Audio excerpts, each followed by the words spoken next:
It's 2022. This decade still sucks. So we're going back to a better year and partying like it's 99. Still feels like the future, even though it's like 22 years since. Yeah. I just made myself sad. Yeah. That's why we're playing Dreamcast today. This has been a long time coming. I've done enough like alluding to and teasing of like this development over the past few weeks, and especially after having to like buy like replacement components for things that just did not work, like another SD card and a S-video distribution amplifier that did not produce a good image quality. I am now able to put the Dreamcast next to all my other consoles where I can play games on stream as they were originally intended. Bored in a Saturday afternoon? Or was that just me? It might have just been me. Possibly. We got plenty of games. Not every single game that I generally would like to have like on this system, just because it's like I only have a 64 gigabyte card for now, and I currently have another one on the way that'll load the other half. But we got like a good number of games to start with that we're just gonna like off the top of our heads just like pick at any moment. We got 18-wheeler, which is basically like, hey, imagine Sega taking Crazy Taxi, but you're a trucker. Then we got good old Bangai-O, a game that has no VGA support, but fortunately that's not an issue because I can't even get a VGA solution for streaming and recording at the moment. I mean, yeah. There's not much point in making the screen look really nice when all the sprites are literally like 3 pixels tall anyway. Yeah, and it's overloading with them. And when the entire screen is explosions to begin with. So. Yeah. Following that, we got Blue Stinger. Gotta get them hassies. Yeah. We got Cannon Spike. Yes. Choo Choo Rocket, the Japanese version. Because from what I was made aware of, there was DLC put out for this game, some of which was I guess only put out for the Japanese version. So like once I figure out like a good way to get that content loaded onto the OG system, that'll give this even more use. That I did not know. I know there was like some maps and some skins or something released for it. Didn't know there was any like region exclusive stuff though. Yeah. Got Cosmic Smash. That's the sort of like futuristic tennis one, isn't it? Yeah, like tennis or squash, something like that. Yeah. I remember seeing the box art, and thinking it was like some kind of sequel to Rez. Yeah, it's got a very Rez look to it. I'm surprised that United Game Artist wasn't involved with it. Yep. Got Crazy Taxi 1 and 2. The versions. Yeah. The versions that God intended with like no omitted soundtracks or licensed locations. With The Offspring and Bad Religion, because fuck you if you think we're doing anything else. Yep. Virtual on Oratorio Tangram, which we probably won't play because, like, why would you play a Virtual on game without the twin sticks? I mean, I played it on the Saturn on someone's twin stick setup back in the day. Yeah. Didn't know what I was doing. Played the arcade game. Didn't know what I was doing. Played it in the original in Kawaii 2. Oh god, that's right. They did make that an arcade sluggish game. The original was with twin sticks. Because technically, the PS4 pads, Well, yeah. But that reminds you as well that like those sticks, they were like digital inputs. They weren't like the kind of full analog sticks that we have now.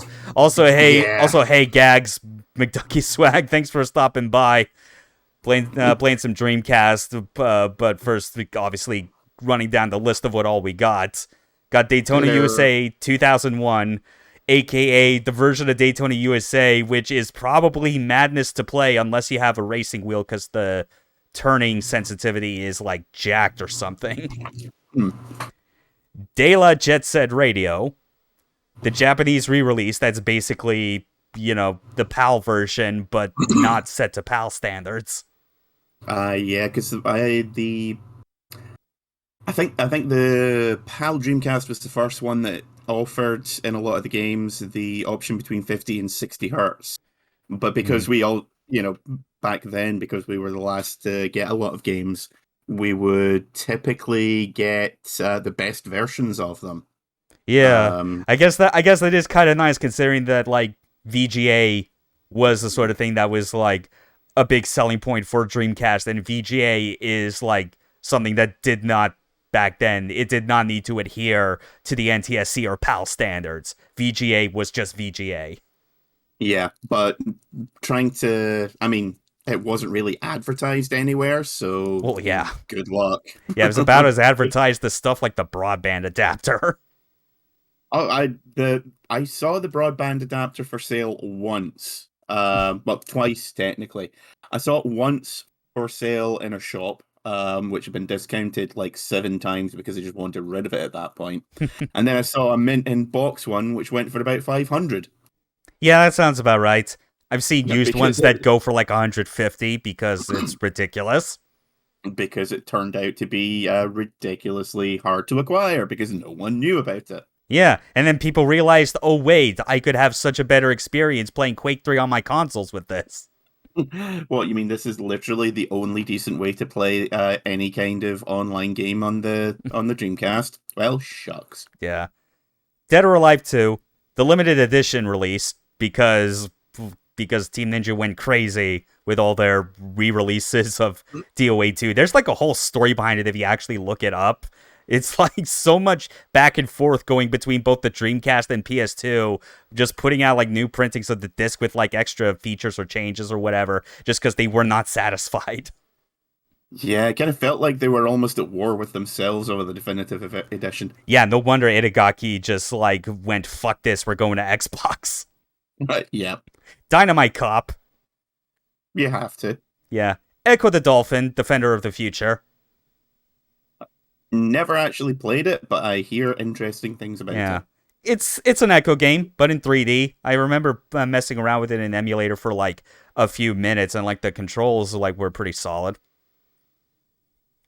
Elemental Gimmick Gear, which we probably won't load up because I'm actually saving that along with a few other games for a little something in the future.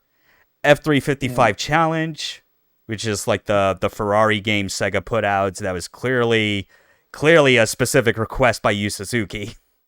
I was going to say, that's a Yu Suzuki game because he has a gigantic boner for Ferraris. He does, yeah. Fighting Vipers 2. Excellent stuff. Frame Gride, which is like the Soul from Software game for the Dreamcast. Didn't that get a translation or something recently? It did. This has the translation patch applied to it. Excellent. Yeah. Admittedly, it doesn't play that very well, but we might as well show it for a few minutes later. Yeah. We got Giga Wing 1 and 2, for some shmup action. Yep. Never got the sequel, but spent so much time on the original. Grandia 2, which originally I was going to go for the for like an untub patch that I saw until you had told me about a specific character that you described as just being Ryoko from Tenchi Muyo. Absolutely. She is brilliant, and between her and the main character, they are probably those two are a fantastic. Like anyone says, like game dubs back in the day were all terrible. This is proof that they weren't, at least in my opinion. Mm-hmm. Another shmup, Gunbird 2, the second and only game on this card currently that doesn't have VGA support, which, again, that's irrelevant. Gundam Side Story 0079. I remember seeing an LP of that where it looked like the clunkiest shit ever. I imagine, that seems pretty accurate, especially since its predecessors seem to be, a lot faster, because, this is, part of the Side Story series of games in which, its previous one was, The Blue Destiny, which was, a series of 3, small miniature games for, the Sega Saturn that were, from the same first-person cockpit perspective. Yeah, if I remember, it's low enough that it makes the original Armored Core on the PS1 look like Armored Core 4.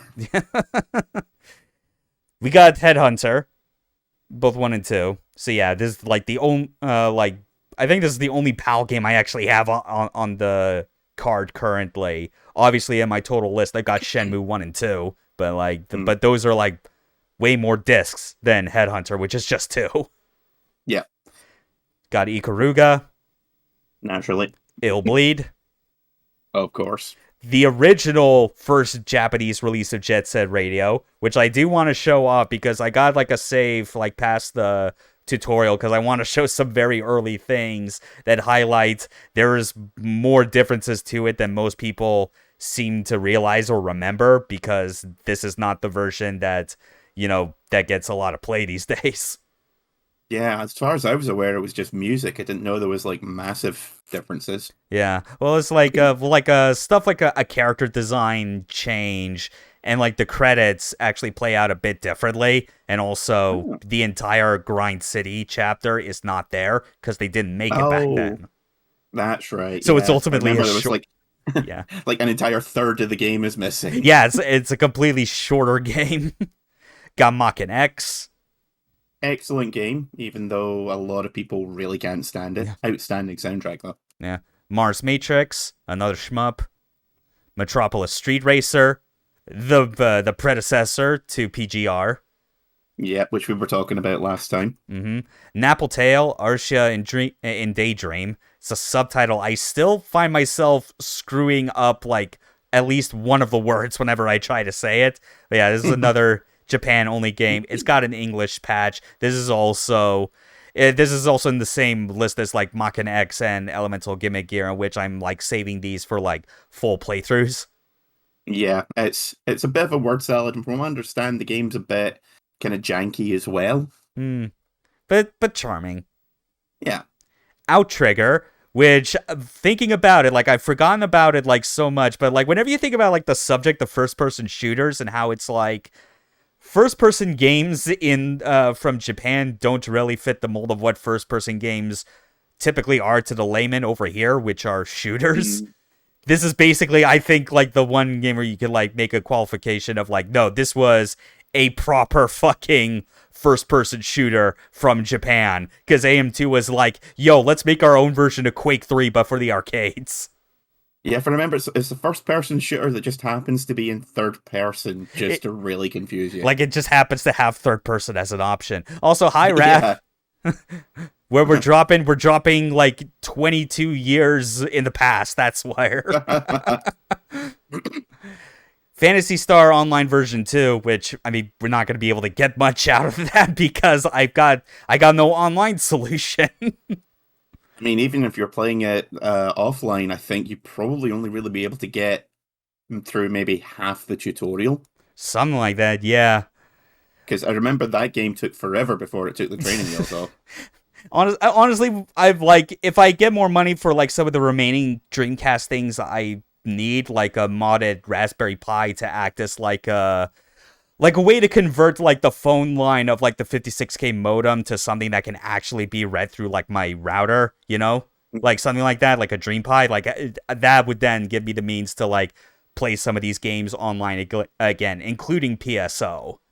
So that might happen in the future, but again, I gotta save things up, but there's other priorities. We got Rainbow Cotton with like an English patch applied, which is part of the Cotton series, which is like a shmups, but this one's a bit weird because it's like, compared to all the other ones, it's like a behind the back Space Harrier type of game. Yeah, cute 'em ups we used to call them. That's right, yeah. Rent-A-Hero number 1. I just made myself sound incredibly old. Yeah, we used to call them cute 'em ups back when Lucy was from I Love Lucy, she was the president. It was great. The economy was a shambles, but we all had beer. Yeah. But yeah, we have Rent-A-Hero number 1. Not with the English translation patch yet, because it's still in the work. It's almost done, and that'll be a glorious day when it's ready, because that'll be the start of like another Let's Play. Hi, Arian. Hello. Okay. We got Rez, of course. Naturally. Sakura Wars Columns 2, which was one of those games that very recently got an English translation patch and is a spin-off from the main series. It's basically, just one of those competitive puzzle games. But it's one of those things where the backstory and the history behind it is way more interesting than the game itself. Yeah. We got Sega Gt, like the brief time in which Sega, I guess, wanted a piece of the Gran Turismo pie. Yeah. Sega Rally 2, which I like Sega Rally. This is a pretty good version. It's got extra modes and features that obviously are more extensive than the arcade original. Mm-hmm. 2 games that we are obviously not going to play on stream, but I'm just having them here because, it's the Dreamcast. It's kind of important to acknowledge. Sonic Adventure, aka stages you can still hear in your head 20 years later. Same for 2. Yeah. We got Soul Calibur. I spent so much time messing around with the customizable intro in that, it's unreal. We got a game that was a personal request from you when I was going down my initial list of what I wanted to have on my GDEMU, but Spawn in the Demon's Hand. It is genuinely such a good game. Watch the intro. If nothing else, it will get you pumped. It is such a good game. Yeah. Sword of the Berserk Guts Rage. Yep. Very, very difficult game to like. I still have my copy. It's one of 3 or 4 Dreamcast games I still own. Got Techromancer. Pretty much the only Capcom fighting game for Dreamcast that I got on here, just because it's the only one that I found a way to reasonably and comfortably play with this fucking Dreamcast controller, because I don't have a means to plug in an arcade stick. Yeah, the Dreamcast controller for pretty much anything was difficult. Yeah. And for fighting games, it was basically an exercise in futility. I do not want to see anyone try and play Third Strike on a standard controller. Yeah. Or the Dreamcast version, because not even Third Strike fans like the Dreamcast version, because it's got massive delay issues. Yeah. Got Twinkle Star Sprites, because you can never have enough places to play Twinkle Star Sprites. It is an excellent Neo Geo game. You just throw a competitive puzzle game and shoot them up in a blender, and you get the most ass-clenching 1v1 game of your life. It's one of those games where you need to know how to play the game in order to understand what the fuck is going on. Because most other puzzle games, you can kind of wing it. Twinkle Star Sprites, you can't wing it. Yeah. Or you just learn nothing about it and just get sensory overload watching things blow up on screen. It's like the ending of 2001: A Space Odyssey. You're just standing there with your eyes glued to the screen. You don't know what you're seeing, but damn, it's pretty. Yeah. Virtua Fighter 3 TB, not like a good version of the weakest Virtua Fighter game, but I mean whatever. It's VF. It's a Sega console. It's kind of important. Virtua Tennis. What's Shenmue?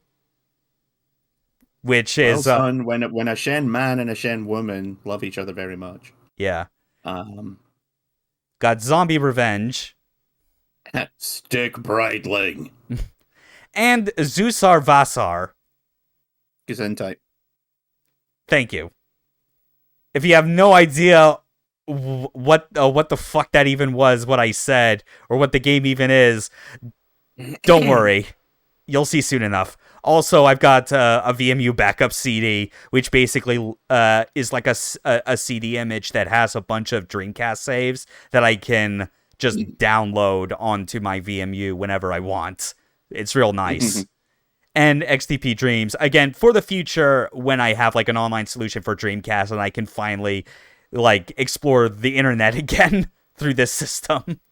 So yeah, that's all the games we got that I was able to fit onto a 64 gigabyte card. This is basically half of the disc images that I have on my list. So yeah, I guess I mean it's pretty impressive. I mean, I genuinely at some point or another owned maybe half, 2/3 of that list. Yeah. And if I still had it, I would be sitting on a small fortune. Because so many of those games are worth at least high 2 figures, low 3 figures these days. Yeah. Especially if they're in good condition. It was definitely a shame when I got into the Dreamcast that it was like definitely in that transition period to when a lot of the real unique, still exclusive games have become too expensive, or some of the games were like not released in the US, and I had no idea back then how to even go about like playing getting past the region locking. Yeah, like some of the games that were released, like Sword of the Berserker, Mach and X. It's like, how did they get Western releases, let alone European ones? Yeah, I think they just sort of saw what Sony were doing, because the PS2 at the time was very much in a experimental phase. Mm-hmm. And they were like, well, screw it, let's just throw stuff at the wall and see what sticks, because no one expected Dynasty Warriors to be a big hit. Yeah. And it proved to be one of the biggest early sellers on the PS2, so why not Illbleed? Yeah, not the PS2 early year killer app, the Bouncer. Well, the Bouncer required the emotion engine in order to really sell those cutscenes of people talking into phones and dead silence. Yeah. So they just couldn't compete, really. True. Yeah, nothing can really compete with the Bouncer. And they had analog buttons they just didn't tell anyone about. So, does the Dreamcast have analog buttons that they didn't tell anyone about? I don't know. Yeah, whatever. Let's fire up Jet Set Radio. Yes. The original Japanese release, because again, it's like there's at least some like key differences that can be easily shown off just from like the first couple of levels. But unfortunately, even with the differences, like if you know how Jet Set Radio plays, like if you're familiar with the controls and the physics, it all still flows together like the way you expect, Yeah, I really did enjoy the game. The only issue I ever had was the camera control. If I remember, the spray button and the center button were both locked to the R trigger. Yeah. Which just really messed it up. I could never get particularly far in the game because of that. Oh well. But yeah, as you'd expect, all of the text here is Japanese, which is, I guess, one thing that is a clear difference from Daylight Jet Set Radio, which was the re-release, in that it actually has, like, the English subtitles in the game files, and it just switches to those based on whatever, like, your system language is set to. So, since I have an English Dreamcast, if I were to load up Dayla, it would actually just show this all in English. Oh, that's cool. Yeah. It's a good number of, like, I think, other Dreamcast games that also do something similar.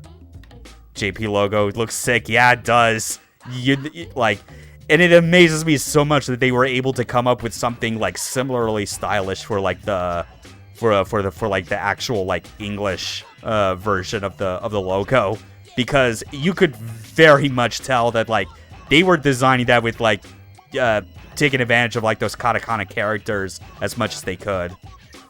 Oh yeah, like one of the things the game definitely relies on is the fact that the Japanese font just looks so cool when rendered in graffiti style, and it's like, yes, they did manage to translate everything remarkably well for the Western release, but it's like it just doesn't compare. Yeah, one thing I do want to point out as well, especially for people who might have been familiar with Jet Set Radio Future, and how, some familiar characters, if you played, like, Jet Grind Radio and whatnot, like, some of them might be different. Like you might instinctually be going, oh yeah, that's Tab. No, this dude's name was always Korn.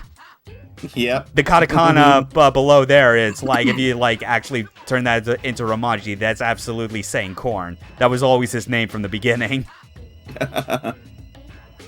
There's other changes as well. Like, I think one of the late game characters you get, Slate, he was known as Soda.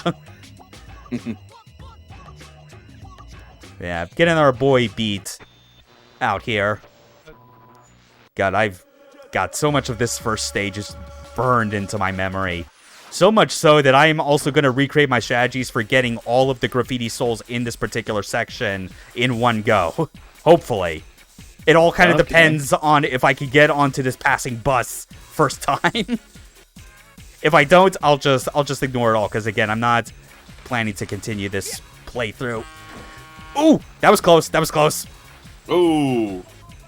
And there we go. All right. Now the second part that's a bit harder, obviously, is to wait for okay, I held the jump a bit too long, but to get onto one of these passing... Stop swerving around me, you dicks! Oh, no. There we go. Got it. Okay, gravity's being a bit problematic today, but... Yeah, those are the two hardest graffiti souls to always get early on, because the alternative method to, like, get them that's easier is to come back here with, like, a character that has a larger hitbox, like Combo. You know? Because he can, like, jump high enough to just touch those with the top of his head. Here, you gotta be a bit more fancy and, like, use the passing vehicles to your advantage. Yeah, just this game.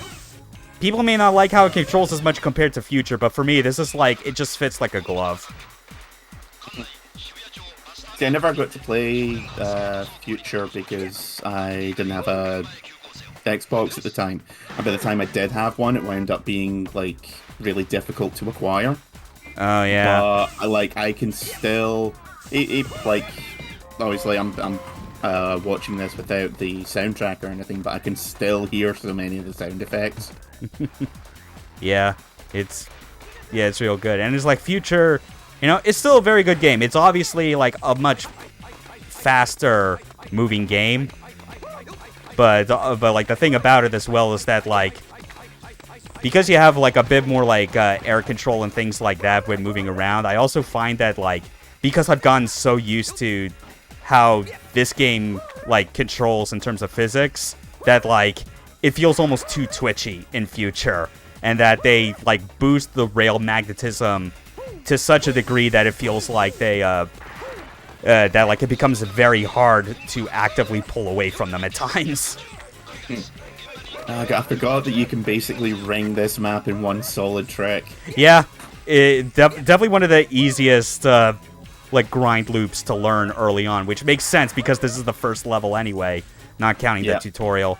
Although you gotta be careful, like you learn more about like how like the physics work, and that it's like you gain speed and an acceleration every time you jump, and that is increased more if it's like you land on a rail and then jump immediately after, because landing on the rail also gives you a brief bit of acceleration.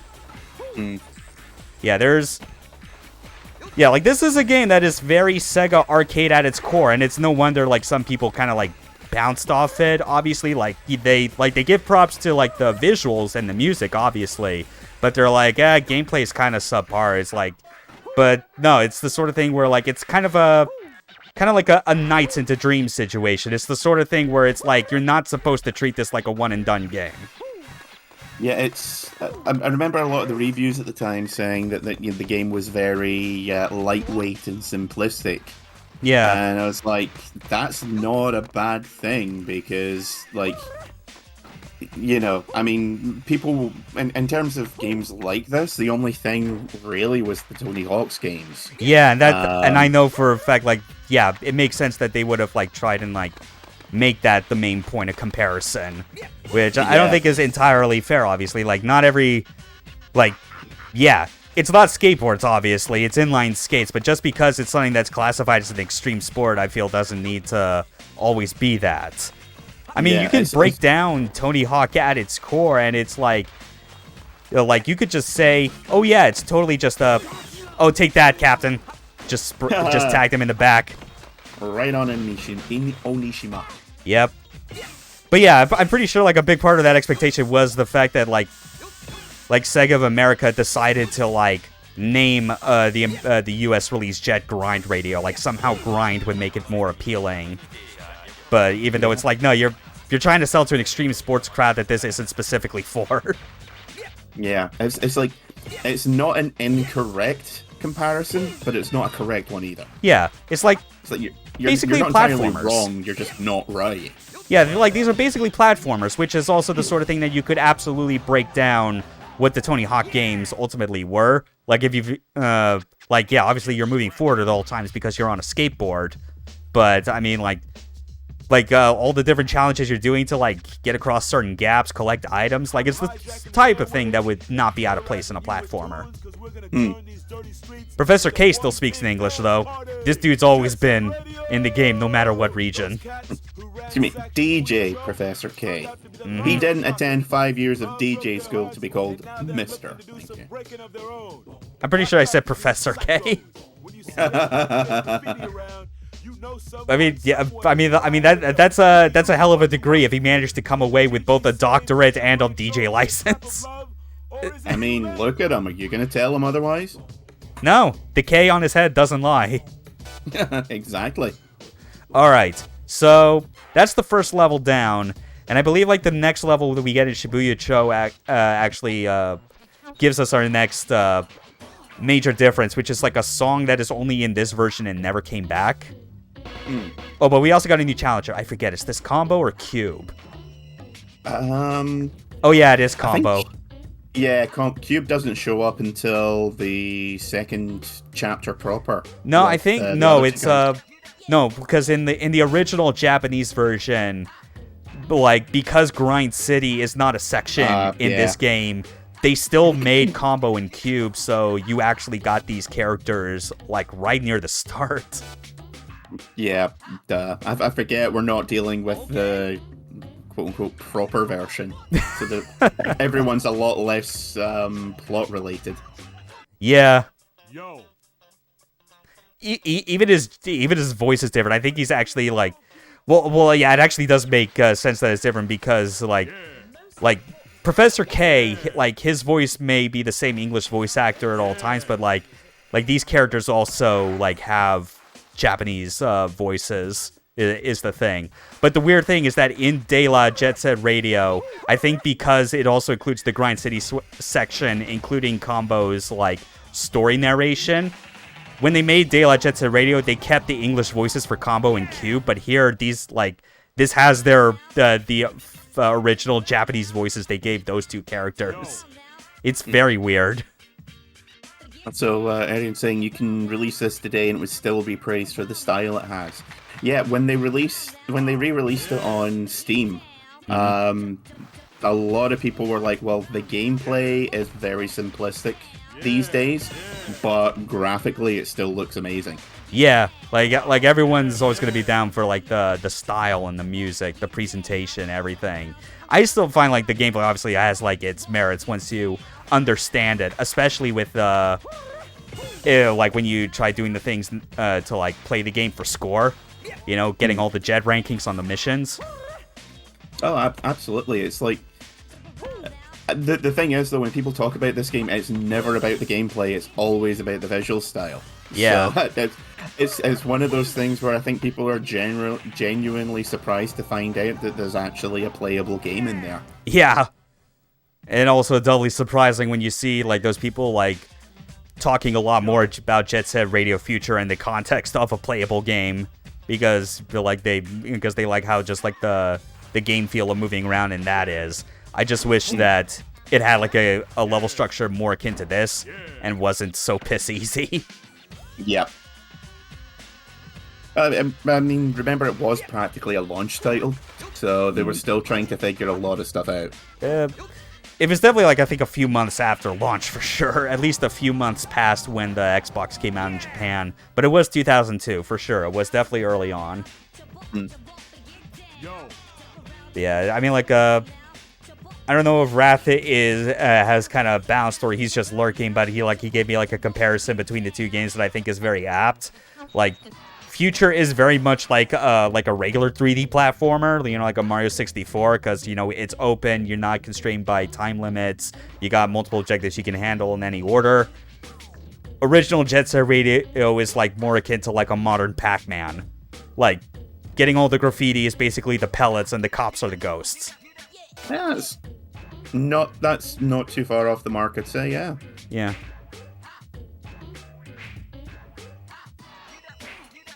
We're gonna go with Gum. The best girl. Sorry, did you mean Cube? Or Tab? Yeah, what'd I say? Also, wait, Tab? Why? Right, Mew. Right, yeah, Mew. Who's called Beast in this, I think. Also, yes, this is the... Obviously, you can't hear it through the screen share just because of like how things are set up, but this is absolutely the stage where you first hear the original Japanese version's like exclusive track. I think it's like Danny Bilson, or not Bilson, or Danny Williamson sideshow or something. It's like some weird, bizarre as fuck circus music, but even then I feel circus music kind of oversells what it actually sounds like. It's the sort of thing where, like, if you were to hear it, you'd be like, yeah, no wonder that they fucking dropped this. God damn it. I was trying to be a cool dude and, like, or cool girl, rather, and just, like, grind on that crane to cross the gap, but it didn't work. Yeah, I remember the first time I played through this stage, this section took me forever, because I was still getting to grips with everything. I think I got 3/4 of the way through the game, and then... really the only thing that stopped me from finishing it was the controls. Just because they're not bad, they're just really unrefined. Especially compared to some of the stuff that was coming out on the PS2 at the time. There we go. We crossed it. Obviously, but we don't have enough graffiti cans to do like this double XL tag. So, whatever. We'll drop down here and get another soul. There we go.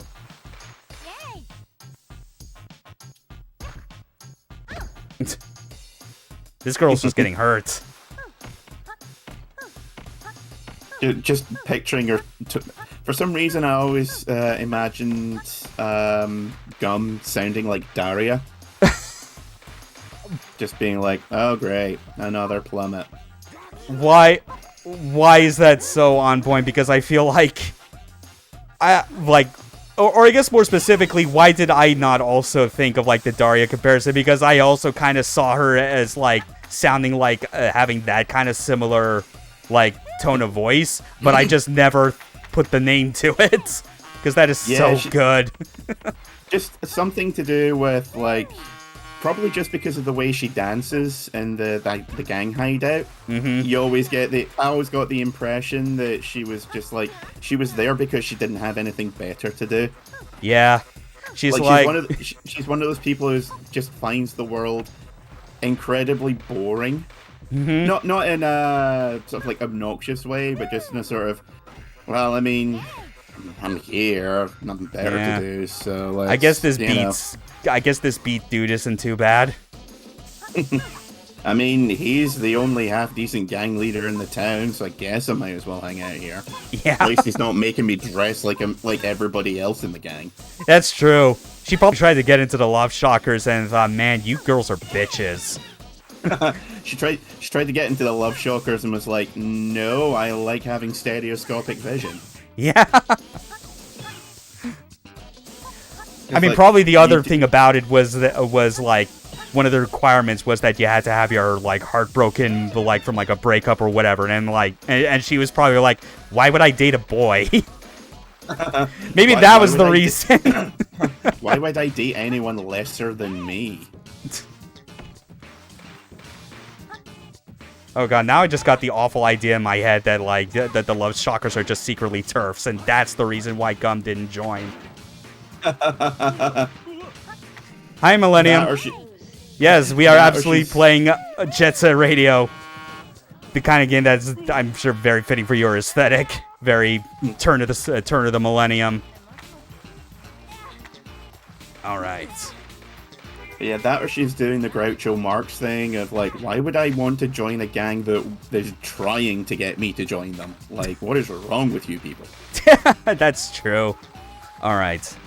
Getting this big tag out of the way, because I remember with this stage, once like the reinforcements kick in, we get a bunch of SWAT officers that shoot tear gas. Yeah. And it really fucks up your ability to get, like, good graffiti chains on this. Oh, damn it, I screwed that one up. Oh, well. That's fine. We'll get the ones on the street, and this will be easier. You always wind up fucking up the very last one. Mm-hmm. Also much harder than I remember. Yeah. Yeah, Jet Set Radio game is a game that gets very unforgiving later on. I mean, I think anyone that's played this game a lot will always curse Fight or Flight as, like, just the most asshole-ish level of the game. Just anything with the attack helicopters and the fighter jets.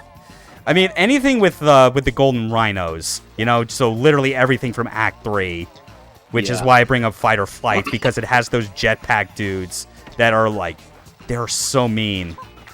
Like, managing to pull off, getting a jet ranking on that with any character that doesn't already have, like, high graffiti stats is pain. Because you have to... I mean, even with the high graffiti stat characters, you still have to go out of your way to get a lot of the optional tags to make the points necessary. It is ridiculous. Alright, here they are. Here's the tear gas. We got all the XL tags out of the way.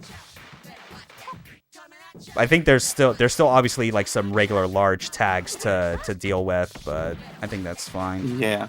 I think most of the ones that you've got left are just the drive-by ones. Yeah, and this one on the floor. Yeah. Sometimes, like, when doing those tags, you get a bit lucky because of the, I'm trying to... I think I lost my train of thought as I'm trying to, like, just get away from all this tear gas, but the, where was I? Oh, yeah, it was the, it's the fact that, like, whenever you're doing, like, some of these tags, like, each time you do a symbol, it, like, moves you to, like, the left, right, or center. And sometimes because of the hitboxes on the, when you're tagging and, like, the cops are trying to hit you with the tear gas or things like that, sometimes it can end up saving your life accidentally because you move out of the way just enough to avoid, like, the tear gas itself. It's pretty good. Like how you were saved by the bridge support there. Yeah. This one, like, there's the... I think you've seen it already show up, but, like, yeah, there's that one graffiti soul that's high above the street on this section, and it's like... Yeah, if I was doing this in my own time, I would absolutely be holding off doing any of, like, the graffiti until I got that specific soul, which would require standing on top of that bridge and waiting for a bus to come by that I can, like, time my jump to get on. Because I think even with a tall character like Combo or Slate, it's still difficult to actually get on. Yeah. I think most of the graffiti souls I just wound up giving up on just because I was like, how in the fuck are you supposed to get that one? I mean, that's when you get a walkthrough, and then in the post-game, you, like, just go through, like, any of the jet missions where it doesn't have any enemies, so you're just kind of free to explore and, like, get all the graffiti or get as many, like, skill points or points from doing techniques, things like that. But I played this enough that I now challenge myself every time, or at least most of the time, that I, like, no, as I go through, like, a new save file, I'm absolutely going to get every single graffiti soul on the first run, even when it's impossible. But yeah, I think that's actually enough for showing off this original version for now. We didn't get to see Cube, unfortunately, because we got Combo first. And, like, Cube is actually a character who's, like, got a surprisingly different design than what she ends up having. Like, she does not, she has a lot more skin covered up in this original Japanese version than she does in, like, Jet Grind Radio onward. Yeah, that's surprising because, like, her belly shirt and tattoo combo was, like, yeah, I don't want to say iconic, but it's the one thing that everyone thinks of. Yeah, but here it's like she's got like a gray and black sweater, which I think still sells the idea that she's a goth chick, but just in a different way. Yeah. It's pretty good. All right, so we got original Jet Set Radio out of the way. That's a good thing to show off. I think I'll throw a bone your way, and let's actually see what this Spawn game is all about. Yes. I said you have to let the intro play because it is so damn good. Oh, I will. Oh, I will. All right. Also worth downloading a save for this because there's literally like 50 unlockable characters. Oh yeah. Oh well, yeah. That'll probably be like if time passes and I'm like, I'll still have this on my GDEMU and I'll just like, if I feel like it. This was the thing that surprised me when I was like getting like a download for this, seeing that this was, I guess, like put out by Capcom, and I was like, I'm sorry, what? Yep. Okay. I think I could see what you were talking about. Like, the intro is like late 90s CGI as fuck, but it's still so good. Yeah. And I'm not even like, I don't even have the familiarity like with any of these characters other than, Spawn themselves. But like, yeah. But I can obviously tell that it's like showing like that it knows who all these other characters are. Oh yeah, the characters themselves, you get enough of a feel from them to kind of get how they play. Just by looks, you can usually go like, oh, okay, this is the heavy weapons guy, this is the melee combat guy. Mm-hmm. This is the guy with more weapons than the US Army. Yeah. Yeah, just the CG, the music, it's like... Yeah. Yeah, this is Spawn. But I hadn't played this since, like... God, I want to say, like, 2004. Mm. And I randomly stumbled across the intro on YouTube one day. Swear to God, it was like getting punched in the face with nostalgia. Wow, this is a Capcom game because they literally have like the same type of arcade options they usually have in their games. I mean, look at this difficulty selection. Violence level. Why wouldn't we? I can't remember if it's like 3 is high or 3 is low, but yeah, whatever. We'll see how this goes. Yeah, penalty time, key configuration. Okay, A is attack, which is set to X. V is view adjust. C, weapon change. J, jump. Yeah. Shit, yeah. The more I'm looking at this, I'm like, holy fuck, this really is just a Capcom Dreamcast game. Oh, yeah. The game is incredibly simple to play. Yeah. So A set to jump. B is the weapon change. Okay. All right. And then, wait, and there's actually, like, jump macros that you can, or like button macros you can assign as well. Weird. Oh well. Yeah, the only one that might be useful is the jump and attack because the air game in this is kind of janky. Again, this was at a point where they were still trying to figure this shit out.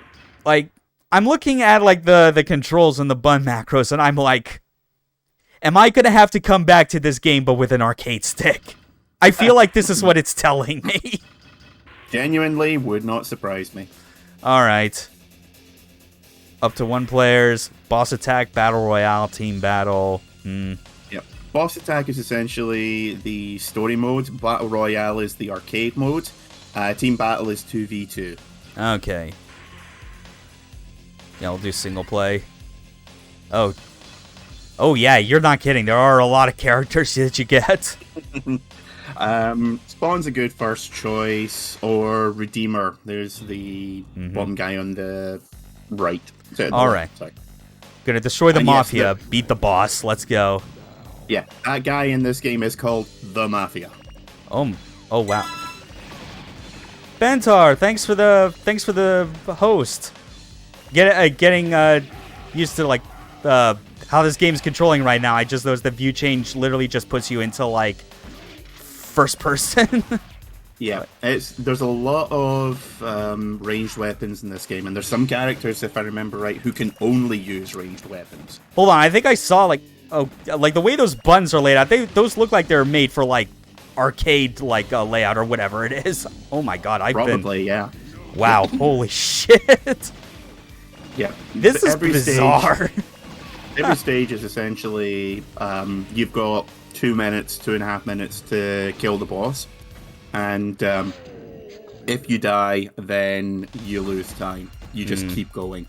Wow. Yeah, I think I'm gonna need to play this with an arcade stick in the future. I feel like, because, like, all the movement and aiming is with the D-pad, I noticed, like, I was wondering, why wasn't I moving at the start? It's because you don't use the analog stick. Hand-to-hand is okay, but, you know, once you start picking up spears and that, then you're like, oh, okay, the game's a lot better. Alright, then. Plus, you can destroy pretty much anything that shows up in the environment. Usually they'll drop orbs or weapons. Yeah. Orbs will, depending on the color, they'll up your speed, your attack, or defense. Otherwise, they'll just be like a regular weapon. Wow. This game is weird. I think I dig it. It is very weird, but once you get into it, like, I sunk countless hours into this. I unlocked almost everything in the game. I think I can kind of see, like, what's also kind of, like, throwing me for a loop as well is because, like, this is obviously not designed as, like, a proper, like, shooter, even though you have guns and you can, like, go into a first-person aiming. But, like, part of me was, like, I guess expecting there to be, like a button that, like, locks on your view to, like, where, like, the enemy is so you could strafe around them. But I think part of that is just because I've been playing a lot of Spike Out for the past few weeks, you know? Which also, like, that's a game that has, like a button literally for locking onto an enemy you're facing. Yeah, again, this was kind of from a time when that sort of thing didn't really exist in games. Yeah. Like, you know, you would get games like Spike Out where it's like, oh yes, I have a soft block on this guy, and then they were the exception as opposed to the rule. Yeah. Guys, I think Spike Out had that idea for, like, a lock-on button in an arcade game in 1998. Literally freaking same year as Ocarina of Time, the game everyone credits to, like, to the innovation of Z targeting. Yeah. Arian, two-handed sword and some magic wielders like Brimstone were pretty OP, if I remember correctly. You do indeed. Medieval Spawn starts off with the kind of sword that would make Guts from Berserk be like, hang on, isn't that a bit excessive? Yeah. And it is, like, once you start unlocking some of the weapons as well, it's, like, you can easily, like, one of my favorite things to do was, I can't remember who it was, but I think it might have been one of the Angels, started off with a gigantic two-handed sword that could essentially chunk the first three bosses in like 2 hits each. This fucking Cygor's wrecking my shit. Just keeps charging into me and, like, takes off my entire upper half. Yep. There it is again. Yeah. Yep. This is kind of a game where you need to essentially play tag with them. Oh. Like, you take a couple of hits, you get out the way, you reposition yourself, get some bits and pieces, and then go back to attacking them. Oh, well, at least I killed him just barely.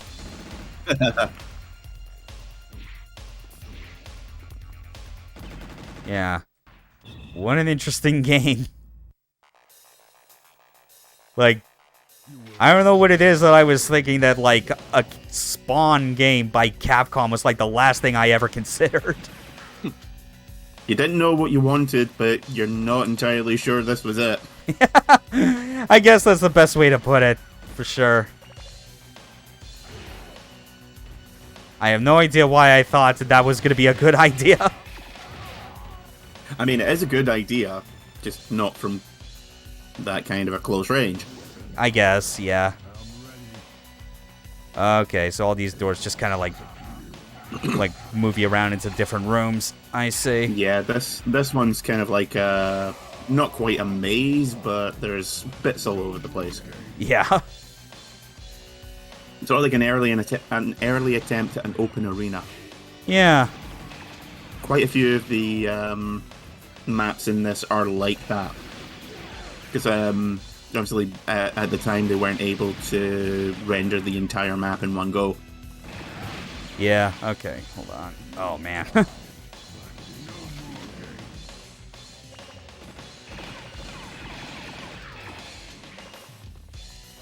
Although, if I remember right, you can still shoot through doors, or at least be shot through doors. That would not surprise me. Jeez, yeah.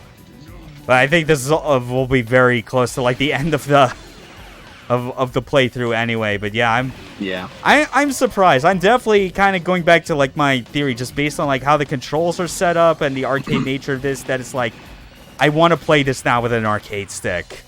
Especially with if there actually are worthwhile like button combinations that come from, stuff like attack plus jump and the like, Yeah, as I said, it's definitely. I mean, I absolutely loved this game to bits. As I said, like if you go into one of the menus, it shows you everything you've unlocked, and there's literally like 100 different weapons to unlock. They made a game with value. A lot of the characters are just like the minions that you'll... Yeah. Holy shit, you're not kidding. That's a lot of items to collect.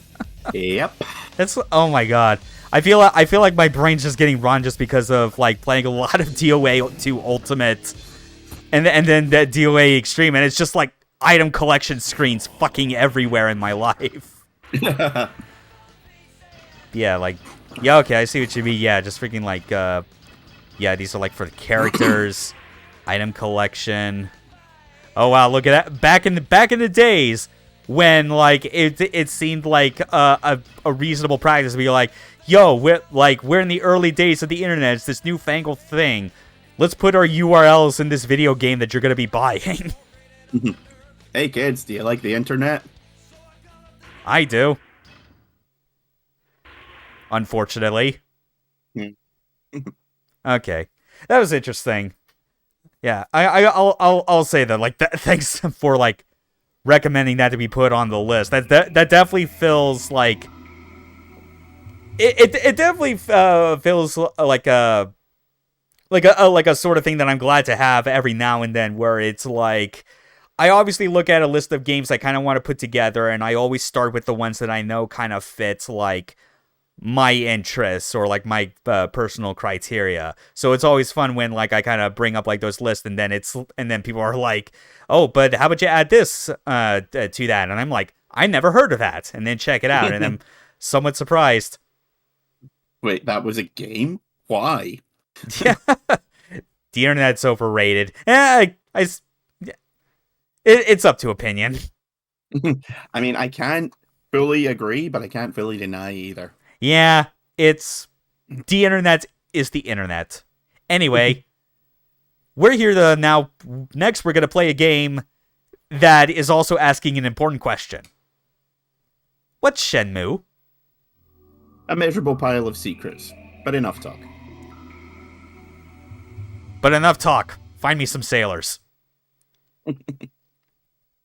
Mina-san, tell me what you know about the 4 voodoo. That's Shenmue 2, though. I know, but it's just my favorite line in either of them. And just the word voodoo. and the way he pronounces it is like, the 4 voodoo. Yeah. I don't know what you're saying, and it makes me feel uncomfortable the way you're pronouncing it. It's always just reminding me of how, like, everywhere else in the world we pronounce it kung fu. But when you hear it pronounced in Japanese, it's like kung fu, and I'm like, I'm sorry, the fuck did you say? Anyway, am I gonna have to get human resources in to deal with you again? Yeah. So, what's Shenmue is interesting because it both is and isn't a demo for Shenmue, or at least not a demo in the traditional sense where it's just a snippet of like the full game. This is a completely separate set of content that was made to basically serve as a demonstration of like what Shenmue was as a concept. And they decided to do it by having Ryo tasked with finding Mr. Yukawa, a former executive or director at Sega at the time, who's apparently gone missing. It's hard to imagine it now, but at the time, like the lead up to Shenmue was a lot like the lead up to Death Stranding, and that we were promised that this was a new style of game.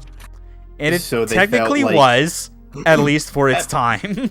I mean, in a roundabout sort of way, it was. Yeah. So they felt like they needed to release this as sort of like a guide on, this is what the new style of game will be.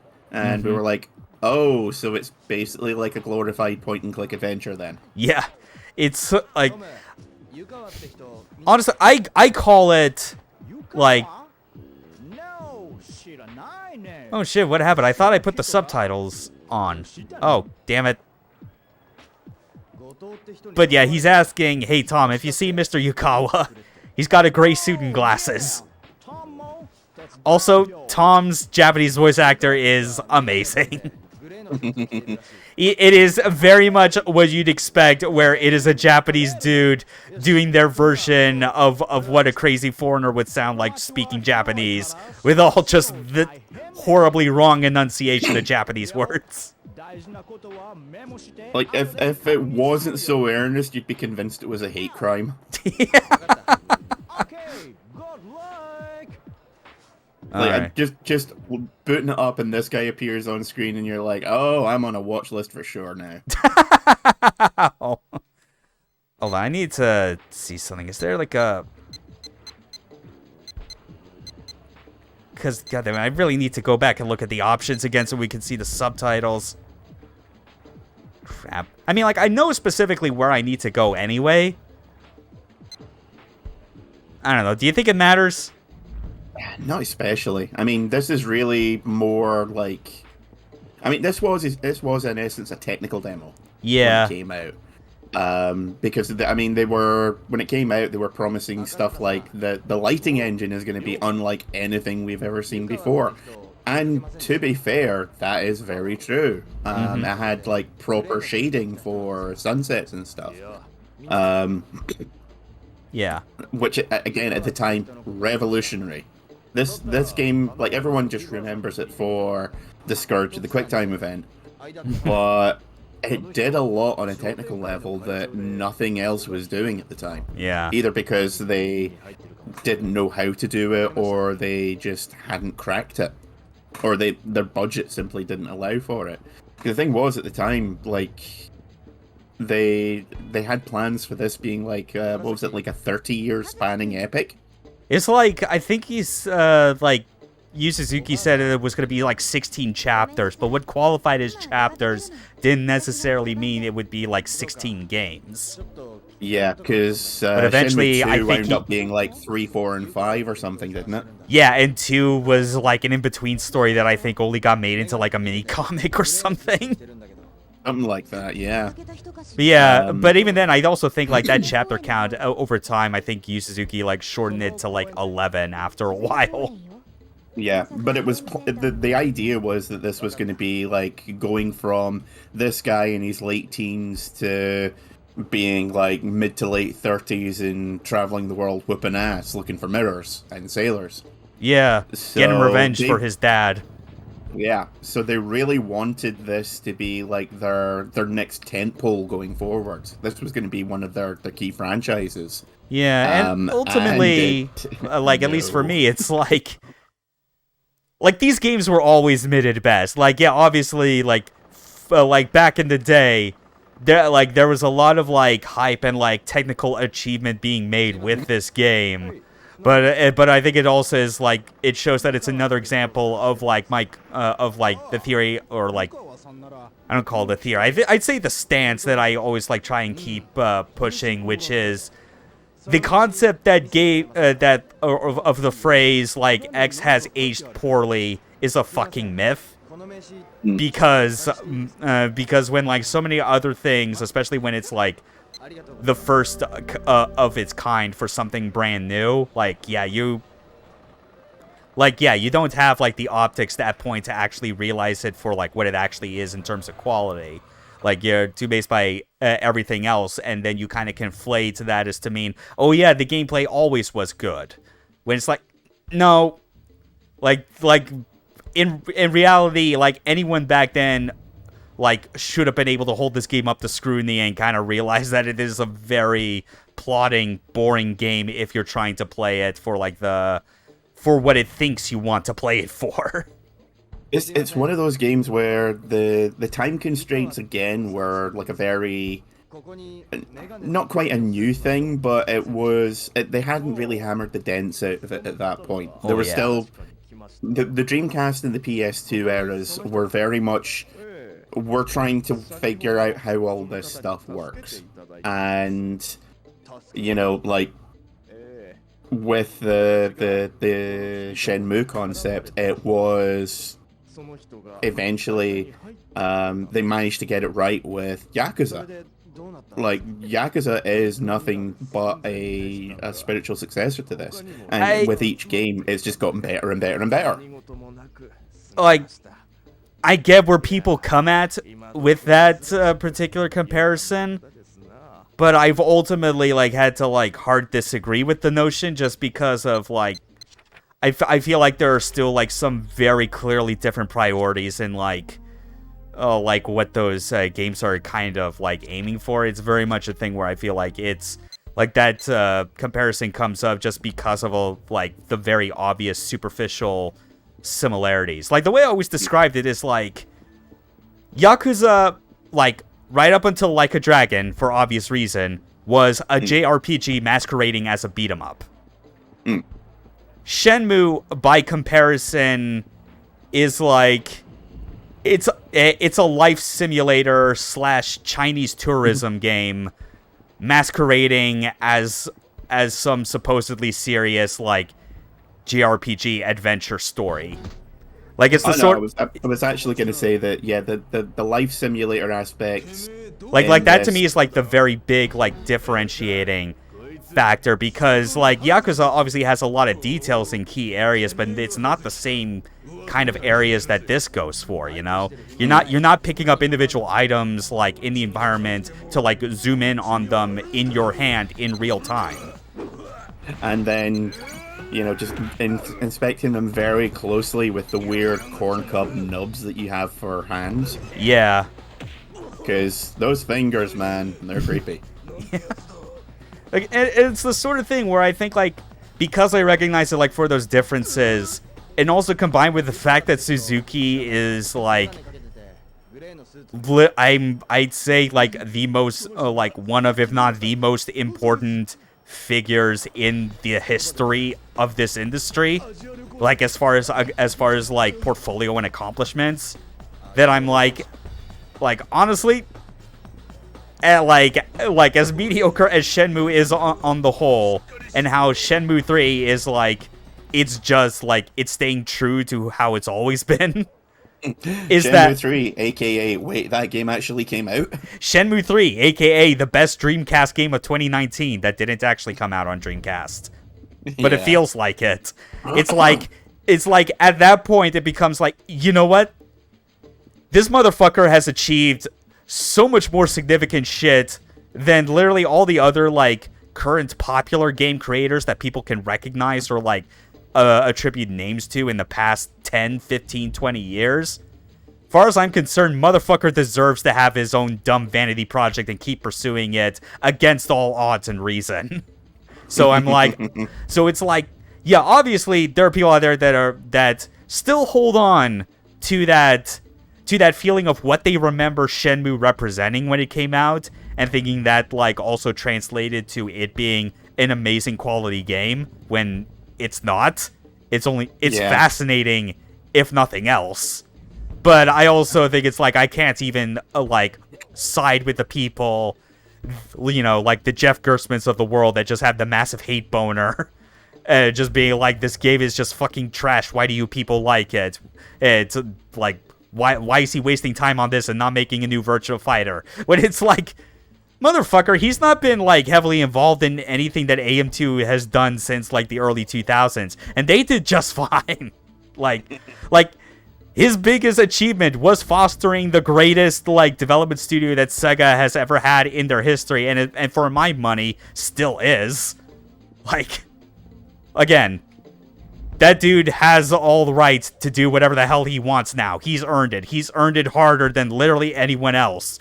Maybe Miyamoto has only earned it, like, about as close, but maybe not as much, considering he still finds ways to, like, muck around with like projects and ensure that Paper Mario has all the soul sucked out of it. There was a theory going around that he was actually jealous of the Paper Mario series because people were like, hey, this is the most fresh and exciting Mario's been in the better part of a decade.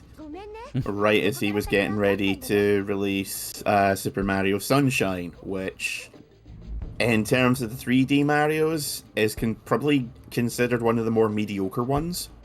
Like, a lot of people still like it, but it's not many people's favorites, you know? I feel like there's, I'm always a bit iffy when it comes to, like, people, like, trying to, like, give their theories for, like, why Miyamoto has, like, made some of the batshit decisions he's made in the past.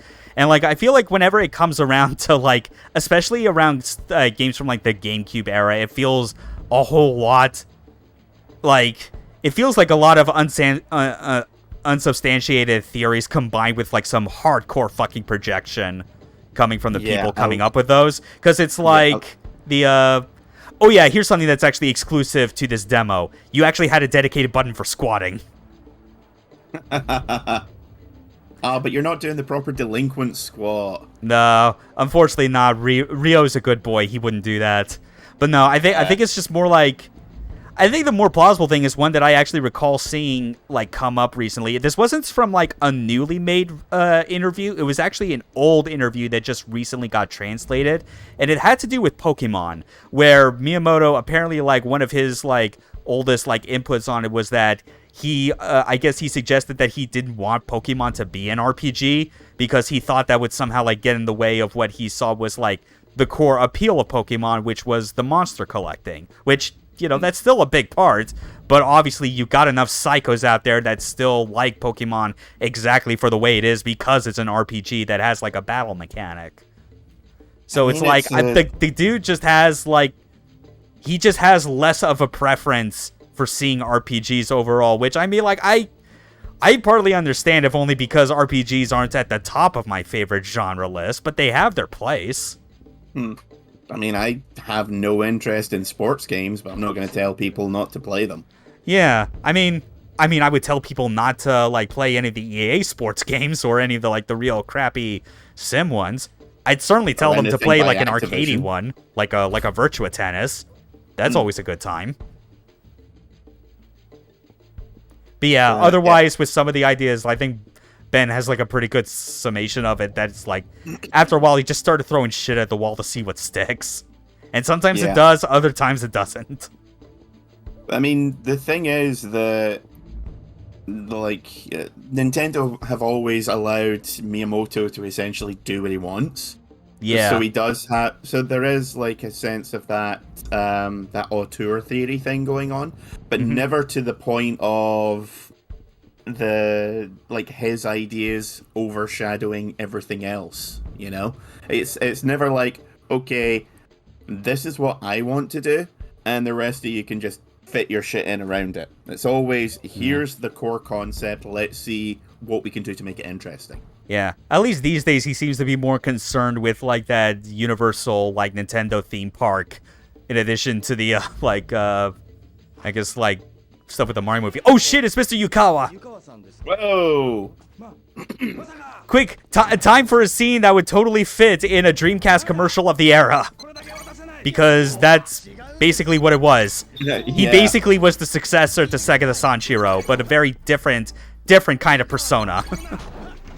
Yeah, it didn't really catch on, because we're still talking about Sega to Sanshiro. Yeah. Like, for real, you can see how this would have... Like, if they made a commercial for this, you absolutely know for a fact they would have gone, like, a real-life actor to be Ryo Hazuki and, like, actually, like, dress as him and try and chase him down. It's like, hey, I just want to talk to you. Damn it, why did we have to go into the innocent bystander in Tomato district of wherever the hell we are? Dobuita. Yeah, I was going to say Kamurocho. Yeah. Here's the U arcade. Obvious pun, because this was Yu Suzuki. Oh no! Oh no, a thug's gonna beat up Mr. Yukawa! We can't let that happen! So obviously this is how it's going to finish off, because if I recall correctly, this does end with like a bit of like a demonstration of the fighting engine. Or I might be misremembering things, I don't know.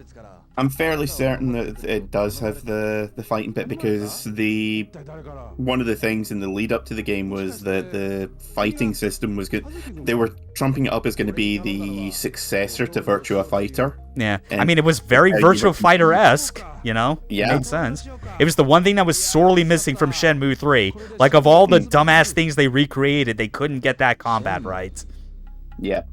Oh, well. Because they were like, you're going to be able to chain together attacks, and you're going to be able to, pinball from one guy to another. So there'll be like 7-on-1 fights, and like that's not until like the last 20 minutes of the game.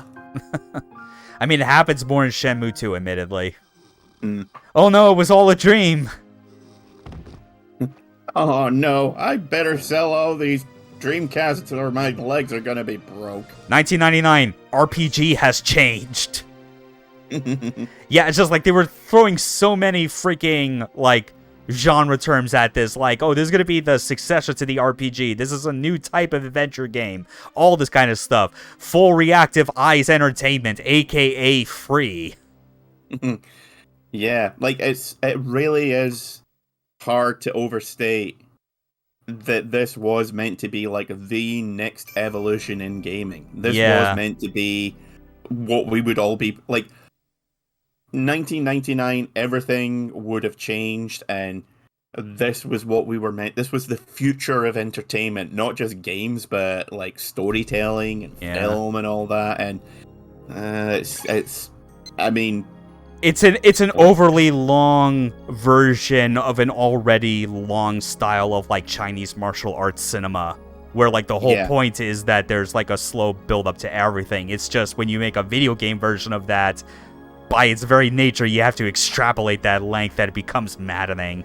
Which is why I generally like when I went back through like Shenmue 1 and then Shenmue 2 for the first time, kind of in lead up to 3, and like the way I approached those that made me actually better appreciate those was, again, the sort of thing where it was in spite of, I think, what the games were intending you to get out of them, which was I just ditched any pretense of wanting to play for the story and was like, I'm going to treat these as like a real place I am visiting and engaging in all the sights and like attractions, and maybe a story will happen along the way.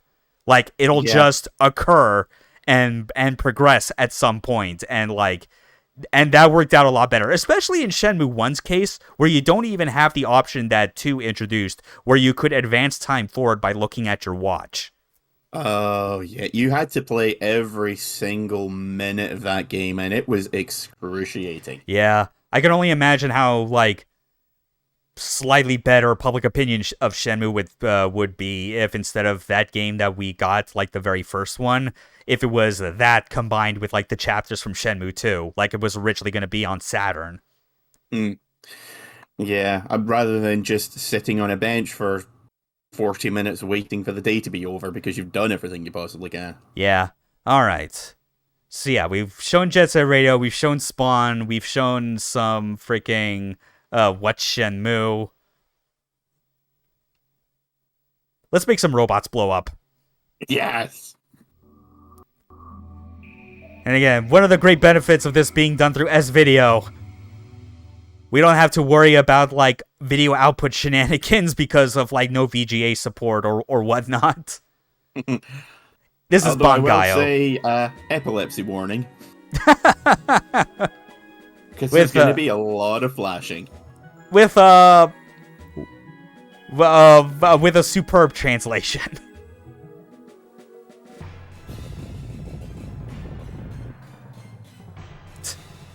The People's Police. Fucking lazy-ass translators. But whatever, they enjoyed, like, not having to, like, give a damn about making any of this English text, like, fancy or read well. Oh, no! Father! I don't know, it was like that when I got here. Yeah. Oh, Treasure, I fucking miss you so much.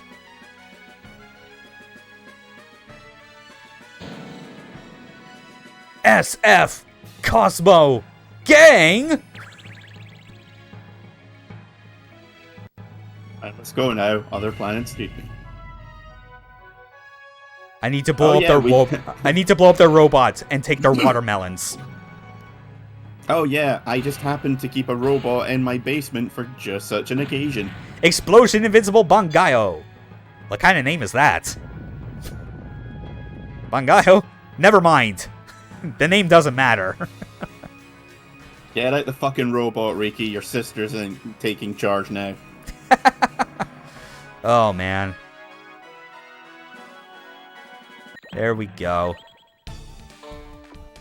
That's it, though. I will preface, it's like, I obviously don't have an original copy of it, but I've played the N64 version of Bangai-O, you know, which, like, has, like, notable differences. And I think one of the differences that I think makes me like the N64 version more is that it's one of the few games where you can, like, where it is designed to let you play the game where you hold the left and middle prongs. So you could use the control stick on the N64 gamepad to actually aim. And I find it a lot more comfortable to use that way than all four face buttons for aiming in 8 directions with the Dreamcast controller. Yeah, I didn't know that the N64 version did that. That's cool. Yeah, there's actually like some surprising differences.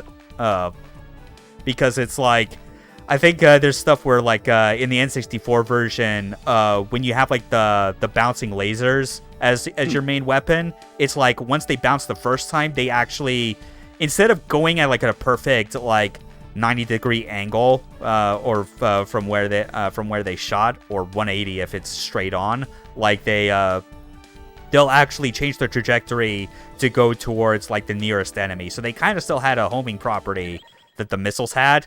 It's like the list of differences is huge. It's one of those things where it's like, I've had ideas in the past of like how cool it would be to do, or like or fun to do like a similar to like when I did those Ninja Gaiden Let's Plays, where I played both like the Xbox Originals and Sigma in as like a means of like showing people once and for all like how extensive the differences were.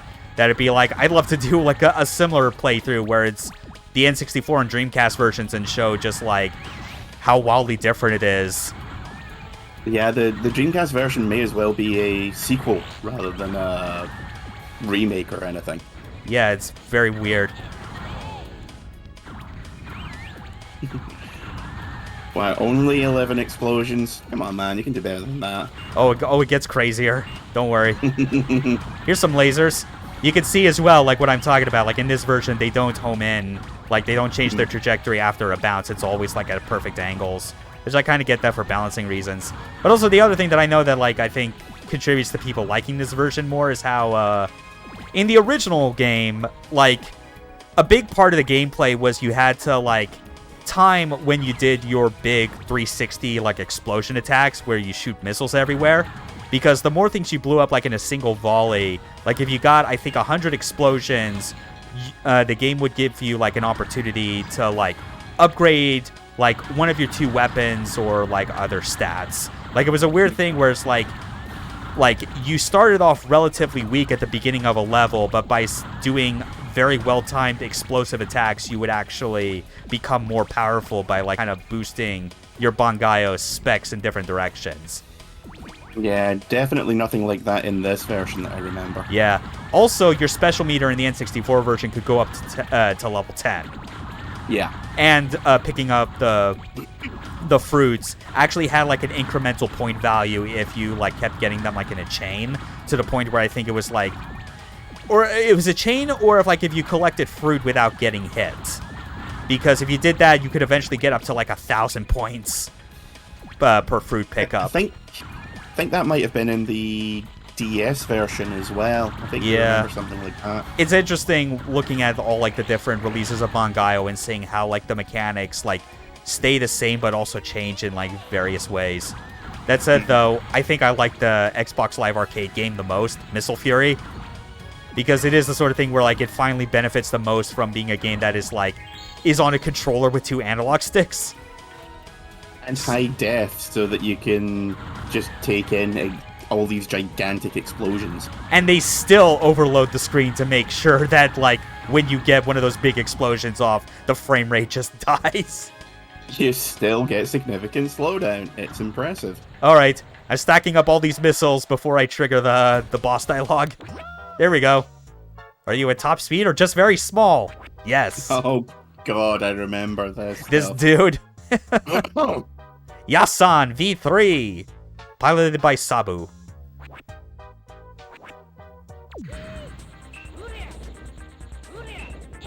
Oh god, I forgot how, like, the translation in this might as well have been done by a toddler with a speaking spell. Hi, Ultraman. Yeah, you show that Godzilla what for. Funny thing is, I could actually think of a few VTubers that both, like, separately have, like, these different things as like, their themes. Like, one's, like, a tokusatsu-style, like, VTuber, like, Kamen Rider-looking thing, and another that's, like, kaiju. And I'm just imagining those two now, like, in those same pose. Just, like, crappily drawn of a giant Ultraman punching the shit out of a Godzilla. This game's great. Alright. And some of the later stages just stop being shoot 'em ups and start being puzzle stages. Yeah, you could tell those were like the inspiration for like Bangai-O spirits. Yeah. Which I've generally been fine with, like the puzzle approach. I think it's one of those things where like I think Bangai-O is only one of two franchises in like in Treasure's portfolio where it's like I've never felt that a game getting a sequel actively like missed a lot of of what made the original so great. The other one being Sin and Punishment, because Star Successor is really good, but it's like you think about like the GBA Gunstar and Guardian Heroes games, and they're like so different that they might as well be like different in so many ways that they potentially don't count as the franchise they're part of.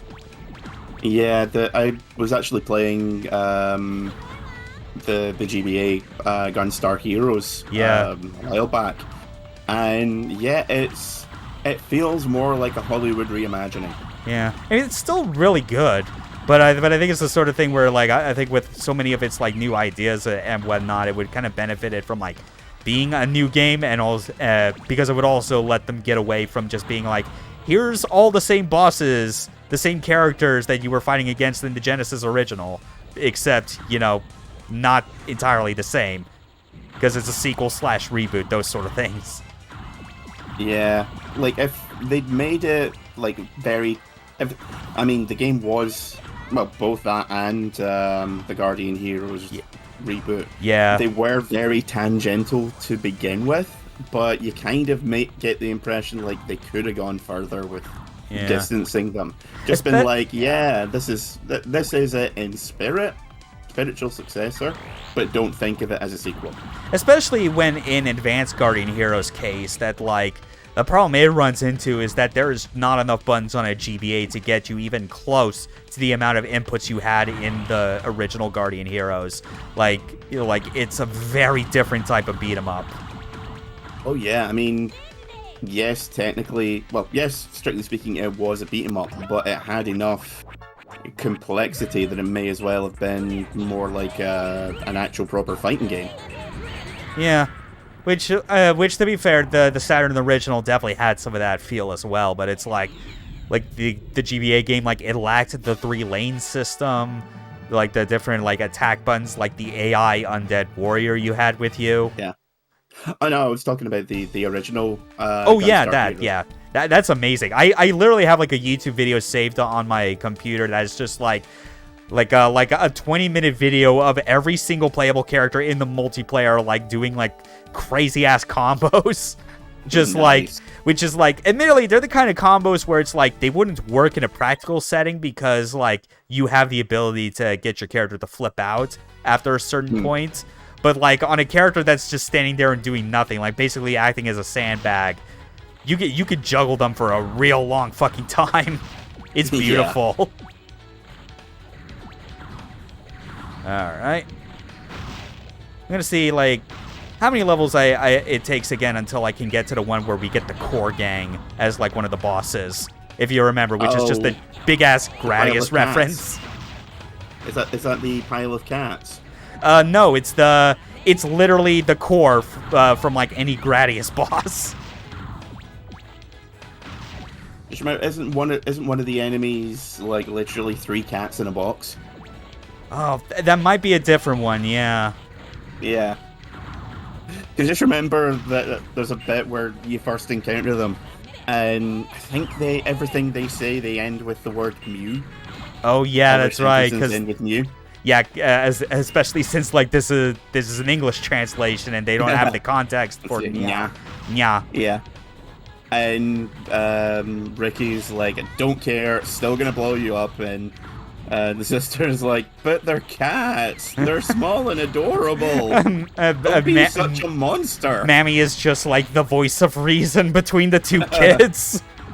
Yeah. Yeah, no wonder their granddad told them to, like, pilot the robot together. He knew what would happen if Ricky was the only one. Yeah, it's just like, Mammy, you need to go with them. Are you familiar with this show called Getter Robo? Have you watched Buddy? Doesn't go well for anyone. Have you watched Gear Fighter Dendo? Guess what? Your time is now. Except I know you're not a boy, but it doesn't matter. You're probably better than the other guy. Oh man, speaking of that, I think I know what the next game is we need to play after this. We gotta boot up fucking Techromancer. Yes. Yeah, because fortunately, prior to this, I did load a save from that backup CD for Techromancer that has a bunch of I think all of the bonuses unlocked. So, apropos of nothing, we could just go into the bonus menu and just, like, listen to the music, look at the art gallery and all that other stuff. Yeah, I was gonna say, didn't they have, like, full animated intros for every character, like an actual proper TV show? I think they only did it for, like, of one that's, like, specifically, like, a proper anime intro that would have been, like, instead of the, like, the actual arcade intro. Like, it still has, like, the same song is the idea. Oh, god damn it. I probably should have been using the laser for that. You're not gonna let them get away with that, are you? Hey, Adam, I want my mommy. Like, he's on the other hand, we get to see the game over screen, which is glorious. Don't worry, brother. We'll get them next time. Oh, wait. Oh, no. I think the other game over screen is if I go Let Me Adam. Where it's, where that one is very... That is very clearly... different between regions, yeah. Yeah, because it's like, It's very different context for making a ghost whose head looks very suspiciously like a Klans member. Yeah, it's what appears to be a naked child running towards a Klansman. Or running from, I think. Like running from a Klansman with a pitchfork. Yeah, but either way, there are naked children in Klansmen, and it just doesn't look good for anyone. No, it does not. Alright, let's get some... They were like, changing that shit in a hurry. Let's get this next game underway. God, this is fun.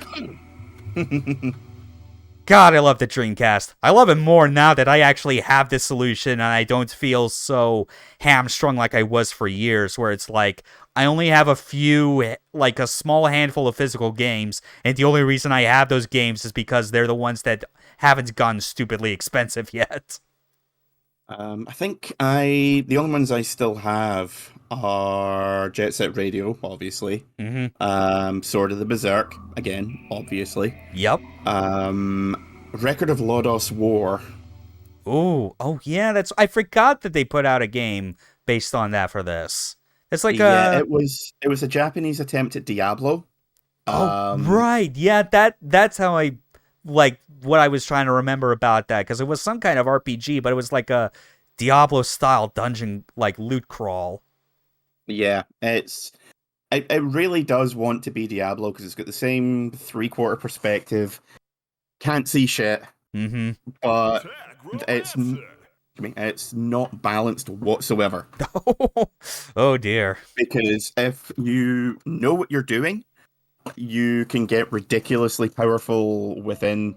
Like it's meant to be like a 30-40 hour game, You can get game-breakingly powerful within like the first 5 hours.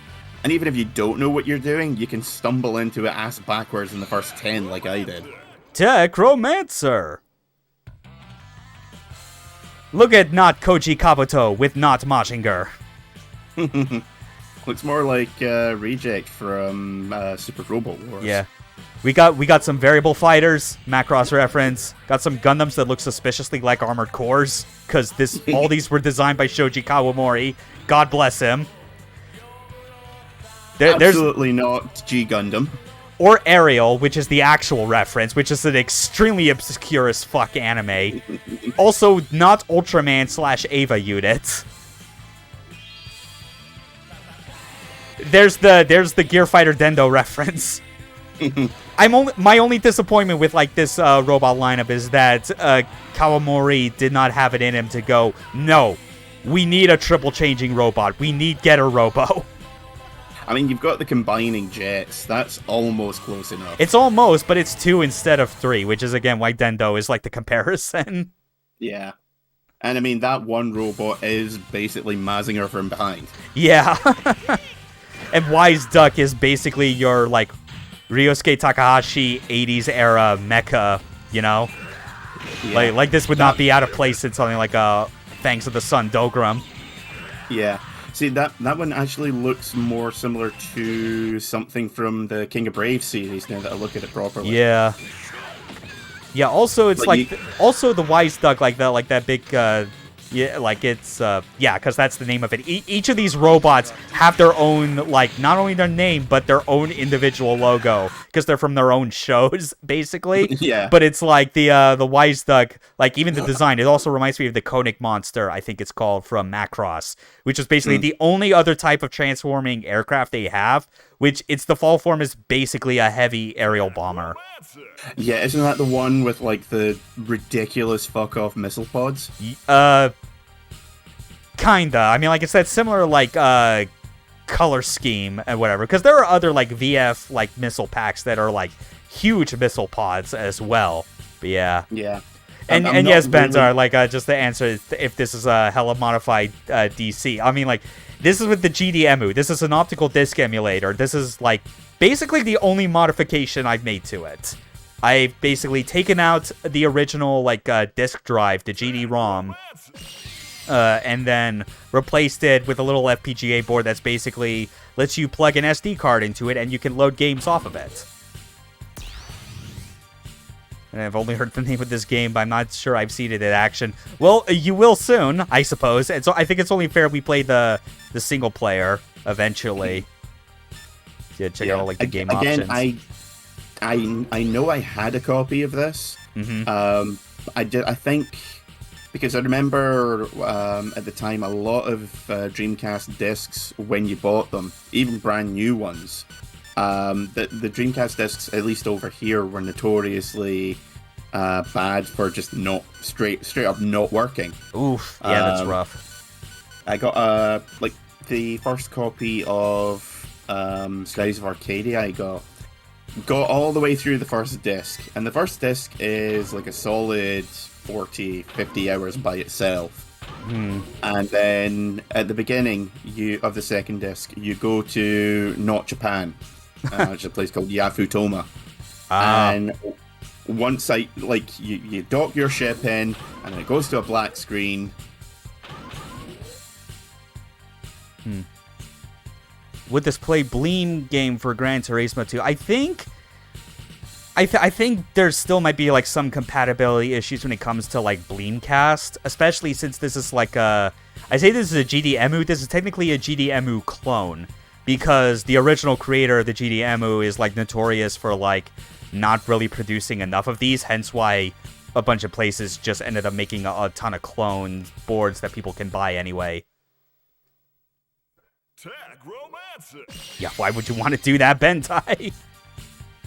I remember the Bleem series was very, very notoriously finicky to begin with. Yeah, I mean, there's like another thing, or I guess before that, let's go over like these robots. So yeah, we've got Twin Zam V, They're a combiner that can switch between two forms.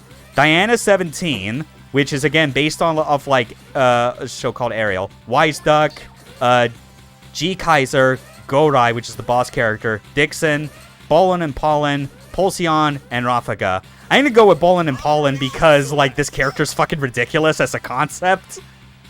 Because all these other characters, you can look at them and be like, okay, I know what type of show they are. This one is just out of left field, what if we gave Boss Boro to a magical girl?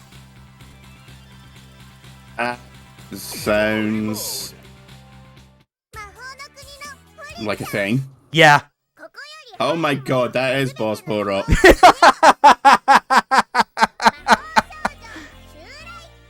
Yeah, it's what show is this? It's Boss Boro in primary colors. What the fuck? Piloted by an 8-year-old magical girl who can apparently age her up to 17 with her wand, because I guess that's a trend back then. Yeah. So now we're gonna beat up the pilot of G Kaiser, the main hero, in order to prove our love to him. Because I don't know, this whole this is actually the part that's really cool about this game, is that the arcade mode based on the robot you play is it's basically their own different show. So they have they don't fight the same roster in a row.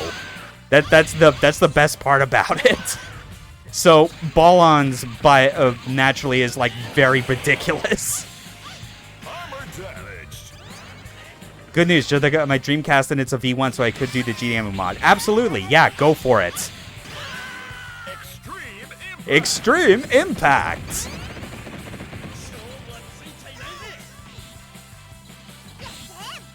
All right.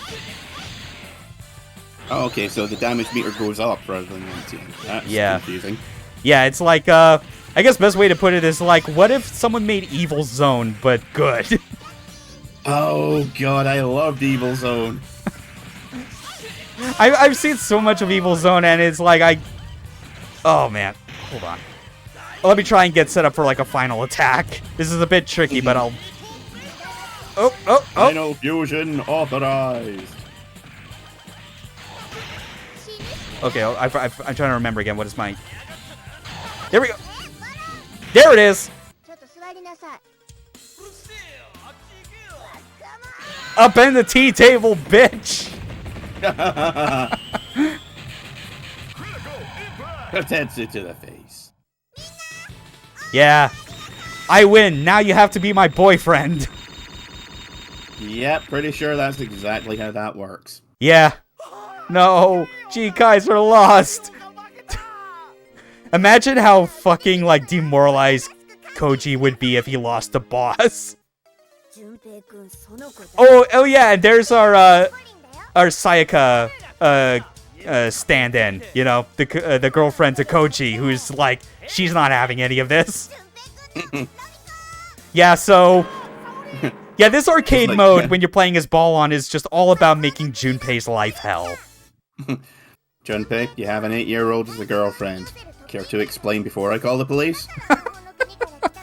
And even when she tries to explain, no, I could age myself up so I'm 17, and she's that doesn't make it better. It makes it weird. Doesn't make it better. It just makes it weird. Yeah. Oh yeah. I think this is one of the... He's bringing love. Break his legs. Oh yeah, so now I think this one, she's one of 2 pilots you can choose for the robot Pulsion, who is the Ultraman / Ava representative here. The very lean and lanky looking robot. Which I'm glad they were able to find a way to get an Ava reference in without it being the most on the nose obvious about it. Yeah. Because it at least shows an acknowledgement of what the actual what core inspirations were behind Ava to begin with, as far as the Ava unit designs and how they behave. Yeah. See, the thing is the mechs in this game look they have such a broad look to them that you can spot influences from literally like a dozen different shows in each design. Yeah, I mean, like even with the color palette, you could also like see a bit of Tekkaman Blade in there if you wanted. Absolutely, or like with the way like the head and the shoulders look like they form a different unit. Like that, like they're part of a different thing. The head looks like something from 5-Star Stories.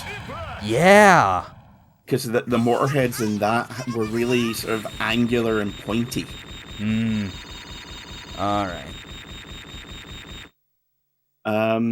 If you don't know how to install a lot of these mods, by the way, honestly, just like go looking in forums and on eBay. There are plenty of people who, as you know, you supply the materials, they'll do it for you for like $50. Junpei's life is still pain. Now he's got 2 girls saying, "I love you." No, I love you more. And is suffering. And he's just like, get these bitches out of here. That was just reminding me of that fucking meme that's been going around with the joke of like when someone's complaining about their suffering and going like, my life's like an anime. Oh yeah? What anime is that? Yugetsu no bitches? Oh man. And now we have a villain giving us like a TV style like commercial offer that you just can't refuse to get invaded and receive this pendant of hope absolutely free. Yeah. My life's like an anime. Yeah, One Piece. As in you one piece of shit. Oh, that's even better. Yeah, now it looks like we're getting into fucking Razafon. Yeah. Because this looks like the golems from that, the anime mechs. Yeah. They were fucking weird. Yeah, these are basically like one of like the boss characters that you fight like as part of like the story mode. They obviously are not. I don't think. I forget if they're actually playable or not. I know that there are like some unlockables you can get, but they're usually like for some that I think are like alternate versions of like existing characters. Like I know there's one called like Dark Pulsion. Let's see. I actually need to like help you in your day-to-day life. I actually need to like double check something because I'm forgetting what is like the button to like combo that I need in order to use items. Okay, both attacks and jump. I thought that was it. So I gotta press both triggers and then A to jump. Because that's another thing about this game that I forgot to mention is like, you see those icons near the top left with like the word magic pots? Like, there are like items you can pick up that you can then like use in the middle of a match that you hold in like a stock. Some of them are like stat boosts, others are like weird like character exclusive items. Yeah, like that. Oh no, oh no. Hold on, I'm trying to get this off, please. Yeah, I'm just shooting a bunch of balls. I don't know. And then I just shot like a freaking Shinken line or whatever, like train at them. Like, what the fuck? Like, firing a bullet train at a weird blob with testicles. Freud would have a field day. Yeah. All right, we got a offensive power boost. Let's just try and. Oh my god. Oh. Yeah, this is real rough. Activation repair module. Oh god, just please get off me. I'm trying to end you, please. I also have to remember as well, like with this being, oh shit, I think this fucker's got an AT field.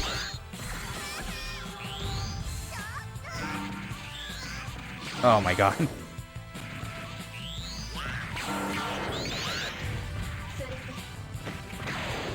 Yeah. See, now all I can think of is the Tony Takizaki Eva. Oh man. Like the borderline is going up to the science junk and stuff. Yeah.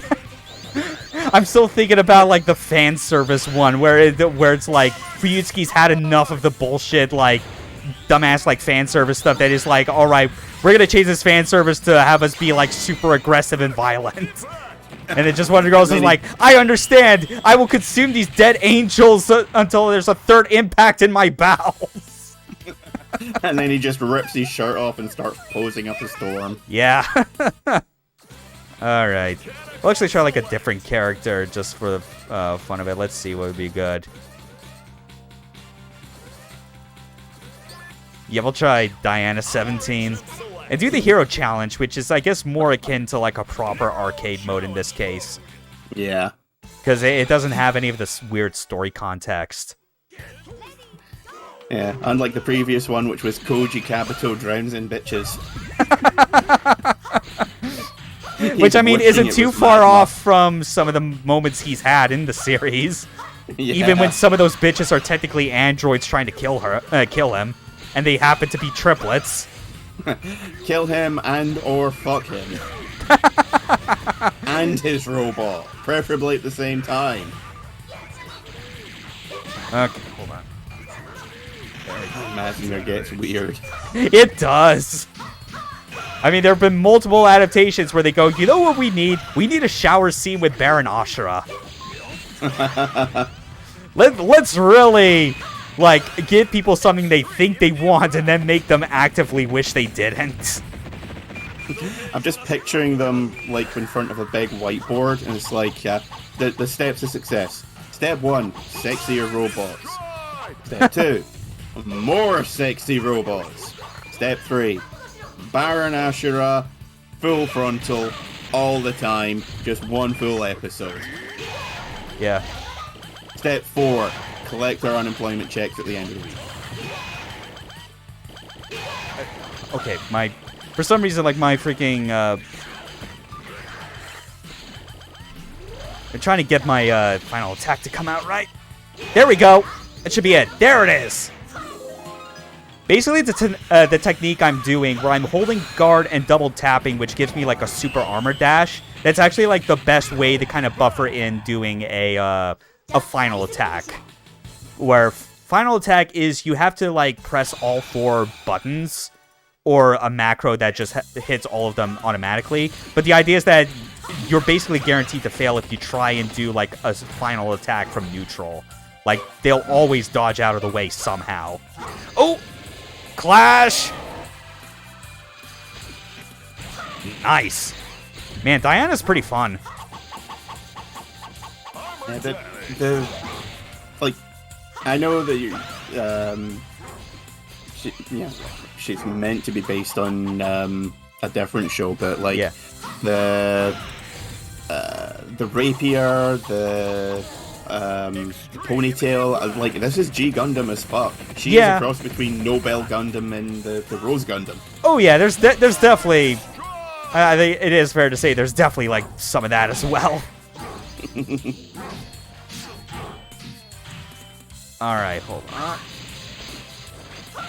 I might also have to, like, take a look at Pulsion as well, just because of, like, you know, there, like, the Ava references are obviously a lot more subtle, but I want to say that there's absolutely, like, a final, like, a move for him that is very, like, well, I think his final attack is very Ultraman inspired, but I want to say he at least has a special that is very much inspired by, like, you know, that one Ava episode, Dance Like You Want to Win, that fucking dive kick. I'm pretty sure he has to have that, because it makes too much sense.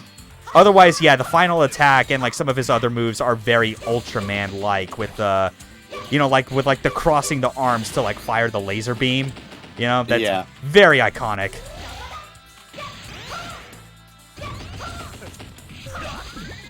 Alright. Yeah, and here's Rafaga, which is the Macross representative here, which, you know, makes sense. If you're gonna get, like, a proper triple changing transforming mech in here, you better hope to God you got Kawamori to oversee it. Fortunately, he oversaw all the mecha designs for this, hence why he is still the best of the industry. Alright. And he's still putting out robot designs like they're nothing. Yeah. God, I definitely hope that they're bringing him back for Daemon X Machina 2. Oh, I forgot that was getting a sequel. Yeah. More exciting than any rumors of, like, what FromSoft may or may not be trying to do with Armored Core. Yeah. See, I don't know, because it's been so long since they've done... Nice, here's Hero Mode. which is like, it's an item that you can get that's exclusive in this mode, and I forget exactly what it does for Diana, but it's like, it does exclusive things for the characters, is the idea.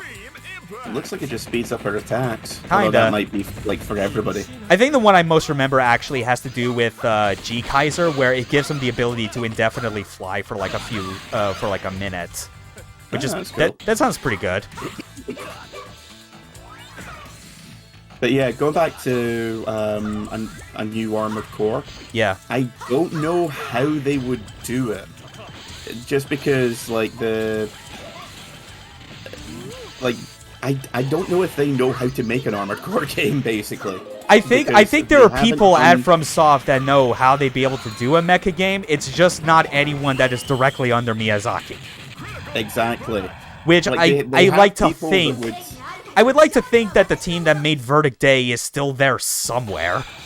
At least let them do it, because otherwise just like having like rumors or leaks or whatever, where the only descriptions people are giving are ones that make it seem like they have never played a game other than Dark Souls in their fucking life because they don't know how to describe it. And that's what worries me.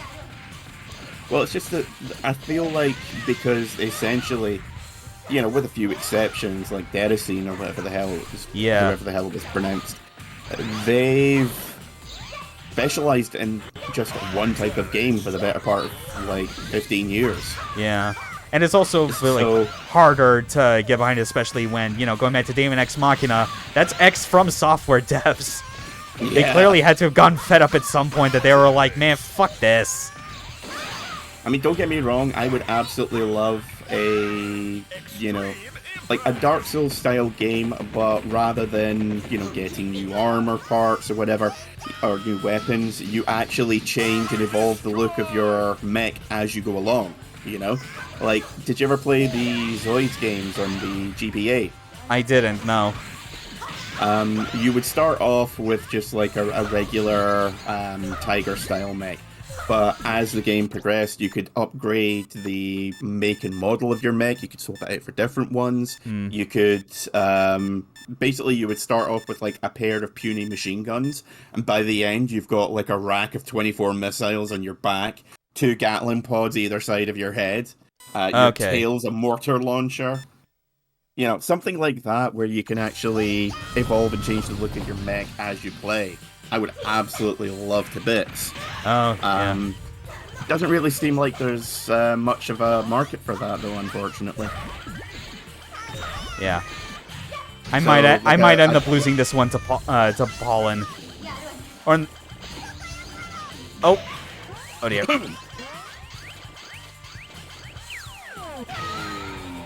Yeah. Girlfriend mode has been activated. She is now your waifu. Girlfriend mode this, you bastard! Cock shotgun. That's Techromancer. Oh wait, no, that at least that's the gameplay of Techromancer. We still have the bonus gallery to show off. And then I think we could switch to another game. Just God, this game is so weird. Like I'm generally not like the biggest mark for Capcom fighting games, because like there's other types of like fighters that I'm generally more into. You know, I'm always gonna stand for Virtua Fighter and DOA back when it had soul. What, you mean back when it wasn't a cash cow franchise? Back when the oatmeal cookie man with sunglasses knew what the fuck to do with it. Back when he poured his love and facial pus into every disc. Yeah. So here's the original animation they made for this Dreamcast version, which is like, it's more like an actual anime opening than the arcade opening was. Gee, I wonder if anyone got an idea for Gurren Lagann from this one. Just, oh man. I mean, it wouldn't surprise me if, like, you look at the names and there's some Trigger employees on here. No, I think for the era, this would have been more like, they probably would have had half a mind to get Masami Obari on this. Speaking of which, I actually never like brought this up a while ago as far as like announcements that for things that I know are shit, but you know that like Pop Team Epic's got a second season coming, right?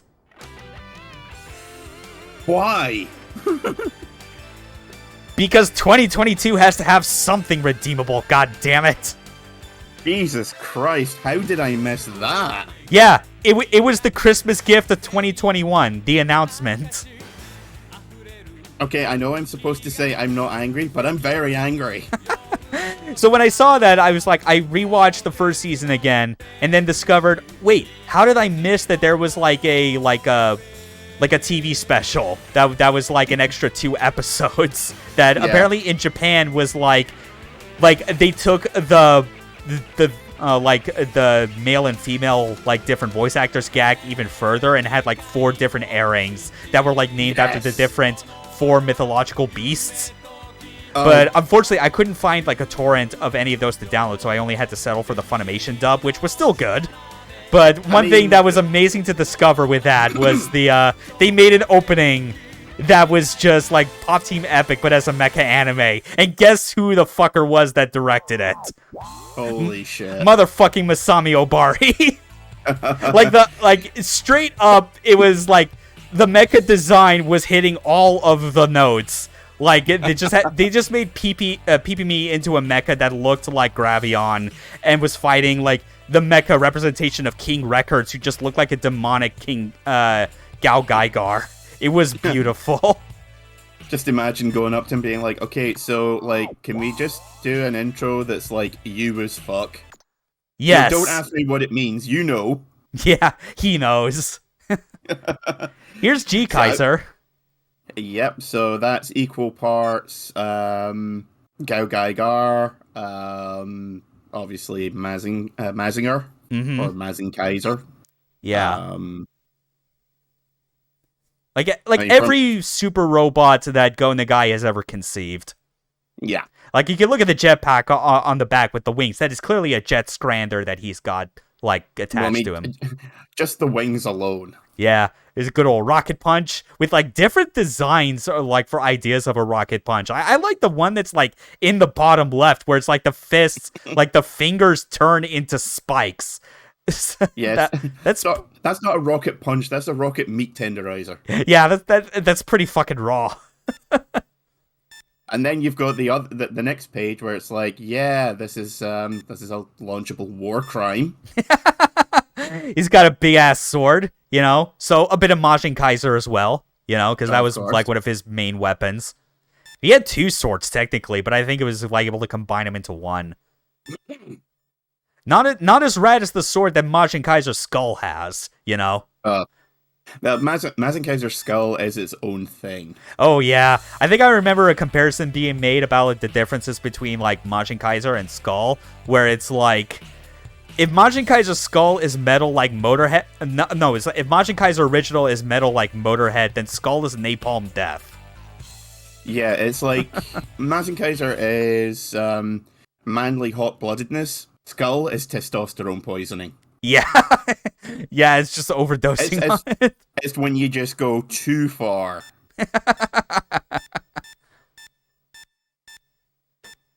Yeah. This is technically like the final boss mecha if we were to get to the end of like the story modes for like at least most of these. But it's like nobody ever talks about Grandizer, who was only popular in EU territories as far as I know. Yeah, it's like I remember Grandizer. I've seen enough Super Robot Wars. It was really ridiculously popular in continental Europe. Yeah, like Italy, France, and Spain in particular. Saudi Arabia actually, I think, like latched onto it very well. Like Raph actually talked to me about this since he lives there and grew up there. That was like kind of like a staple of cartoons in Saudi Arabia like decades back. Yeah, Saint Seiya as well. Mm-hmm. Here's Dixon, who is both a Gundam and a Patlabor and an Armored Core, because I have played enough Armored Core to know that fucking torso piece is exactly like a core that you can like build like your AC around in some of the games. Yep, also looks remarkably like one of the mechs from Virtual On. Yeah. The one that looks like Guile, whose name I forget, uses a weapon called a Tongfer. Right, yeah, he's got freaking Tonfa-style weapons that are also guns. Yeah, but it's spelled Tong. Yeah. Tongfer. which might seem like the most out of their concept ever, but then again, Neo came out years and years later, and in the DLC, you fight Sarutobi Sasuke, who has like gunpowder tonfas. He fucking jabs you with tonfas and the ends explode. It's fucking rad. And there's like literally an entire suite of magical girl robots. So. Oh yeah, Fei Yin and all that. One of them actually ends up being Miku. Yeah, that's right. They did a crossover. Yep. We got Wise Duck over here, which is piloted by 5 people, and like even though we didn't play as him, he's the only like robot in the game that can't jump. He only has a lateral dash because he's got giant rollers in his wheels that moves him around fast. You know, kind of like Votom's, but it's like short distance. But yeah, it's cool that they got like this super heavy, dingy type of real robot in here. Yeah, there's a bit of MS8 team in there as well. Mm-hmm. Here's good old Pulsion. Totally not reminding you of anything. Don't know what you're talking about. Maybe some kind of Shinto clown with the the beads around its neck. Maybe. Totally not a Lance of Longinus. Absolutely not a progressive knife. Don't know what you're talking about. That's definitely that. Like this page right now. Like after I said it and turned to this one, that is definitely teetering way more towards like just ripping that shit off. No, the one in the bottom right. That's like the heavy blades that the mass-produced units use. Oh god, that's right. Yeah. Yeah, movie. when we said that this was like the Ava reference, but was like admittedly more subtle, we were only partially truthful on that. It was subtle until we saw the concept art, and then just went, well, yeah, for that. and although admittedly, like this one's like pretty rad. That looks more like something designed by the artist for the Shin Megami Tensei and Persona series. Kinda, yeah. I mean, he's even got like Soul Bad Guy's like style of blade. Yeah, just with the shoulders, the heels. Mm-hmm. Yeah, this looks more like it was like someone trying to do a mech version of some of the demons from Megaten. Yeah. Man, that'd actually be a hell of a game. If you just get get Kaneko out of his purgatory flower field, get him away from Atlas, and give him a deal that's like, hey, we want you to do character designs with the stipulation that you also designed their robots. Don't try and back out of this. We know you had a fucking deal with Kojima on motherfucking Zoe 2. We remember that. We remember that, bitch. Get to work. You want to get sent back to the flowers or not? He designed probably the weirdest and most annoying boss in the entire game. Just like that concept of an orbital frame was just the fucking weirdest it ever got in Zone of the Enders. Yeah, that one boss fight took me I completed the game in an afternoon, and that one fight alone took me the better part of an hour. Yeah, just so much having to chase him down in between those fucking pillars. And the fact that he puts out like clouds of darkness whenever he feels like it, basically. Yeah, something like that. This totally doesn't remind you of anything. I don't know. Gerstalt. I'm just right. I'm just mashing vowel sounds together at this point. Yeah. But yeah, like that's also the thing is like this is Macross units to an absolute T, because in game you would actually be able to like change between all its 3 different forms. It's kind of amazing. I'm surprised that like thinking about it, Kawamori didn't go one step further and try to like do a super dimensional Orgus, I think it's called. The one that's like a quadruple changer that has all of the forms that a variable fighter has in addition to a tank mode. Yep. I think doesn't Orgus 02 add like a 5th mode or something? I don't remember. I have never even heard of an Orgus 2. Yeah, there was a sequel, Orgus 02. Weird. Okay. OVA was only like 4 or 6 episodes, but it's set. I don't know. Because I have it, but I've never watched it or the original. Yeah. But I don't know if it's like an alternate continuity or if it's set like several hundred years later, because it's set in kind of like something like an 1800s style setting with like small cities and villages, sort of like Vienna in the 1400s. Right, yeah. It looks really good, but it was considered a bit of an oddball when it came out. Yeah. I want to take the time to like better appreciate the detail in Ballon and just like all the different parts that are making it up. Like its right foot is a bus, the left foot is a boat. There's part of a school in there. Yeah. A bunch of train cars like for the right arm with like a bulldozer arm for the hand. It looks like a clock tower for a head. Yeah. And man, this really shows as well, like during the concept phase, like, wow, it could not have been any more different at the start because they had no idea what they wanted to land on. Yeah, some kind of Martian King super robot, and then the Iron Giant. Yeah, I was about to say Iron Giant as well. This is a weird Mega Man boss reject. It's like a weird Gutsman, but not Gutsman ripoff or something. Maybe it's just the head or something. I think Gutsman with Getter 2 with the vibrator pods in its back. Yeah, kind of that as well. It's a weird egg-shaped body. Now it's starting. The concept starting to like meld into like what it actually did end up. Although this one had, I think, a more interesting idea where the left foot, instead of it being a boat, it was just a space shuttle. That looks more like something from the guy that did Blame, though. It looks a lot darker and more dingy. Yeah, so like the sketchiness kind of adds to it. And that's how you get the final design. And there's the cockpit, presumably, which is just like a classroom. Like, I know it's a classroom, but I also imagine that it's made out of cardboard boxes. It really does look like it. Pollen's such a fucking weirdo character. Yeah, and there's Diana. Yeah, I think they pretty much nailed the concept right from the beginning. Yeah, like lean, powerful, like female robot design. Though some of these early concepts definitely look cool. I like the one on the left's got a bit of like a Cleopatra kind of vibe to it. Yeah, the one on the left looks more like it should be like like the kind of robot that the main antagonist's female sidekick would be using. Yeah. Yo, now I remember what it reminds me more of. It reminds me of like Venus A, I think it is, or Minerva, or whatever. Like, yeah, it's another one of the female robots in Mazinger. Like, I think it introduced in Great Mazinger or something, like the companion to Great. Yeah, piloted by June, like Tetsuya's girlfriend, fiance.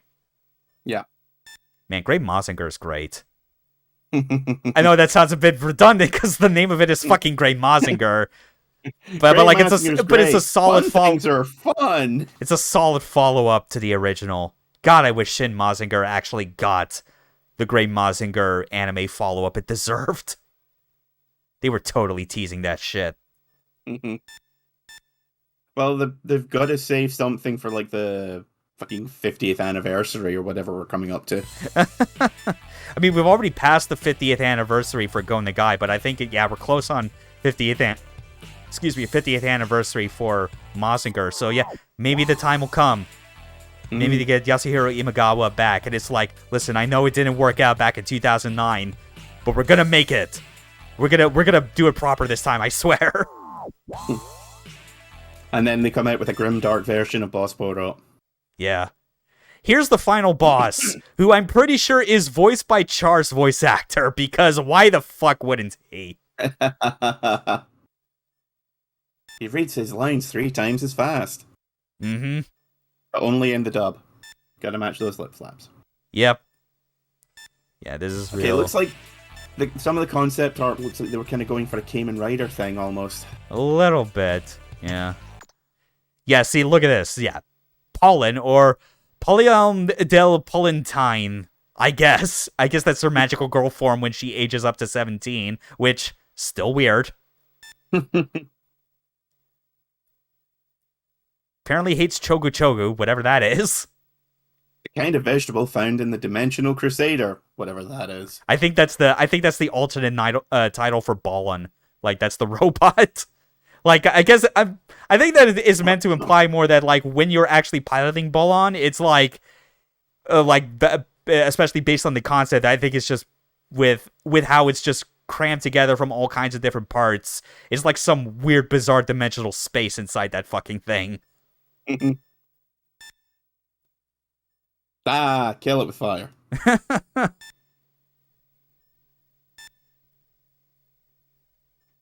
Yeah, this is definitely something. Magical head crush. And this is her when aged up. Yep, still weird. Still very weird. That does not look good. Man, now I realize what would have made Magical Girl Pretty Sammy better is if Sasami had to pilot a giant robot. To be fair, I think most... Well, I mean, that's basically what Symphogear is based on. It's magical girls piloting giant robots. That's pretty good. Here's the crew of the Wise Duck. There's Arvin, Gonzalez, Ricky, Thomas, and Harold. Pretty diverse cast. Yeah, Arvin kind of looks like Garrett Ran aged up. Mm-hmm. Yeah, definitely looking like the kind of what you just said as well, like go with MS team, but as well just like the kind of ragtag gritty team of soldiers in a shitty futuristic robot war. Yeah, kind of thing that starts off reasonably dark and just gets super depressing by the 6th episode. Yeah, with just the moments of camaraderie between the 5 of them being the only source of reprieve. Yeah. And then you look and go like, oh, how many episodes is it? Oh, there's 7. Oh yeah, that's another thing I forgot to mention. Bloodia from Cyberbots. What'd you call it? Yes. Yeah. We'll actually briefly load up hero mode again, and just to switch to these because like these extra characters are off screen. There he is. There's my boy Jin. And as such, because these aren't any of the main cast, they only get access to hero mode instead of a story. No Cyber Akuma then? No. Or Devilot. Bit of a wasted opportunity. Yeah. Yeah, Cyberbots is an interesting game. It definitely doesn't play like this. It plays more like a proper fighting game. Yeah. See, Devilot would have been fun, but it just would have been that annoying laugh for like 60 seconds. Yeah. Looping.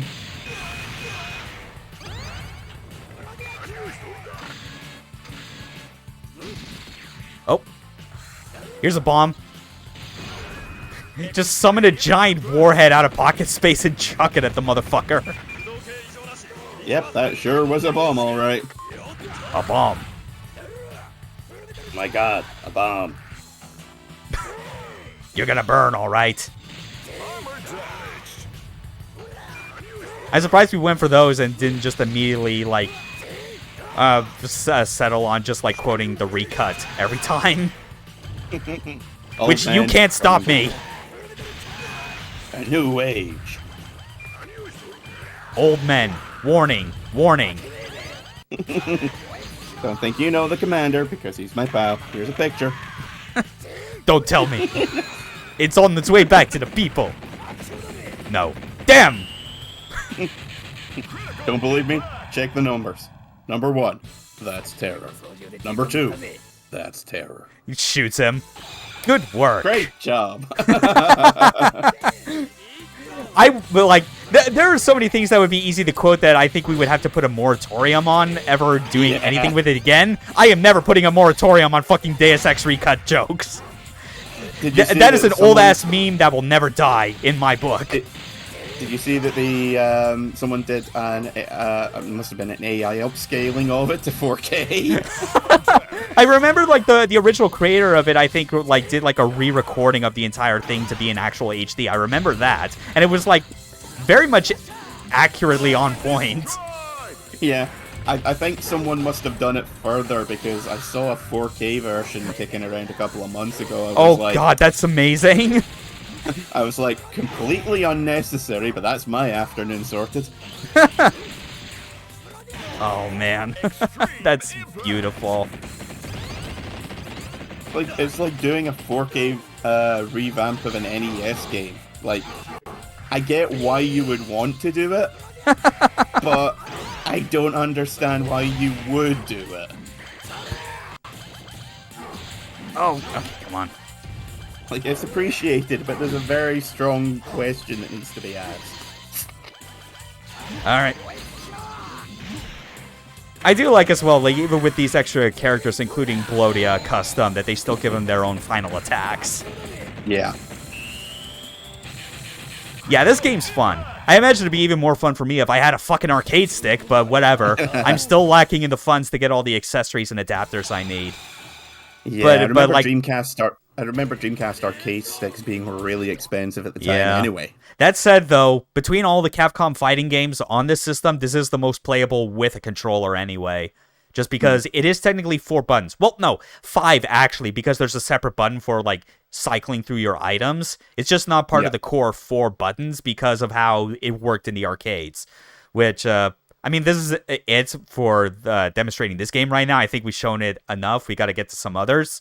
But in the arcade original, the start button actually doubled as the change item button.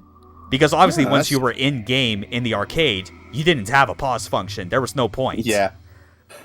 Yeah, it's like, that's surprising, but at the same time makes perfect sense. Yeah. Because I remember quite a few fighting games in that period, Capcom would use that as the taunt button. Mm-hmm. Fairly certain it's the taunt button in some of the Zero games, Street Fighter Zero. Right, yeah.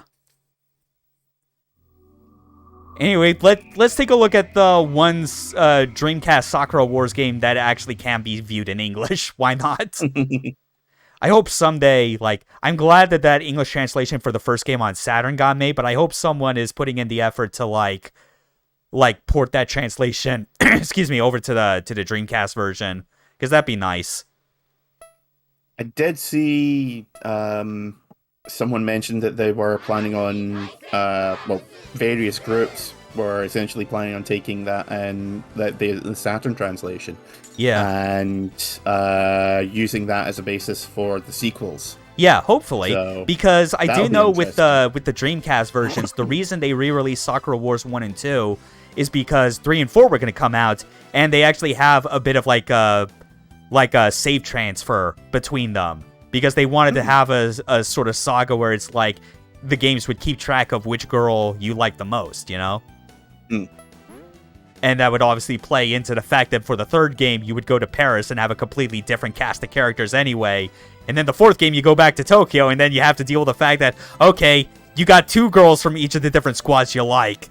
Explain yourself. Yeah, I was going to say Mass Effect Waifu Edition, but Mass Effect Waifu Edition is Mass Effect. Yeah.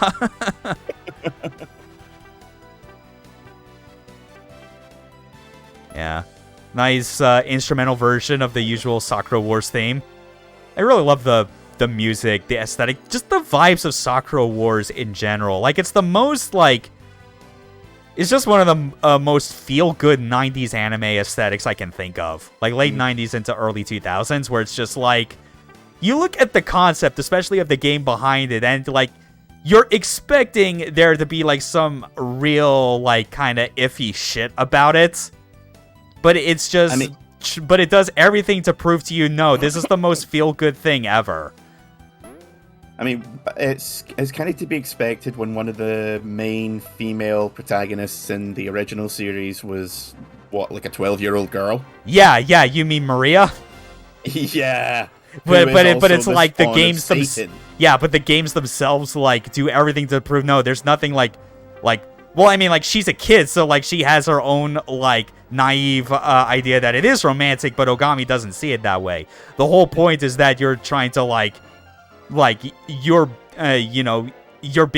being friendly. You're working with, like, these people and, like, getting their trust so that, like, when the time comes that you have to defend Tokyo or Paris or whatever from, like, the spawns of hell, that they got your back.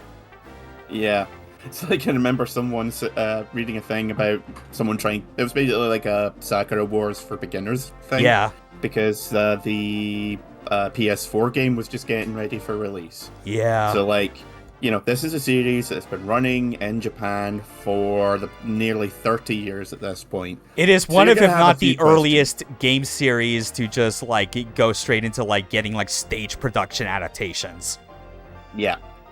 Like, Sakura Wars is a big fucking deal. So here's what you need to know. And when it got to Maria, it's like, okay, so technically she is romanceable, in that you have more or less the exact same kind of dealings and mechanics with her. But while she's seeing it as some kind of big fairy tale romance, Ogami's seeing it as him being a big brother. And yeah. Just so we can be clear, real life big brother, not anime big brother. Yeah. No one gets the dick in this game. Let's just put that out of the way. She doesn't get it, thankfully. There'd be massive fucking problems. She doesn't. I wish she did, because goddammit, I love Kana, but that's besides the point, and these two don't. We're playing as Kana. Kana's the best girl. She's the one I went with for, like, the time I spent playing the English translation of the first game. Because, like, she's strong karate woman from Okinawa who's taller than literally everyone else. She's a full foot taller than Ogami. Why wouldn't I say yes to that? Isn't she the, like, all I know of her is that there is a lot of fan art of her where she's portrayed as some kind of Oni. I think there might have been, like, a scene in one of the games, maybe the first one, where it's like they're doing that as, like, for, like, because all these girls, their daytime cover is that they're part of, like, a theater review. So it's like obviously they're having to, like, cast these girls into parts that make sense for them. And unfortunately that gets into the matter of, like, some people, some of them are getting placed into unfortunate typecasting because of certain biases. Yeah, it's like Sakura is an elegant, perfect lady, and she likes punching things until they explode. And then there's Sumire, who is just like the Ojo-san, kind of insufferable rich woman. And then there's Kyoran, who just likes blowing shit up. Yeah, for science. Naturally, she is best girl. Yeah. Oh no, something's terrible happening with Kana. What is it? Oh man, this really is just Sakura Wars. Look at this. Jesus Christ, it's the exact same layout. Yeah. Even, like, the time-limited, dialogue prompts for, like, choices. Yeah. Con, are you alright? Although, did they always go that fast? Because I remember them being a bit slower in the stuff that I've seen of the series. Some go faster. I remember one when I was playing Sakura Wars where it was like a split-second decision where it was like... I think it was the decision where, like, Sumire and Sakura were getting into a fight and were about to slap each other, and you had to make the decision, I think, of whether or not you were going to intervene or not. And intervening meant that you just get both handprints straight in the face. Yeah. No, I know that there's some which are, like, ridiculously time sensitive, and if you don't do anything, then you get put into a failure state. But and also the majority of them, I remember them being quite leisurely. Yeah. Also, because I made the right dialogue choice, I did get that little jingle, like just to kind of show that I do care about her and she appreciates it. I asked if she was okay.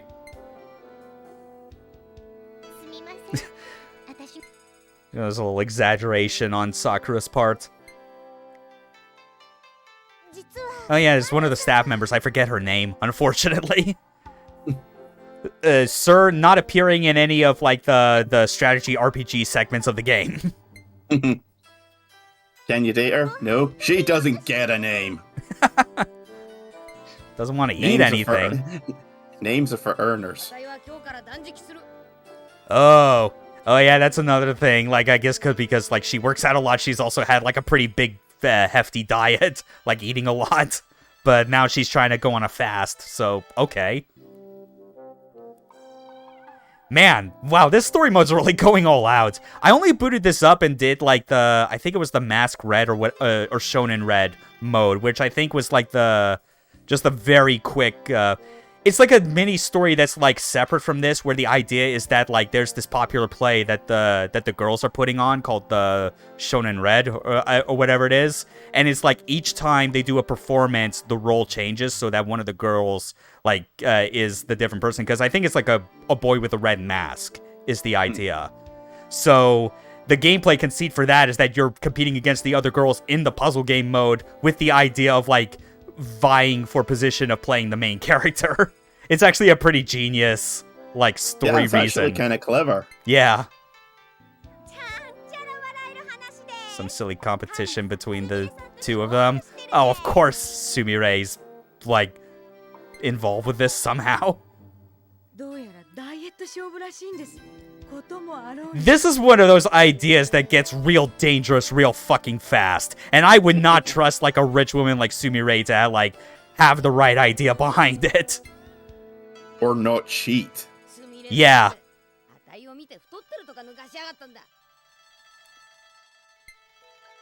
Yeah, seriously, she's got like 2% body fat. Yeah. Like this girl's all muscle. And like way taller than you. Why the fuck would you ever taunt her with like, hey, are you actually getting fat? Yeah, she weighs like 300 pounds, but that's because it's all dense bone and muscle. You want to get bench pressed by her, do you? I mean, some of us would want to, but I mean, that's a different reason. Yeah, I was like, okay, so is this a threat? Or, like, is this the carrot or the stick? We need to know this in advance. Oh, sorry, that's right. I forgot. Some of us like to get threatened with a good time. You threaten me with what I've been dreaming about for the last 10 years. I'm gonna say no diet needed. Like seriously, it could go horribly wrong, and you're already well fit. You're more fit than she is. Technically speaking, she doesn't need a robot. Yeah. She could probably punch all these Yoma with her bare fists. Just strap a couple of Gatling guns to her shoulder. She can handle it. That's why I like Kana the most. Like, among all these characters, if we're going with like a Sailor Moon analogy, she is clearly the Sailor Jupiter of the team. I mean, Sailor Jupiter's introduction, I think, was like punching one of the monsters of the week before she even needed to transform.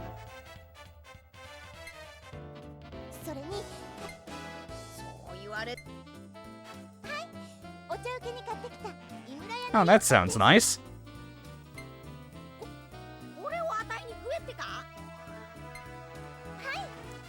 I bet you Sumire is just gonna, like, pop out of the door as soon as she starts eating and go, aha! I knew it!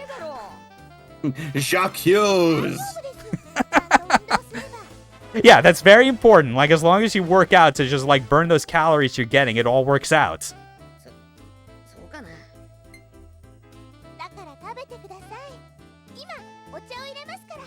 Alright. Like, this opening conversation is actually going for way longer than I thought it was. This is way more effort than I ever thought they'd put into what is essentially a puzzle game. Yeah, it's like you're going to get to the actual puzzle fights and they're going to be over in a minute and a half. They're going to be over in a minute and a half, and I'm going to be the one that's losing because I'm not good at these. And then it'll be another 15 minutes of dialogue. Eat if you This is exactly the sort of game that would have branching paths for no other reason than no one was paying attention. Yeah. Things already seem to be escalating, though. A duel, huh? That means we're probably getting very close to that, like, the actual puzzle gameplay, which is probably the duel itself. Oh, yeah, it is. Oh, wow, I actually have to... Wow, seriously, they like, these three girls represent one unit. That's kind of dumb. Alright, let's see. Get to choose a different element, which apparently determines, like, heavier attacks, quick charging, balanced offense, or fearsome level 4 attacks.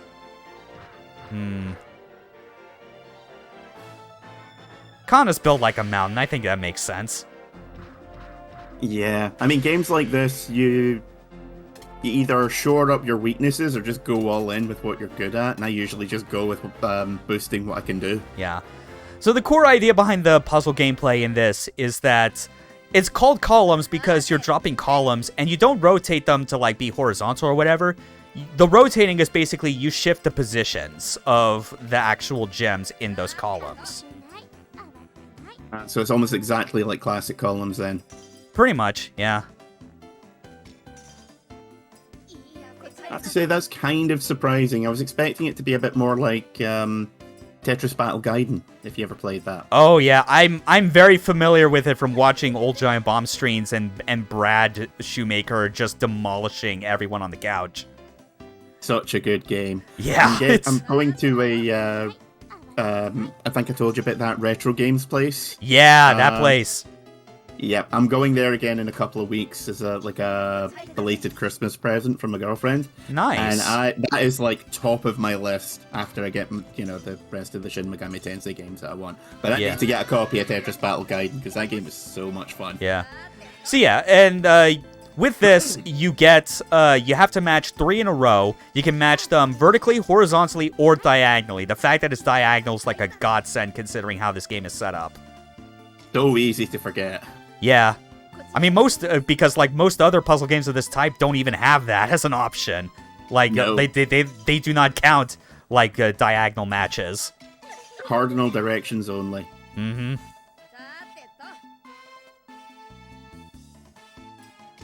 Alright, we'll go with that. Although, if you're more used to playing games like, say, Puyo Puyo, you'll be very annoyed that you can only ever really match,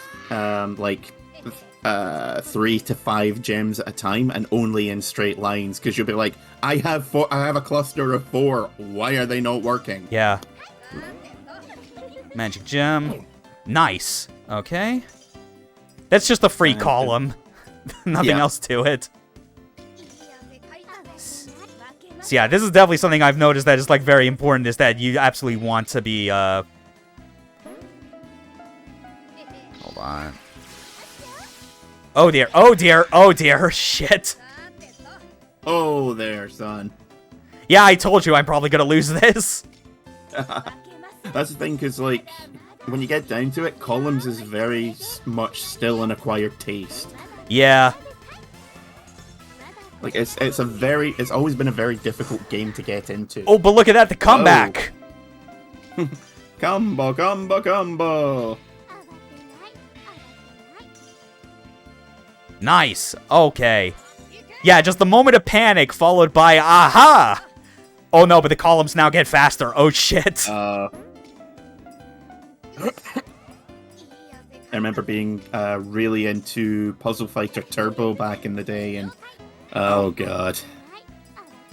Just the sheer panic you would get into playing that. Followed by, oh wait, I'm gonna get through it. I'm gonna make it. Yeah. Alright. Shit. We'll do what we can. Oh! Nice. Okay, Chains. now it's going at warp speed.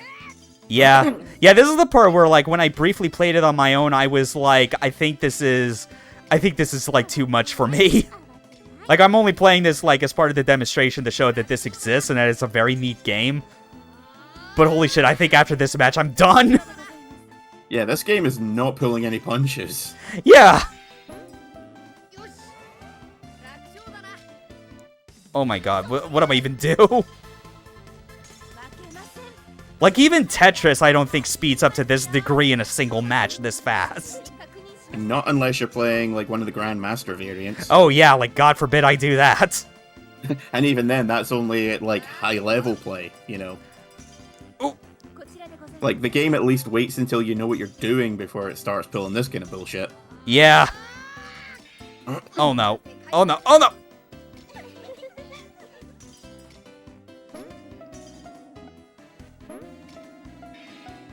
Oh yeah, and the magic gem, if you landed on top of a particular colored gem, it removes all of them. That's not bad. Oh, fuck that. I didn't have time to react to that! Ah. Well. Fuck you, girls whose names I don't even know. Oh well. I mean, that was kind of fun, admittedly, but it was only until, like, right up until the point that it started to speed up that I couldn't even keep up anymore. Yeah, I kind of feel like if you got people who are into this game and Sakura Wars, this is one of those games that you'd be like playing all the time. Oh, for sure. I mean, look at that. And there's even like DLC for this, like load puzzles from VMU. Like, I guess if you were to like download those from the internet and load those in to like get like special ones. I don't know if because I know there's like a website, Dreamcast Live, that actually hosts like a bunch of like VMU files for DLC of like various games. I don't know if like Sakura Wars Columns like DLC puzzles are listed on there or not. I know they got plenty of content for stuff like PSO and Sonic Adventure and the like. Yeah, I mean, the game itself was thought lost for decades, so... Yeah, so, like, it was seriously just, like... Was it really just one of those games that, like, did not have, like, a high circulation sort of, like, physical release or anything? Like, was it one of those, like, mail-order games or some shit? From what I understand, I don't know the specifics, because, like, Sakura Wars, again, it's one of those series that I'm really only more tangentially familiar with. Yeah. But from what I understand... it was like a premium only available with like certain limited editions or what have you. Yeah. Or it was released in very limited quantities. Yeah, because I'm looking at the date of like what it was pressed at. This came out in December of 99. So, wow. So it must have been, maybe it was like one of those limited edition things, maybe because like I think 99 and 2000 was when they were putting out the Dreamcast versions of Sakura Wars 1 and 2. So maybe that might have been to like...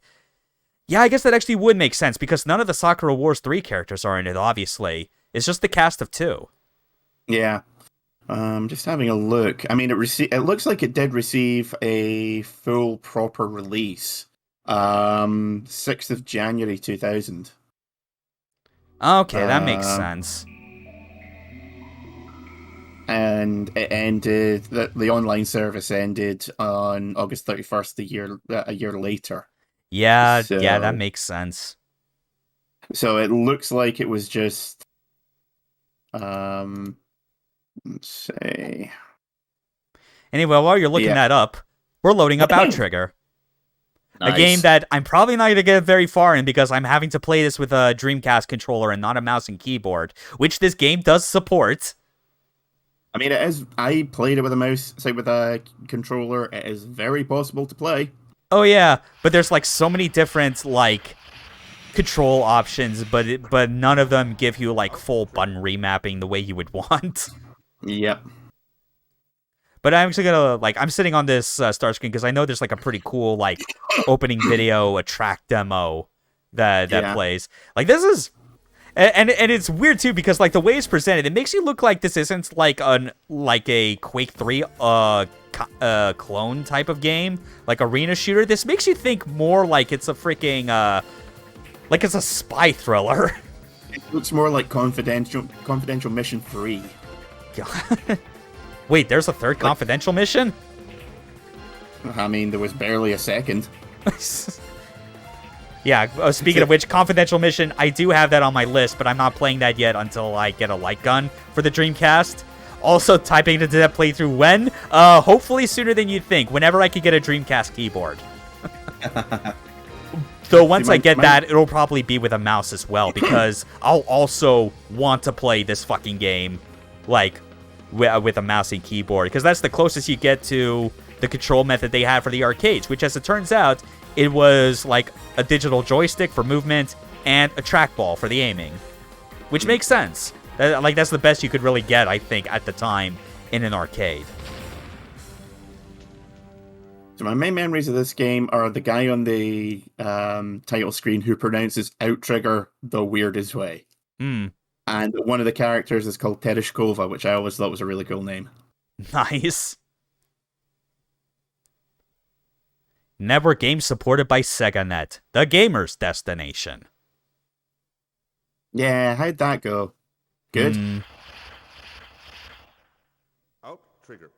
Yeah, I see what you mean about the pronunciation. It sounds almost Canadian. Outrigger. Yeah. Alright, character.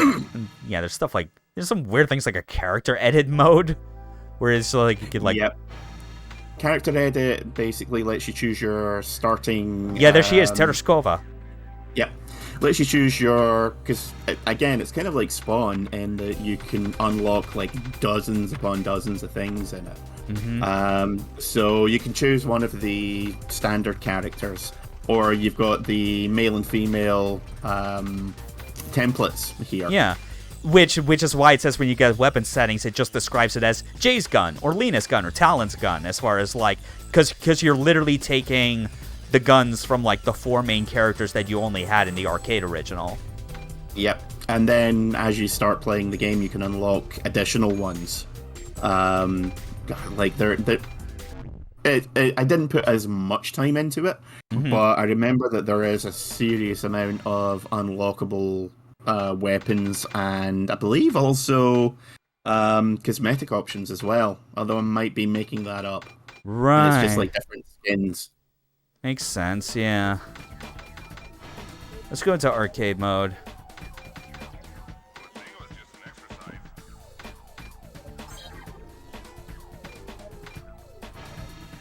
Yeah, we'll go with that. Player setup, device setup, right? So, okay. Yeah, so this guy has a bunch of control types that are categorized based on like letter, but with like numbers for like slight variation. So here it's like the idea with this is that you like move and strafe with like the D-pad. A is shoot, B is jump, and all that, and like you can use the analog stick to look around, which seems cumbersome, except for the fact that like what it doesn't list here is that the left and right triggers in this control mode are for turning. It's very weird. B, meanwhile, it's like it changes it so that the left and right trigger are for your strafes, and you like turn left and right with the D-pad. But I think there is one which I remember worked pretty well, but the majority of them, it takes a long time, you know, just like dicking around with the control settings to find out which one actually halfway works. Yeah, which I might go with E1. Yeah, I'll go with E1 because that's similar enough. I think that way it makes it so that like, yeah, shoot. Oh, but that's still kind of awkward as well because shoot is on the left trigger and jump is on the right. But whatever. I'm generally pretty adaptable when it comes to like weird, antiquated control methods anyway. Yeah, like the Dreamcast controller was not built for FPSs or much of anything because, you know, everyone else was like 2 analog sticks and they're like, fuck you. Yeah. God, it's crazy to think. Also, our cable comes out the bottom because, again, fuck you. Okay, hold on. Oh yeah, that's right. And now like some of the ancillary functions, like switching weapons and view, are now on the analog stick. That is fucking bizarre. Yeah, whatever. We'll do this. Yeah, it's certainly a playable game. It's just that you feel like you need to put more effort into like fighting the controls than the enemies. I mean, the way to fight the controls successfully is to literally get the keyboard and mouse controllers. Basically, yeah. Yeah. So it's just kind of like all missions, kind of how it's set up for these like different courses. Obviously, like the main action is like playing in multiplayer. Yeah, later on, I believe there is sort of like a pseudo story mode where you go through like a dozen or so different arenas, taking on some of the unlockable characters that you can get. Mm-hmm. But again, we're talking about a game that I literally haven't played in about 15 years, so yeah, memory's a little hazy. There we go. Nailed that grenade toss. Okay, so yeah, it's up and to change your view, down on the stick to like switch weapons. Yeah, there we go. Power up. I think that's your quad damage, master attack, movement, etc. Yeah.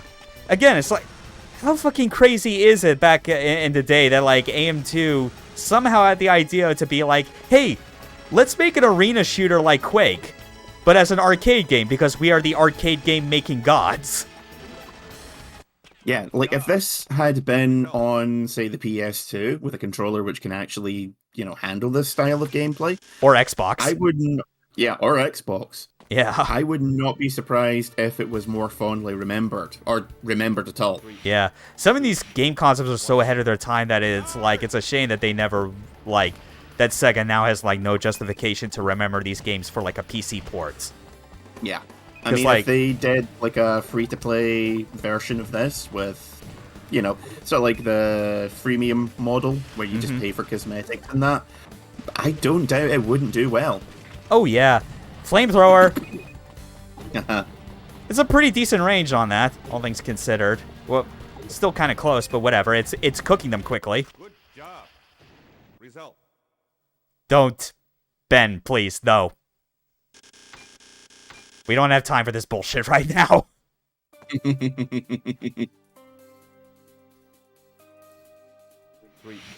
Okay. But man, speaking of Sega games having a PC port and with a freemium model, it's you just remind me again why I have called Sega idiots for repeatedly not even considering putting Border Break on the PC. Which remind me which one that is again. It is a... Okay, so basically imagine, Sega AM2 making an arcade game that is basically Armored Core meets Battlefield. It's a third-person mecha team shooter where, the main game style is, control point matches. Sounds vaguely familiar. I'm sure I've heard of it. It got a PS4 port back in, I think 2017. It had a long run in the arcades. It came out in 2009. It was popular for years, and then eventually they decided to put it on PS4, but in Japan only as a free to play game. And it's I played it. It's fucking awesome, but I'm you seriously passed this up for PSO2, striking when the iron was at its fucking coldest. Admittedly, now it's kind of the iron is a bit more hot for that game because of New Genesis and whatnot. Yeah. But seriously, that would have made so much sense for them. For God's sake, you could sell it as basically a third-person competitive multiplayer shooter. That would have gotten so many people's attention back then and not strike people so immediately quickly as oh, it's a weird Japanese game. In fairness, if there is one thing that Sega is famed for, it's making stupid decisions. Well, yeah. I mean, I feel that's bound to happen whenever you're a company that has such a diverse portfolio of games across decades that it's it becomes impossible to make the right decision with any of them. Most of the time, it's just forgetting they exist. Back in 2007, I want to say, there was talk about putting updating games like Game Ground for the PS3. God, yeah, Game Ground, yeah, that's a fucking game. Holy shit. Not just Game Ground as well, but also stuff like Crackdown. All these really ancient arcade classics, which no one remembers. And they're well, we've literally got, games which no one has talked about for at least 20 years sitting around in our archives, and all we've really done with them is put them out on PS2 bundles with slightly shinier graphics. Yeah, the Sega Ages collection. God, yeah. And the only one of those that really sold well was the Phantasy Star one. So why are we not doing anything with all this? The PS2 Sega Ages line was especially weird because when it started out, it was incredibly low budget, laughably so. Some of their ideas was to do ports of their classic arcade games, but the cheapest fucking amateur 3D graphics ever for them. Well, some of them weren't even that. They were just literally emulator discs. Yeah, but I think it also says a lot that it until way later when they decided no, let's actually treat these with care and have let's give them to M2. Let them do ports of Virtua Fighter 2 and Dynamite Deca and all that. And actually have them be faithful. Something that's a respectable product. Because there was one release of the Phantasy Star series which had zero bells and whistles and was literally just the 3 Mega Drive games on a disc with some concept art. Yeah. And they were like, cool, that'll be 4,000 yen, if you don't mind. Yeah. Wait, what do you mean it doesn't sell? Yeah, meanwhile, like the quality of it went up so much as far as like the content presentation of some of those ports that like the best one for me still in my eyes is the Gunstar Heroes treasure box. Because that's the 3 like Mega Drive games that everyone remembers from Treasure: Gunstar Heroes, Dynamite Headdy, and Alien Soldier. You could play those and not just play them, but also you got like super plays that you could like watch that shows you how the game's being done. So if you're a scrub at Alien Soldier like I am, you could just watch that half-hour clip and be amazed at how like frenetic that game is. Oh man, no McDonald Treasure Land. No. Or that Yu Yu Hakusho game. Okay, that one was actually really good though. Oh yeah, it was. Yeah. That one was like a legit predecessor to Guardian Heroes. Yeah, absolutely. Like it's cool. Like they definitely like showed a bit more care that I think than like most other developers would when it came to like having to do licensed products. Probably because they knew full well that like this is something that they have to do in order to get the funding for the games they actually want to do. They might as well like have like keep their chin up about it. Yeah. I mean, every so often, you know, big actors have to do, like, really huge, well-paying soulless movies just so they can do this cool indie project that they want to do. For sure. Like, fucking James Franco does, like, really, really dumb movies just so he can do adaptations of Cormac McCarthy movies. Like, I cannot stand James Franco as an actor, but... Like, he has basically said, yeah, all the big money I make for movies like The Interview, I put them into these really small indie movies that would never get made otherwise. And I'm like, I don't want to respect you right now. It's annoying. Oh my god. Yeah, that's Outtrigger. That's a nice little, like, preview of, like, what the game is like. The fact that a fucking arcade developer like Sega AM2 made a first-person shooter that happens to have a third-person mode, technically, but let's be real, it feels more right to play it in first-person. Like, the animations aren't necessarily up to snuff on that. It's about as much a third-person game as, like, Morrowind is. It's technically true, but you don't really want to play it that way. Like, you can do it, but why would you? Alright. Let's see. We're about up on, like, 3 hours of streaming already. Let's see, like, a couple more games that we could, like, show off that would be of interest. Go for Cannon Spike. Yeah, Cannon Spike. Let's go. Really quick, really frantic, and you can finish the entire game in like 20 minutes. Yeah, I think I even like made sure to like download a completed save of this onto my VMU, so I think we're good to go on like not running out of continues. Plus, you can play as BB Hood. Yes. Oh god, we're gonna do that, especially since I already did my test run as Cammy, because why wouldn't I? Hey, Psycho. I mean, Cammy is one of the best characters in the game and in Street Fighter. Yeah, and the game, at least the English version of this, because in Japan it's called Gunspike, but I mean, it's named after her fucking move. Oh look, there's Charlie. There's some girl that looks like Lucia in DMC2. There's Arthur, Ghouls and Ghosts reference. Wait, that's Devilot. That looks like Devilot. That was on the left. I bet, yeah. Yeah, this definitely is going out the wazoo with, like, Capcom character references besides the obvious Street Fighter one. Yeah, I think Simone is meant to be that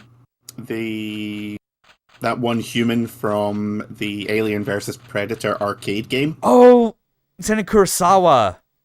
Yeah, right. She's got a lot of the same moves. She has very similar design, except she's black and she's got red hair. She's got a katana. Like, I would not be surprised if it was meant to be her. Just, you know, with the serial numbers file off. Wait, how did I not have the... I thought I put it on here. Shit. Oh well. We'll look over the controls. Left trigger special attack. R is mark, which is basically like your soft lock-on. X and Y are heavy, shot and heavy attack. A and B are the light versions. Yeah, I think that's all good. A game that, again, you know, being arcade in nature, it probably makes sense that it would play well with an arcade stick. But for now, like, this is one of the few where the controller suffices for the time being. All right. Let's start the game. Yeah, so... Oh, yeah! Yeah, so we go off screen. We even get... Wait, freaking Mega Man is in this? Shut up! I completely forgot about that. Ah, whatever. Let's go for the best Darkstalkers character. A character that was tasked with killing Phoenix Wright in Project Cross Zone 2 on orders of M. Bison. And she has a scooter! This is the fucking best! Because the Project Cross Zone games are just like, fuck it, we're doing this now. Yeah. God, yes. If I remember, she also does a lot of la, la, la, whenever she's speeding around. Yeah. Like she did in Darkstalkers. Mm-hmm. Just cute but psycho characters. You can't get enough of them. Yep, just so dumb, but so much fun. Yeah. And just when you see her, like, character portrait change to kind of, like, show, like, her mood is, like, getting very vicious. And it's like, oh, yeah, this is what I came here for. Yep, she just has two moves. Pissed off but sweet, and pissed off.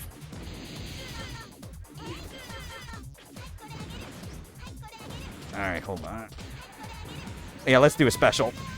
Oh my god, double bazookas, and I missed all of them. God damn it. There it is.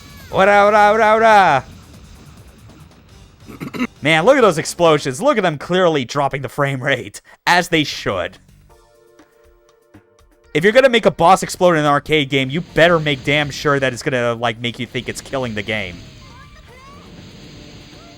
It reminds me of something I read ages ago. Is a lot of people in lots of other genres, like, slowdown is unforgivable. Yeah. Except in shooters, where you actually feel like you're blowing things up so hard the game is starting to suffer. Mm-hmm. Oh, look, a fallen Balrog. Yeah.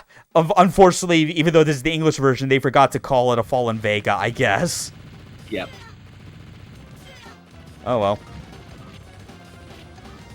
Man, as more years go on, the more I sympathize with, like, the competitive community that just settles on calling Bison Dictator.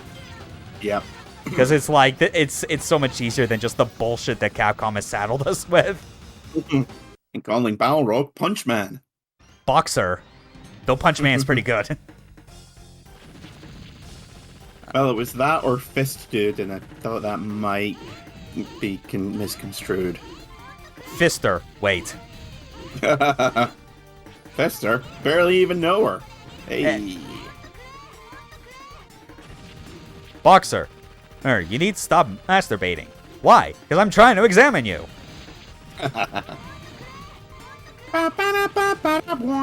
Flomp.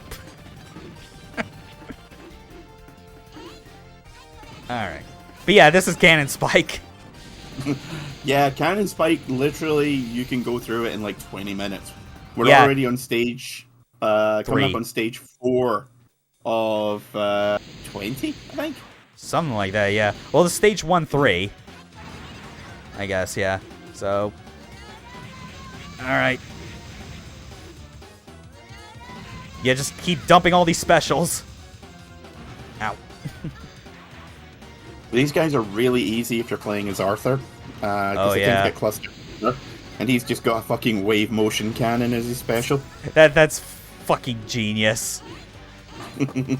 Hitting you with my picnic basket. Or no, that's more like a basket of goodies. No, even better. I think I just remembered like reference of like are you familiar with Rocky and Bullwinkle? Like the old cartoon? Vaguely, yeah. Yeah, well, like, the thing was that there was always, like, on top of, like, the usual, like, you know, the obvious, like, the main attraction of, like, Rocky and Bullwinkle itself, there were always, like, some, like, side cartoons that always play, like, in between the main sections, like Mr. Peabody's Improbable History. There's one called Fractured Fairy Tales, and I distinctly remember one with, called, for Fraction Fairy Tales. That was for Little Red Riding Hood. And it had, like, this amazing running gag that I still remember to this day, where they would always refer to, like, a basket of goodies. But every time, usually whenever, like, the wolf, like, was holding it, and, like, someone would say, a basket of, and then it would explode. Goodies. And I think I was played over here in the UK. Okay. But it was usually just the actual Rocky and Bullwinkle cartoons, not any of the additional stuff. Mm-hmm. So my knowledge of it starts and ends at Wer ist Musen Squirrel. Yeah. I mean that's a good place for it to start and end. Boris and Natasha, the best evil duo. I mean, I will every so often find myself going Wer ist Musen Squirrel when I'm trying to find something. Yeah.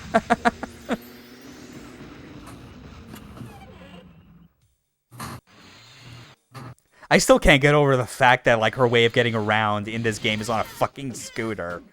Like, not even Darkstalkers, any of the games that she's in, those, I don't even think she had that as, like, part of her moves or anything, did she? Not that I remember. Like, I would have thought if you'd said, right, BB Hood, give her a vehicle, I would have been like, okay, she's riding on the back of one of her servants. Like, that would make sense to me. Yeah. But a Razor scooter? Not so much. Mm-hmm. I mean, look at her. Look how innocent and happy she is in that art. How could you, like, say no to that? It's like she asks really sweetly for a piggyback ride, and then when you hoist her up, then on comes the collar, and you're like, oh, I don't like where this is going. Yeah. Now march. Tell me, are you familiar with the Death March to Bataan? I have a feeling I'm about to be. Man, that fucking werewolf character or whatever, like in Darkstalkers Talbane, is just, like, just getting some, like, mad nervous sweating right now. He's just like, I feel really nervous. I don't know why. I feel like this girl being around me is gonna put us on a list, and I think it's bad for me. Yeah, unfortunately, it's the FBI's most wanted, and she's the one that's on the list.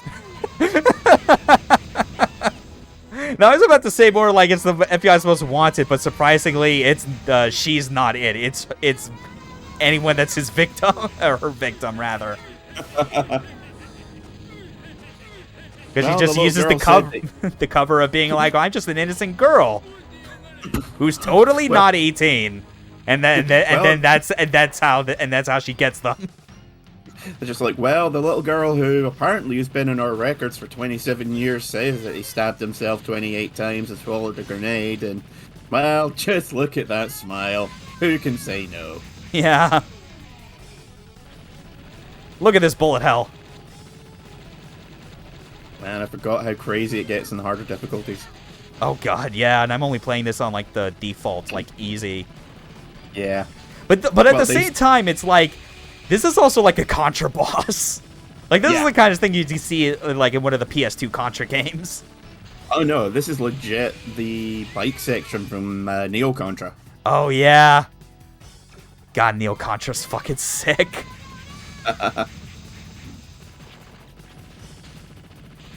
One of the bosses is just literally a Boston Terrier that speaks, and has a little World War I like Kaiser like German helmet. And let's not forget the fact that one of the stages you are literally running on the blades of a helicopter. Yep, same stage as Animal Contra. Like, if you had somehow told me before even looking at it in detail that Neo Contra was made by Treasure, I would have believed you on the spot. Yeah. Just like, why is any of this? It's like, because Treasure. Yeah. Oh, Masato Mayagawa. You created such a wonderful company, and you just are not able to do anything else of relevance now. Yep.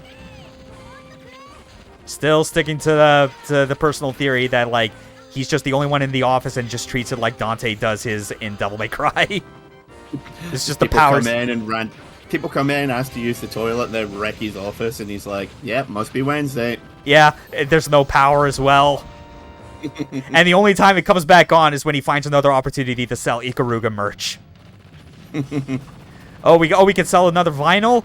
Alright, cool. That gives us extra 2 weeks with the water working again. Please, someone buy this t-shirt, my children eat dog food.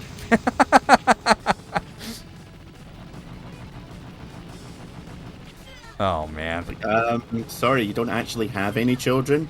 That's just a couple of Funko Pops you've painted to look like the main characters from Ikaruga. Don't say that in front of my kids. They don't know they're adopted.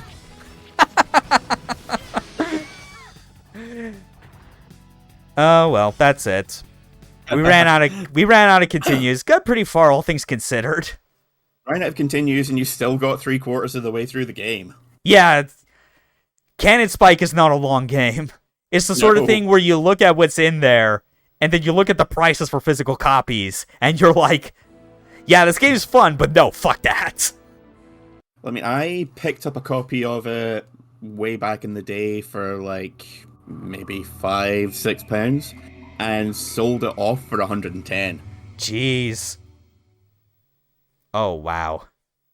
Yeah, I had no idea that it was anywhere near that rare a copy. Because, like, when I say that back in the day I used to have, like, if it was a rare game on the Dreamcast or the PS1, I owned it at some point. That's not me bragging or joking. That is a statement of fact. Wow. Like, I used to get, like, I'm one of those people that, for whatever reason, I just have the uncanny ability to get ridiculously good bargains all the time. And yeah, just like getting like shitloads of Dreamcast games for pennies and then selling them on years later for, you know, the price of a PC. And I'm like, cool. You thought I was past the DOA train after the past couple weeks of streams. Well, no one ever really gets over Dead or Alive. It's kind of like shingles. It just sticks in the system. Yeah. With music courtesy of Bomb Factory. Before Itagaki got into his Aerosmith phase. And then stayed there for the rest of his life. No, it only stayed there until DOA 4. I don't know if you've seen the way he dresses. He looks like Steven Tyler back in the 90s. Weirdly enough, I think the few times that I've seen like photos that come out from like his Facebook page, because surprise, he's like, even though most people have taken to Twitter, he still sticks to Facebook. But like, I think the few times I've seen him, he's like, yeah, it's still clearly identifiable as Itagaki, but I've noticed significantly less leather jackets. Right, so he's moved on to the Steven Tyler as an elderly lesbian aunt phase then. Nice. Yeah. Man, this stage is weird, just because it's like, it's weird looking back to like this version of DOA 2 and just being reminded how like there are like certain, like there's a lot of things that obviously like are still like in the Xbox like update, DOA 2 Ultimate, but then just some things that, like that weird like circular stage where you saw Helena and Ein fighting, where like it's like they just a big spiral. Yeah. Oh, Gooby Kasumi. I remember that caused quite a stir back in the day. Yeah. Don't worry, it's okay to show it. There were literally no genitalia, and this game got rated T for teen back in the day. Fuck you, prudes.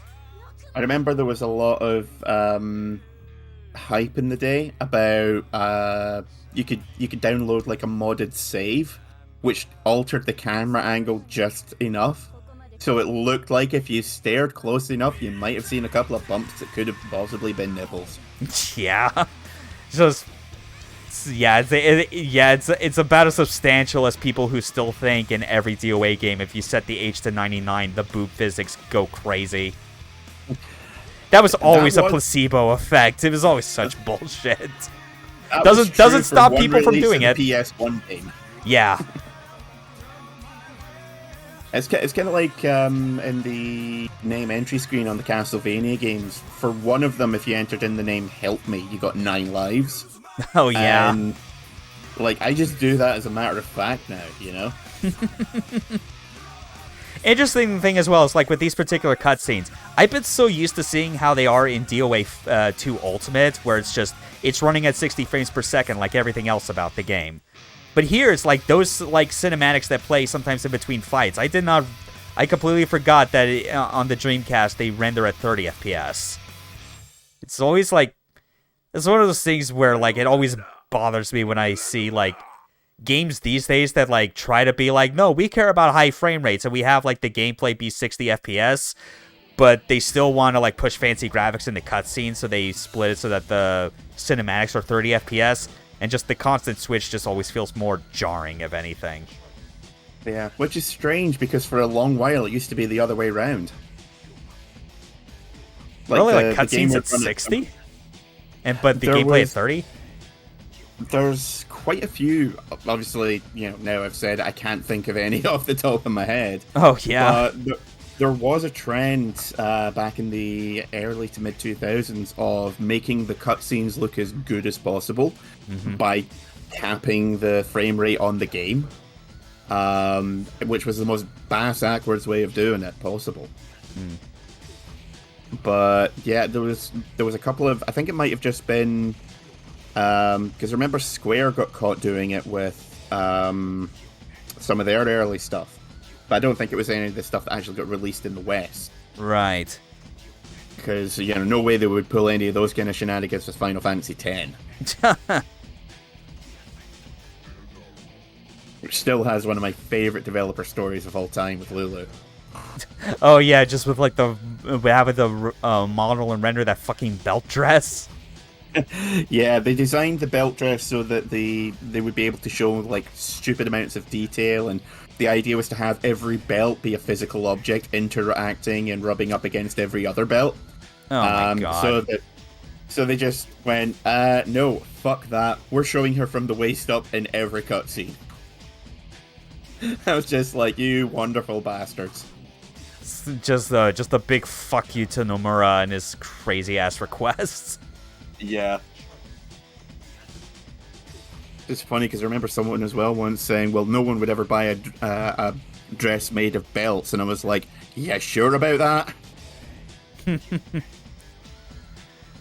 I'm briefly loading up the sparring section just because it's like another thing I want to show is like a difference between this and like later DOA games, assuming that this is working correctly. But it's like, yeah, so I changed the setting in the option because there's an option for like changing what you want the input for doing like the holds, which are, you know, like the counters for like when you grab an enemy's attack and like counter them. You know, everyone remembers these days that like in the modern games it's like you just press up back or down back if you want to like counter hold high, medium, or low hits. In DOA 1 and 2 originally, it was way more complex than that. You had to press forward first, and then, like up back, or down back. Unless it was a mid-kick, in which you had to do back forward, because in DOA 2, mid-kicks could only be countered, like, if you, like, pressed forward and hold. I think DOA 3 was the only game where it was like, no, like, mid-kicks and mid-punches are countered with the same input. Didn't they say that they, like, when they were asked at the time, like, who, in the fighting game scene, who do you think your main rival is? You know, what game are you trying to beat? And they said, I remember them saying, like, well, we're really aiming more for the SNK market. We don't really consider Capcom to be a rival at this point. Yeah. I was like, you cocky pricks.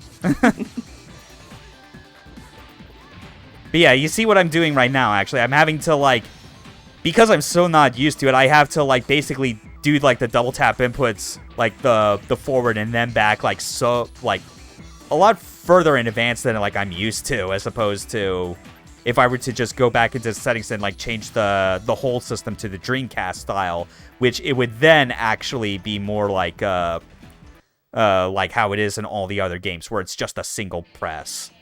But yeah, it's funny. I find it funny that you still brought that up and not like the obvious like Tekken feud that was rampant throughout like the early to mid 2000s. Yeah, like they really consider themselves to be more on a par with the King of the Fighters series, which makes sense when you look at some of the commands, because Jesus Christ. Yeah, but also I think, and even then, just in the 3D fighter realms as well, it's like this was a series that started on the Sega Model 2 board. You know, it was basically like a modded Virtua Fighter 2. You know, like, it's the sort of thing where, like, if you didn't say that it was by Tecmo, you would have assumed it was another weird side project by AM2 to make another fighting game. Kind of like what they did with Fighting Vipers and Sonic the Fighters. Yeah. But yeah, let's see how well I still do with DOA 2 on a controller, even though, I've gotten so used to, like, in the past few, the past few weeks, just using my OG Xbox arcade stick.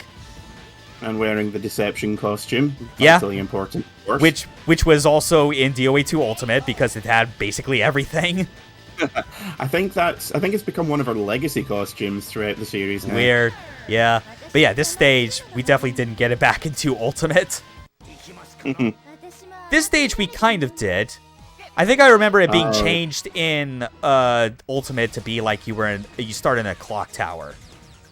I remember this being like one of their big show-off things, simply because you could smash people through the clock tower. Oh yeah, I like some of the stages that were really in-depth and multi-tiered. Obviously, continued on in like 2 Ultimate.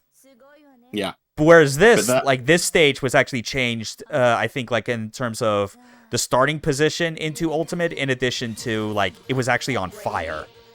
Mm.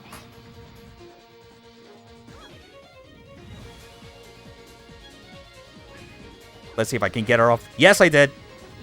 Yeah, it's like it's a totally different start. You started on a balcony, whereas in 2 Ultimate, the stage had you like on the stage itself, like where the performers would be. So it was actually, I think it was actually more of a downgrade into Ultimate than this was, because there's another banister. I'm pretty sure you could have knocked them off again, and they would go like onto the ground floor then. Yeah, because I was gonna say like a lot of the stages have like 4 or 5 layers of interactable terrain. It's just because the area transitions usually cause so much damage, you rarely ever get to see more than one. Yeah. Oh man. Oh dear.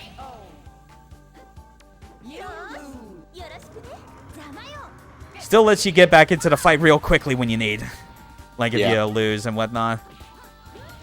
Way too many games back then, and even today, leave you hanging around waiting for the next stage.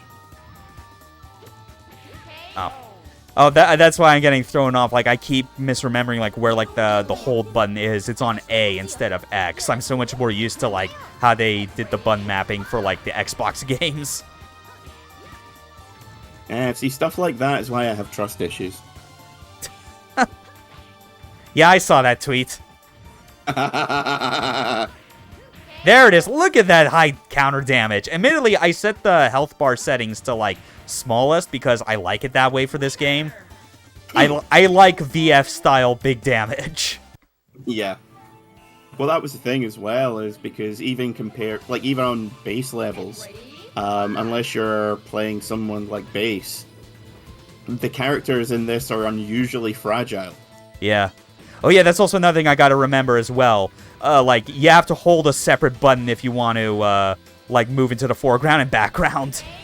Oh, that's right. Like, you didn't have the 8-way move like in Soul Calibur. No, it wasn't like DOA 3, where, like, they, like, consolidated those things finally. Yeah. Because I remember I played a hell of a lot of Soul Calibur, and then I picked up, I think it might have been one of the versions of DOA 2, and because, like, at the time I'd mostly just played 2D fighters, so I wasn't quite as into 3D fighters, or quite as used to them. Yeah. And the thing with 2D fighters is, you've played one, you've got a good grounding for most of them thereafter. Unless you go to something like weird like Primal Rage. Oh, yeah. Like, you start getting into games that were clearly not good and made by people who didn't know what they were doing. Yeah, made by people who are like, what if we do this, but poorly? Mm-hmm. But yeah, going from like the 8-way run to you have to hold a button, I was like, why am I jumping? Why am I not jumping in this one? What the hell is going on? Admittedly, like, the way it's handled here, I think I like it ultimately more than how it was in Virtua Fighter 3, where it was like a button tap that you had to do, as opposed to, like, just holding it as a modifier.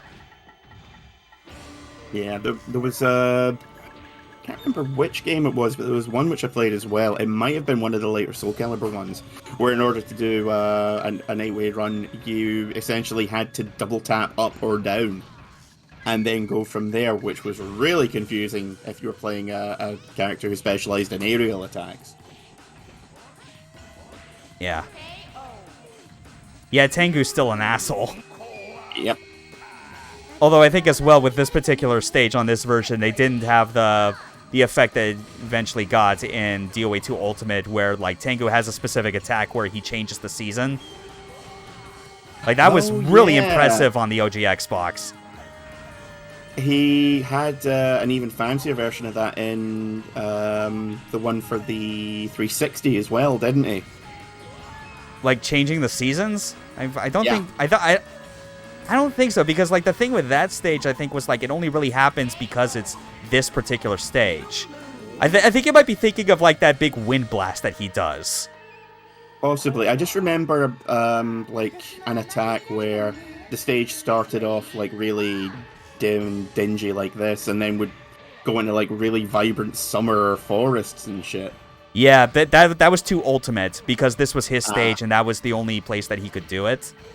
Right. Even though he was playable like as an unlockable. Yeah. Yeah, I don't think I'm gonna like beat Tengu this way. I'm too used to like my muscle memory with like playing 2 Ultimate with the arcade stick at this point that like I'm not. I don't feel like trying to like change up like how my cheese strats work against this guy. Game over. Yeah, DOA's still fun. Maybe not these days if you're looking at like DOA 6, but that's a different story.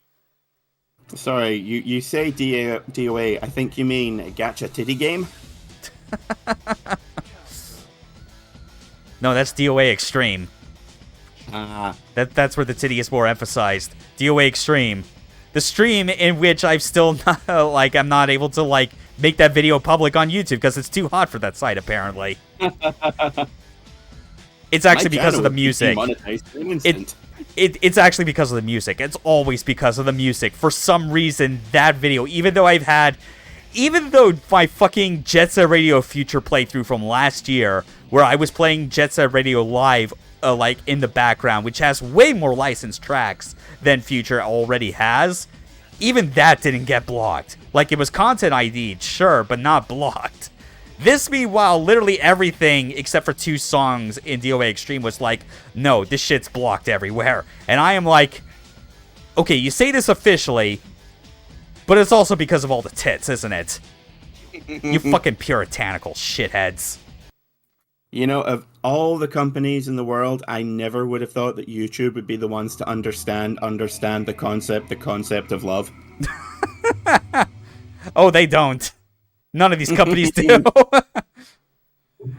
Also, thanks for reminding me again of like the go live notification I went with when I was streaming Jet Set Radio Future, where I was actively saying Twitch doesn't understand the concept of love.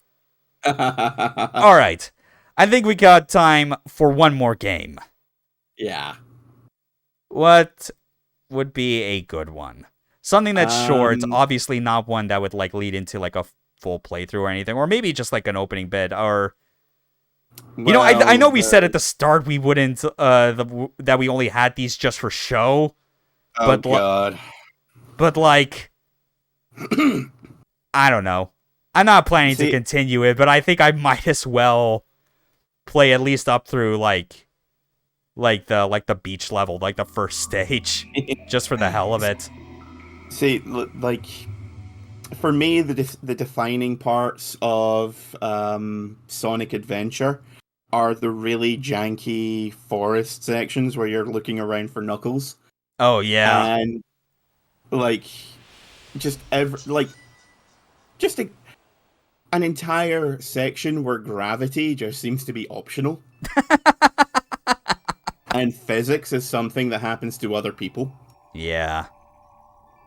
But yeah, Sonic Adventure, the quintessential game I always use as like my main point when saying, do not say a game has aged poorly. That is false. This shit was always bad. Yes.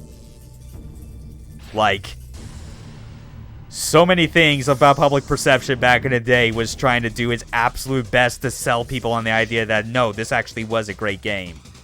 Because Sonic missed out on a proper full 3D adventure back on the Saturn. No Sonic Jam, that shit don't count. Neither does Sonic Extreme, because, we're talking about games that actually got finished. That too. Or were playable, because that game looks like a nightmare. Yeah. This admittedly more playable than that. Still wouldn't say that's by much better. I mean, you can play with a dog turd more than you can play with a kitchen tile. Yeah. Still want to pick up and hand any of them to kids. Maybe some kitchen tiles, yeah. But I'm kind of hoping that... Anyway. Music's still dope.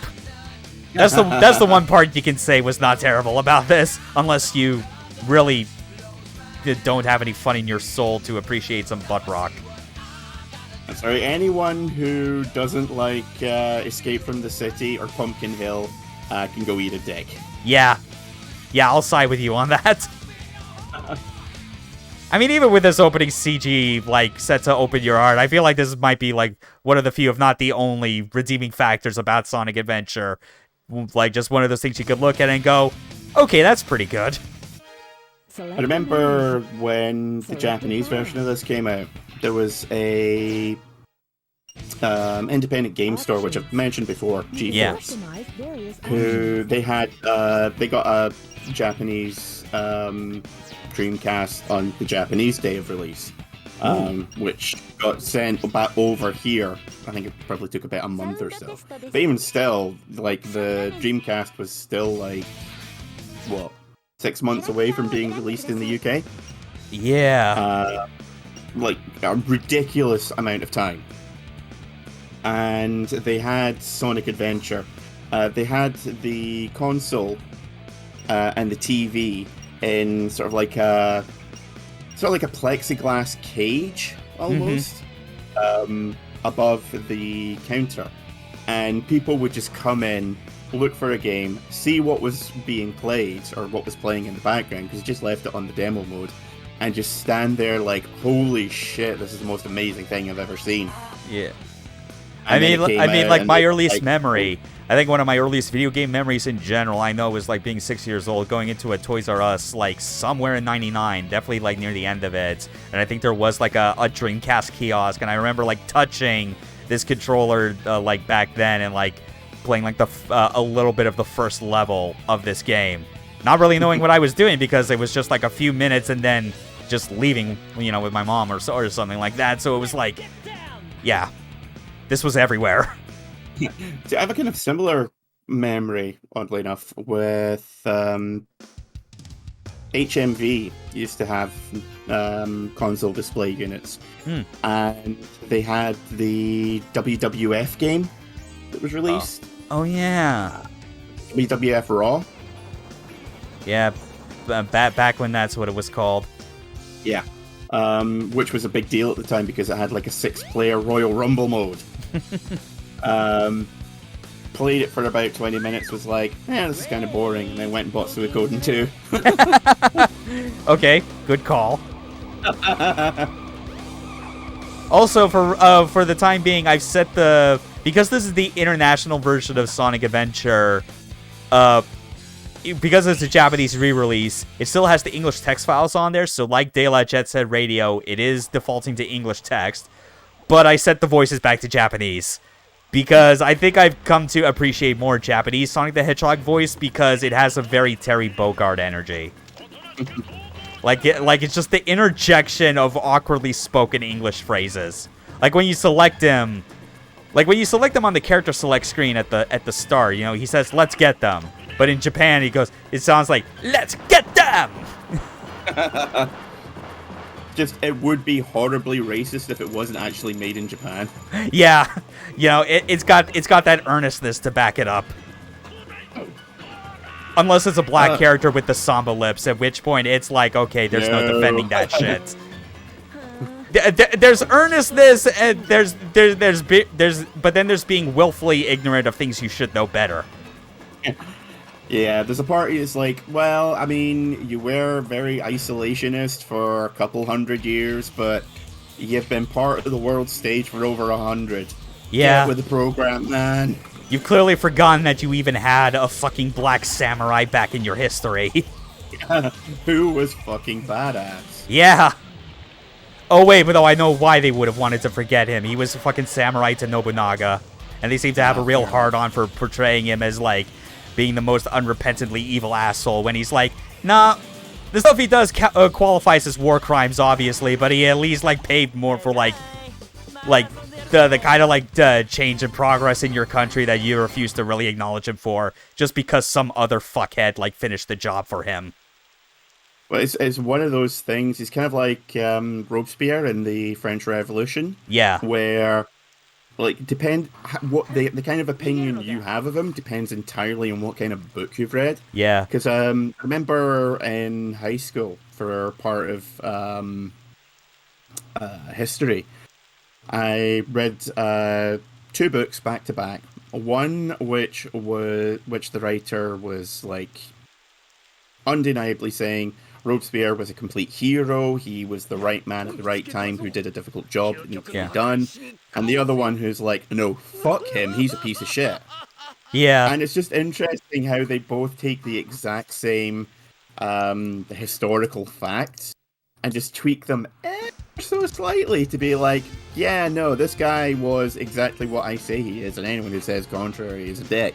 Yeah, and just completely ignoring any sort of nuance in, like, reading between the lines. It's why, like, especially with, like, Nobunaga specifically, it's why I really, like, actually like the plot of Neo, like, even though it's, like, yeah, you know, it's not in your face all the time, but it's the sort of thing where it's, like, I remember making the jokes, like, leading up to it, and, like, with, like, the sort of the CG intro video that was used in one of the trailers, joking how it was Onimusha 5, because it was, like, playing up the idea that, oh, guess who's back from the dead, motherfuckers, it's Oda Nobunaga, but it's, like, you spend all this time dealing with, like, what has happened in the aftermath of his death, and, like, freaking Kelly from the UK, just, like on orders of John D, being like, I'm going to resurrect this super badass war criminal, like, in Japanese history, and make him kill a bunch of other Japanese people so that we could, like, harvest their souls or some bullshit.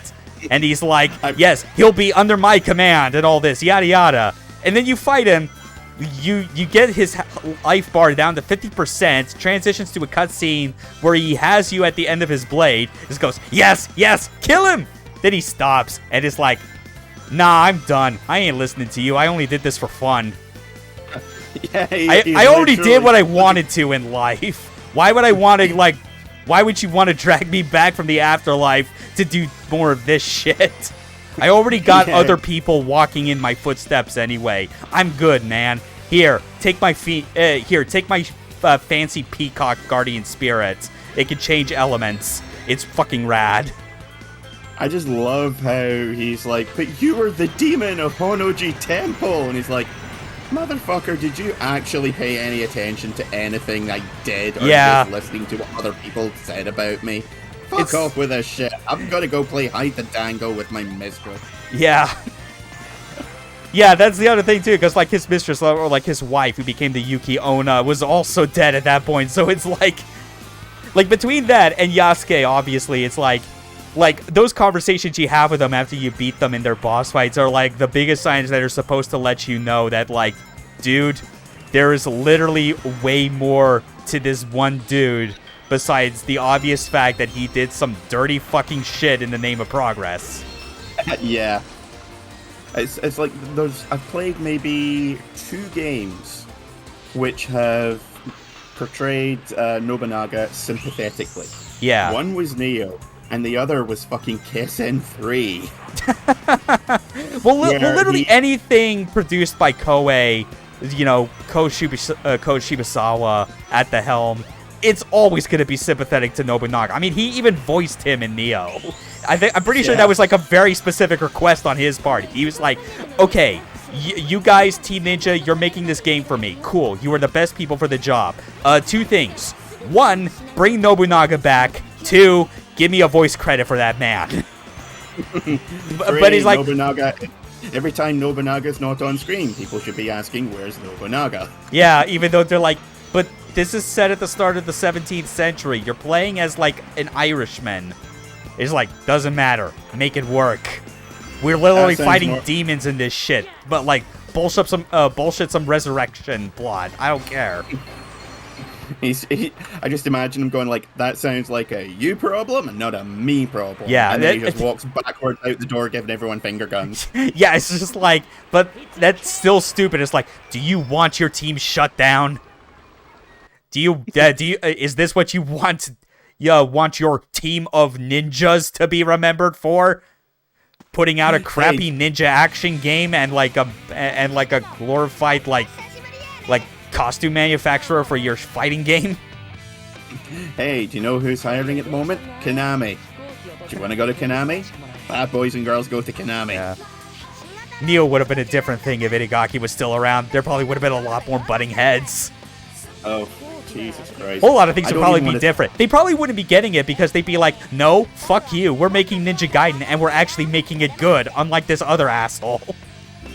Now, if Itagaki had been in control or had any input in either of the Neo games, we would have met like a 17th century ancestor of Ayane, who looks exactly like her and is voiced by the same voice actress and dresses the exact same somehow. Oh, just like we had like a secret optional boss in DLC 3 of Neo where you fight Ryo Hayabusa's great ancestor.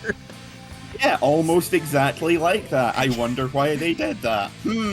Yeah, whatever. That cameo was fucking awesome. I will like always stand for that. That boss gave me my endgame tools for my character in Neo, and I'm forever grateful for it. Not to mention, they also solidified that Muramasa, the merchant, is 100% a demigod, because it's the exact same Muramasa back then as he is in Ninja Gaiden and Dead or Alive. It's real great. I think less that he's a demigod, just more that he doesn't have any time for this dying shit. Yeah, as long as he keeps getting... As long as he keeps getting paid in the essence of slain enemies. Which keeps me young. Yeah. And it less crotchety. Which is funny considering, like, I remember, like, putting 2 and 2 together, realizing that Amrita, like, the souls that you're getting from enemies in Neo are the same color as Essence in Ninja Gaiden. You know, it's a bunch of yellow orbs. It works out pretty well. They never directly say it's the same thing, but it kind of is. I mean, that's how I like to believe it. But man, yeah, just so many things different with Itagaki. Like, I've kept making mention of this every time I feel I've been streaming Dead or Alive for the past couple weeks, but not a week goes by that I don't think of, like, how many wrongs would have been righted if Itagaki didn't leave over disputes of, like, not getting paid for bonuses that he and his team were promised. Like, Ninja Gaiden would still be good. We probably would not have gone, like, not nearly as bad the microtransaction problem that DOA 5 had. We probably still would have gotten some DLC, but not the insane amount. DOA Extreme 3 would probably have had all the female characters up to that point instead of doing a bullshit, like, popularity contest. Yeah. I mean, I don't know if things would have been better, but they certainly wouldn't have been as bad. They would have been more interesting. I think we would have even had a chance of, like, seeing, like, whether or not we would have gotten an Itagaki-led Metroid Other M, or if he would have shut Other M down entirely, because even he would look at, like, Sakamoto and be like, dude, I know I'm in charge of the team that's known for making games with girls with the big boobies, but even I think what you're doing is sexist. Just him being like, okay, now I know we had some disagreements over whether or not the armor can jiggle. Yeah. And I lost, despite literally challenging you to a duel. But you see the shit that you're pulling with these cutscenes. Yeah. That I created Dead or Alive, and I find this shit offensive. Yeah. This is embarrassing. God, remember that period of time when Other M came out and everyone was so quick to be like, oh yeah, of course this game came out bad and sexist. Team Ninja made it. But then it very quickly came out from interviews like, no, all this shit was Sakamoto's fault. They were just the grunt work. Team Ninja were sat down in a corner and told, do what we tell you to or we're taking away your thumbs. Yeah. God. Like, that was all them. Man. And also, if he was still around, I bet Itagaki would still find ways to like prolong the Tekken feud even further. Even though he did kind of resolve it, like in a Famitsu interview in like 2007, where like the magazine got him and Harda in the same room, basically under the pretense of, okay, let's talk. Do you two actually hate each other's guts that much? And then they were like, actually, no. No, we realized we go into the same school, we're in the same business, and we're like, yeah, why not? Let's encourage competition by just like starting like a rap war or some bullshit. Like, no, we like shit talking each other. That's completely different. Yeah, and when you look at Harada now, where he always has the sunglasses, clearly you know who he learned it from.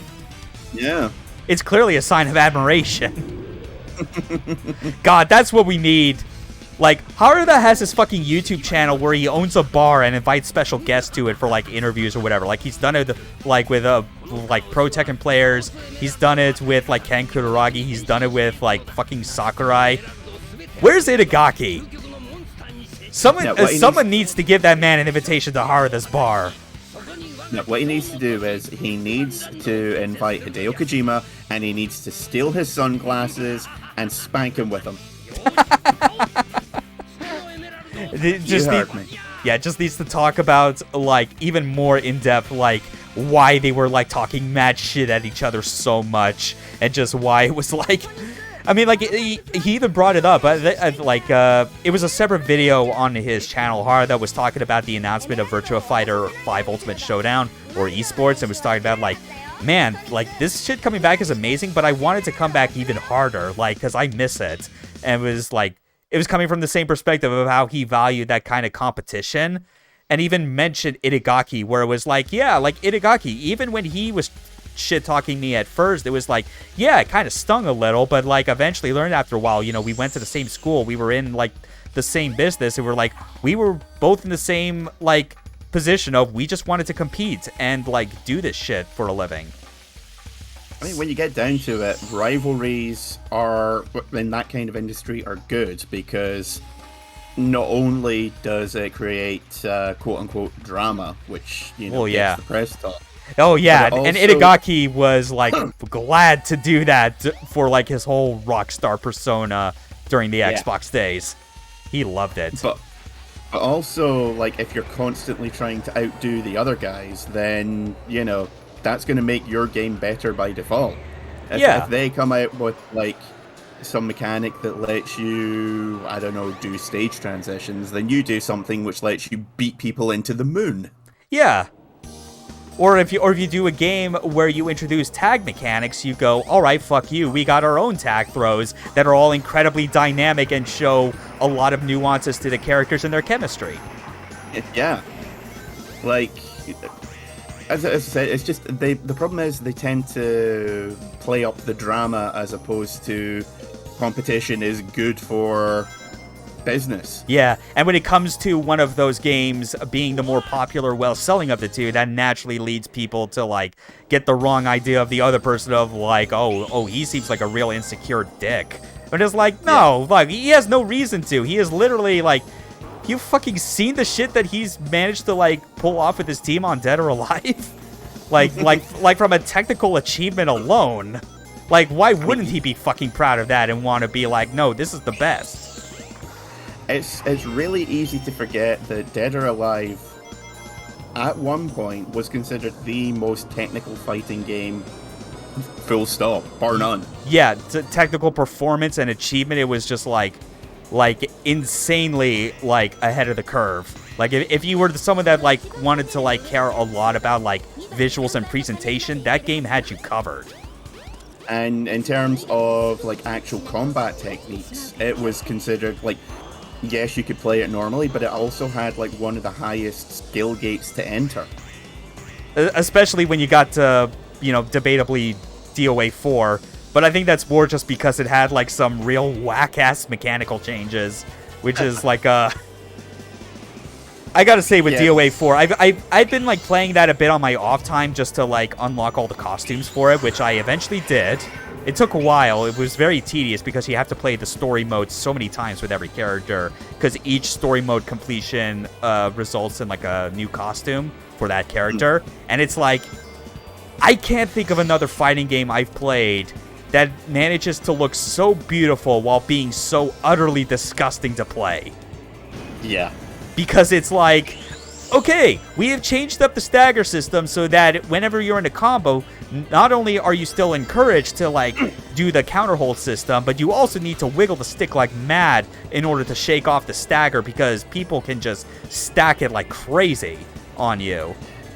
Yeah, it's one of those things where like you're like, I can see what you were trying to do, and that you were trying to add more complexity to the system, but you just did it in the most tits up way possible. But no, it's just not fun anymore. You did it in a way where you actively got rid of down attacks, so you made it that every attack that hits low has the ability to automatically tech foes off the ground and further stick them into a combo. Also, recovery on like and startup on holds are like near instantaneous. You could like basically mash that shit out. And it's like, you look at all that stuff and it's like, man, no wonder hardcore DOA players got sick of that game and were grateful for the changes that 5 introduced. Even though I felt that like it was really lacking on a lot of other areas, mainly creativity of stages and presentation. Yeah, Dead or Alive is one of those games I've always like been very hesitant to get into, just because the tits. Well, I mean, I don't really have a good comeback for that. Tits, yeah. But you don't want to be like, you don't want to try and make excuses like that dude in that DOA 3 commercial where he starts with, "I only play it for the fighting." Yeah, sure, buddy. Yeah. Although I did download a bunch of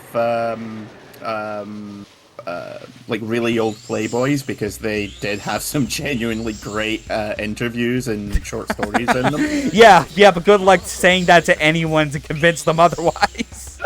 Yeah, it's like, people who know me, I say, well, you know, like Playboy in the 70s and 80s had some really great interviews. And people who know me are like, yeah, that makes sense. You're the kind of weirdo who likes that. Anyone else is like, sure, buddy. I'm just sitting there like, motherfucker, have you ever heard me be subtle about anything regarding nudity or porn? Like, fucking come on.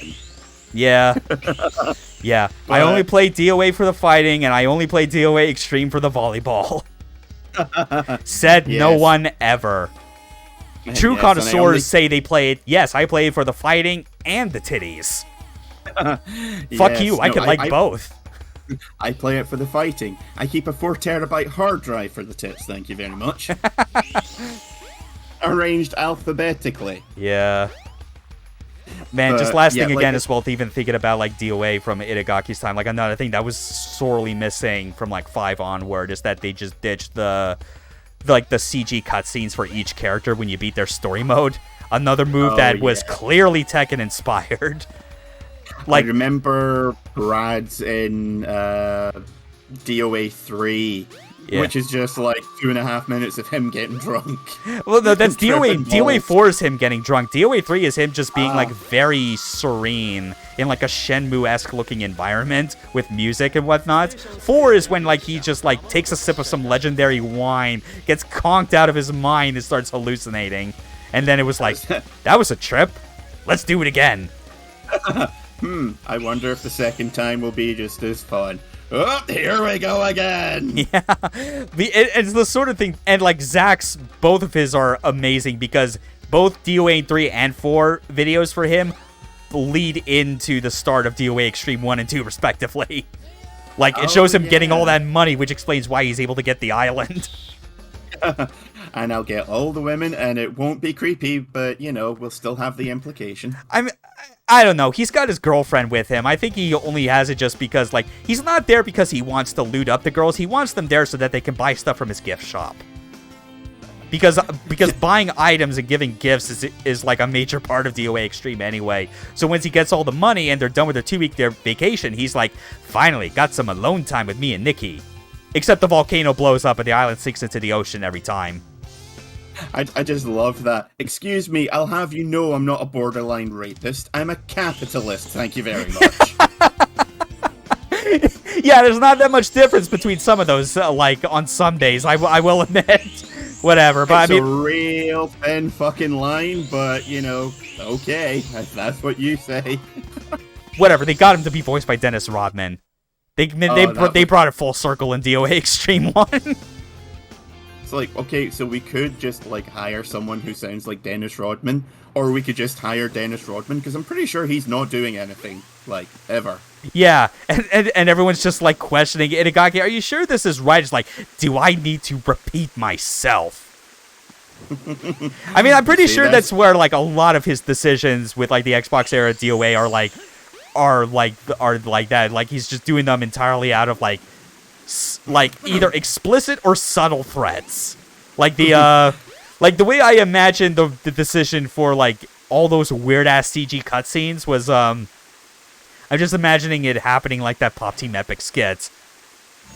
Where it's, we're just like, where Itagaki just gets, like, a phone book's list of text for, like, here are all the characters I have created with all of their personal details, likes and dislikes, and how this fits into the CG videos I want you to make. Here's the list. Go do, goes, plots it down. Here's the list. For what?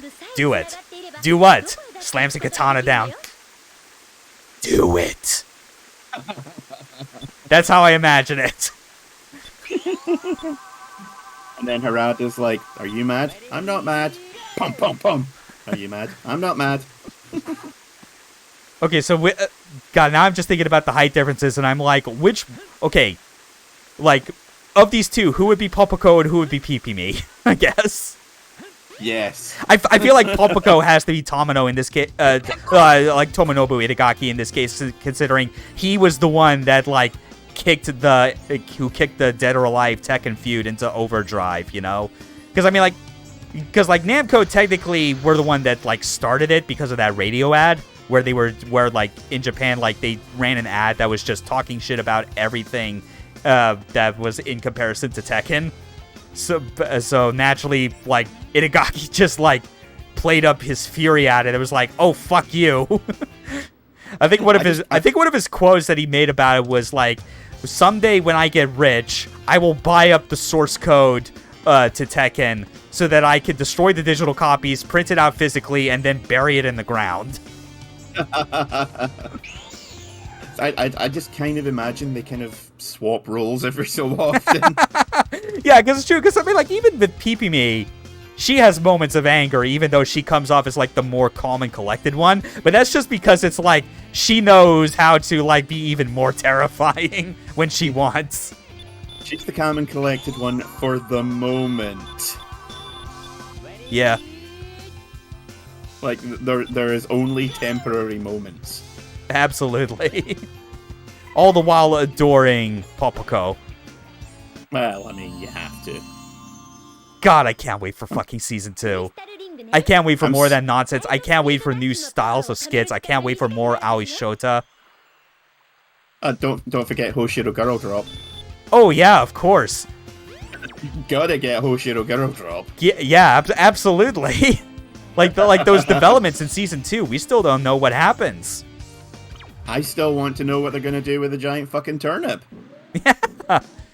That was one of my favorite bits whenever, like, I was, like, talking with people that while we were watching Pop Team Epic as, like, every episode came out. It was just, we would just have, like, a string of, like, text in Discord where it was just all of us pretending to be super invested in Oshino Girl Drop and be all like, yeah, we totally knew what happened in each episode and we're looking forward to, like, what happens in next week's episode. See, I remember showing going like, okay, so you need to see this show. I know it's not normally the kind of thing you're into because you don't really like the sort of girly harem romantic thing, but you know, trust me when I say this one's different. Yeah. Okay, fine. Yeah, you know, misunderstandings, blah blah blah, running around with toasted. What the fuck?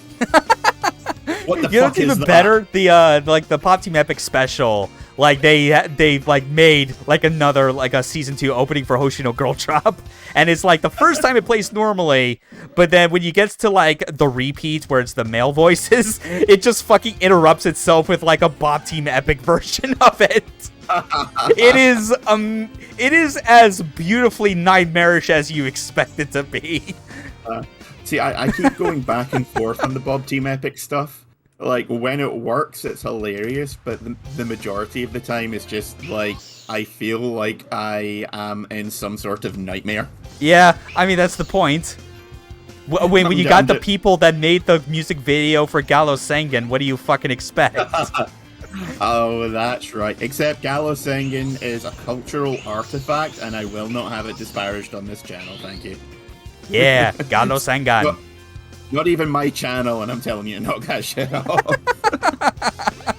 Oh man, and I think like that special as well has like probably I think my new favorite skit in the entirety of like the Pop Team Epic anime so far, which is telling because there were a lot of really good ones from the first season. But you know, like the musical like parodies with like the felt puppets. Yes. Yeah, like, obviously, like, the one that was my favorite beforehand was Let's Pop Together, because Earth, Wind, and Fire parody was fucking genius. But then there was another one they did that was, like, in a similar vein, but, like, it was another parody of, like, of a similarly old song, but instead of Earth, Wind, and Fire, it was a fucking parody of the group that made I Want to Love You Tender. Jesus Christ. And it's like, and like the part where you know it's that is because they have a bunch of puppets of like the Pop Team Epic version of Cthulhu that are just doing the same moves as the backup dancers in that music video. All the while the song is talking about how Pop Team Epic's days are over because no one wants to voice, like, they can't get any more good VAs for it. They've milked the stupid anime dry of all of its good jokes. And the best part too is because like when I watched it, obviously like I mentioned, I was only able to like find the English dub for download, and they actually made it work because they actually voiced the lyrics in English and it rhymes, and it's brilliant. What really got me, and I'm still not sure it's not some kind of very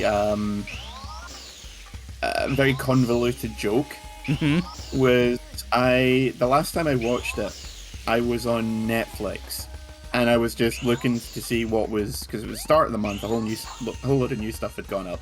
Yeah. It was things you might find suggested for you based on your previous your previous viewings, and I was like, did they put fucking Pop Team Epic on Netflix? Oh, yeah. I have so many questions. I'm mostly starting with what or why and ending there. Yeah. But Netflix? The fuck? Yeah. And even the last thing about like that song, I forgot that I just like remembered that like kind of sold me like on the lyrics and why I love it is like it's the final few lines of it where like it goes, all our good jokes were terribly adapted. Fans suck, and also fans, you can suck it. Reevaluate your life. It's fucking anime. And I'm just like, those final two lines are like, that is salient life advice for fucking anyone on the internet. It's funny and depressing because it's true. Yeah, and they say it as they get into that like open top convertible as they drive off into space while waving goodbye. Again, just like I Want to Love You Tender. They were not subtle in the slightest. I am genuinely amazed that this shit's getting a second season. Like, I am. Why? Especially when I watched that special, got to that song, and I was like, oh boy, either they really did not like think that they would get a second season, or they were holding out by like making us think otherwise. Well, I mean, one of the major running gags in the series is them taking the piss out of Shokakugan. Oh yeah, the Takeshobo, I think it was called. Yeah. That's it. Yeah, but in the anime, they also extend that to King Records since they were involved with the adaptation. just basically anyone that was involved with the production, with the advertising, anyone who just happened to be passing the office that day. Yeah.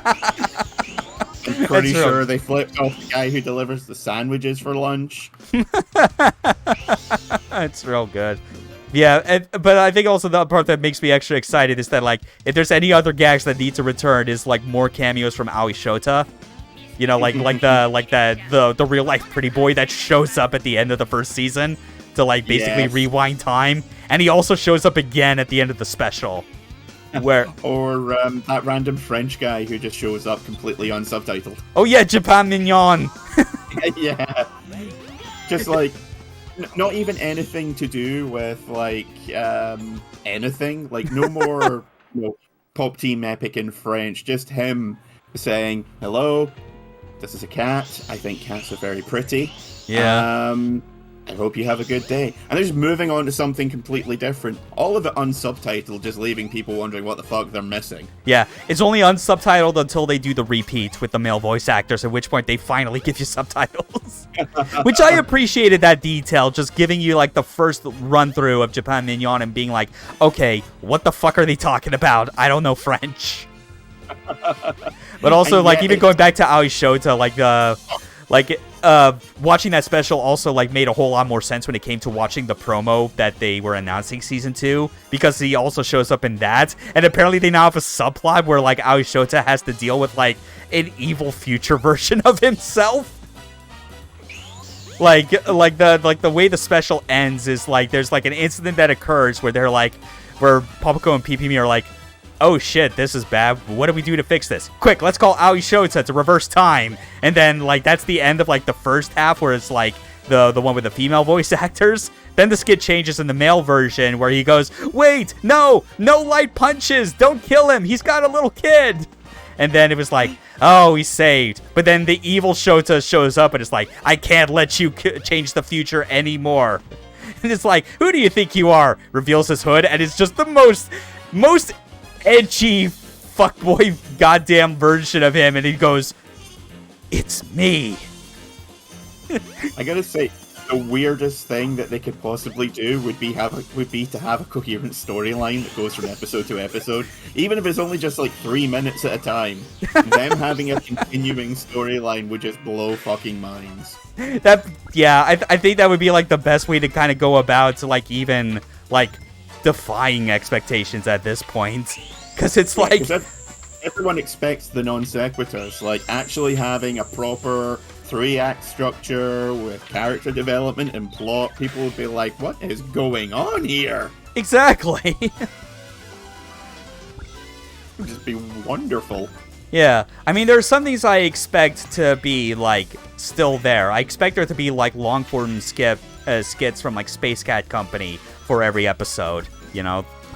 I also expect Bob Team Epic to make a return, or if not, or actually no, better yet, I think no Bob Team Epic, but definitely Eishibu to like do something. just like got it. The ongoing storyline is Popico and Pipimi versus their Bob Team Epic versions. Oh god. That'd be something. Just nothing but just them being like, I have no idea what's going on. While they've got these like mutant versions of them trying to kill them. And it's still voiced by the same guys. Yeah. But, like, the entire time they're trying to kill them, like, they don't notice that they've got these two evil clones of them trying to end their lives and, like, replace Take over the them. show. Yeah. Just being like, down at the end, just being like, I thought there was something weird going on, but I just thought it was these experimental drugs I've been taking.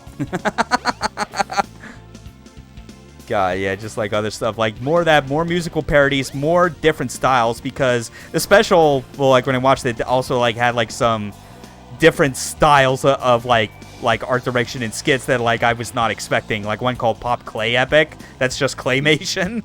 There's only, like, 2 bits of it, but it's, like, especially funny because it's, like, it takes advantage of the fact that it's obviously clay and, like, pushes it to horrifying degrees.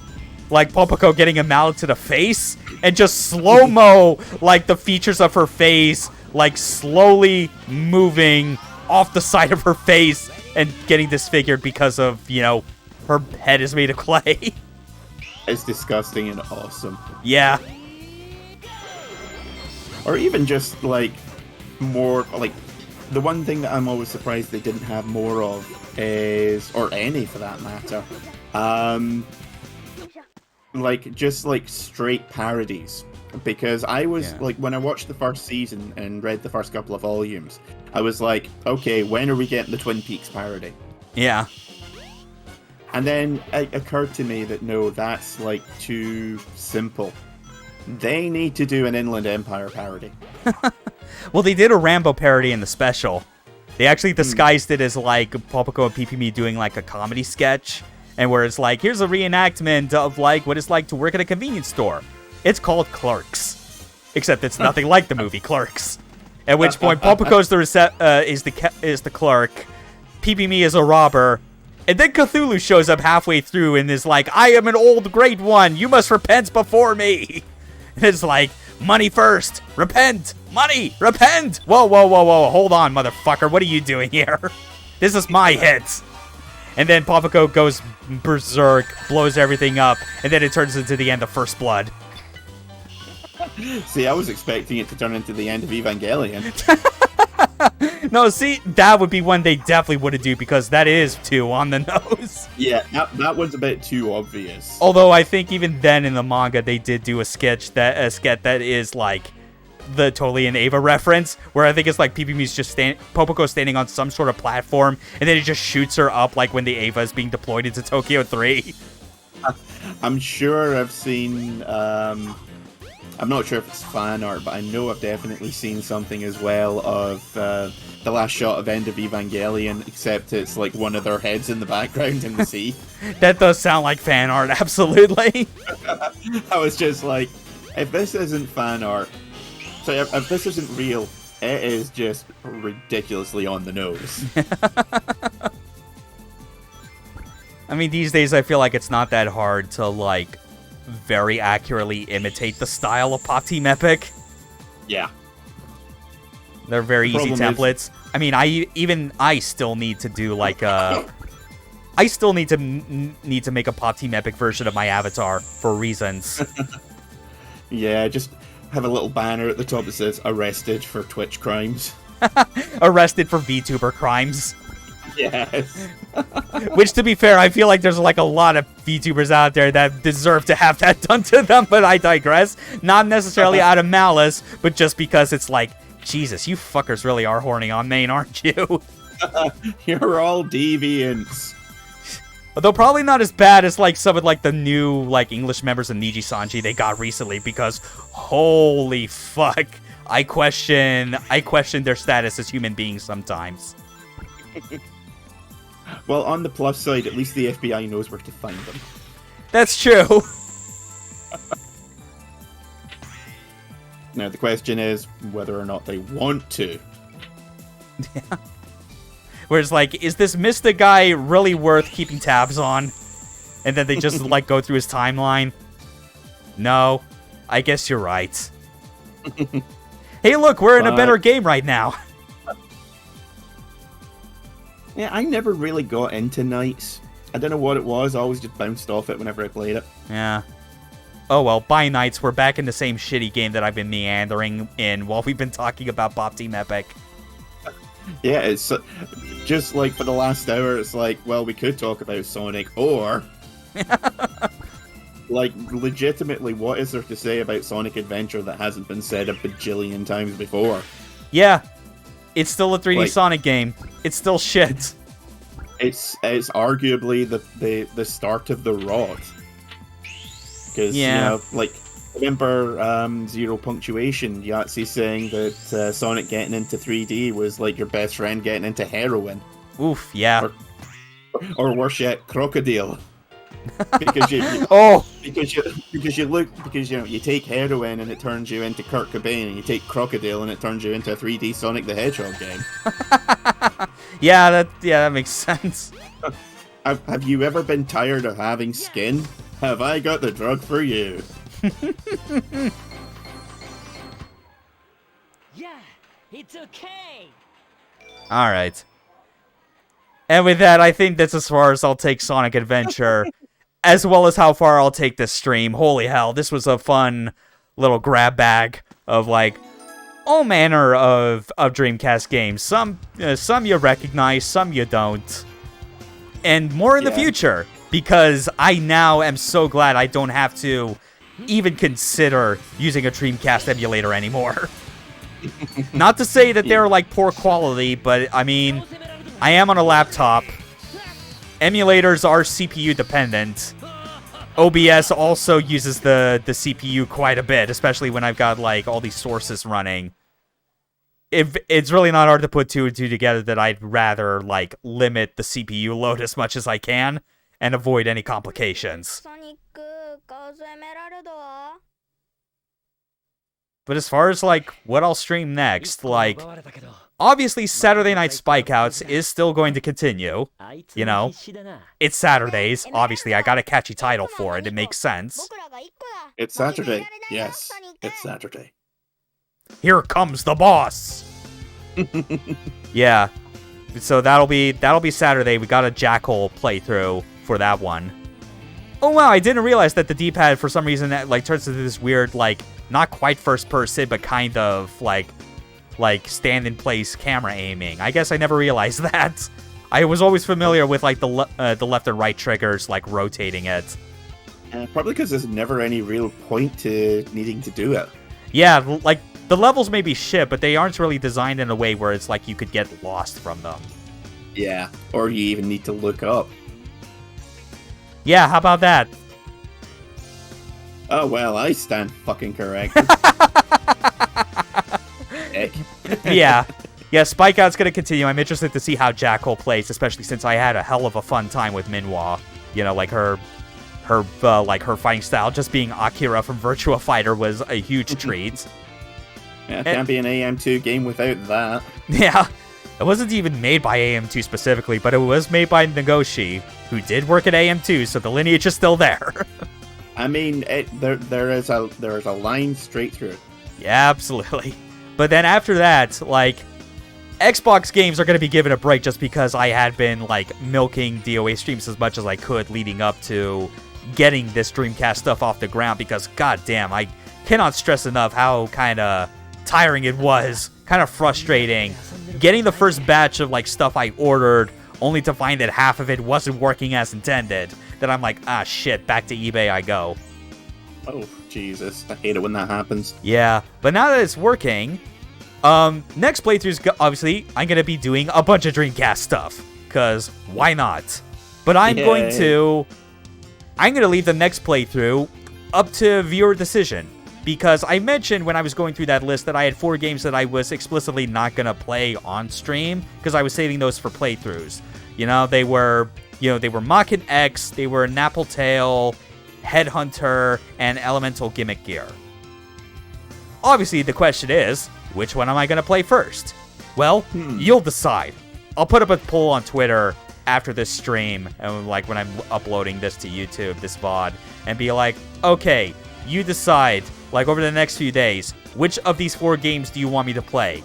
Because I've had a brief bit of experience touching some of them. You know, I booted up Mach-In X and, like, Headhunter to like know they work and get a quick sense for the controls, as well as Nappletail. I think Elemental Gimmick Gear I've not actually booted up.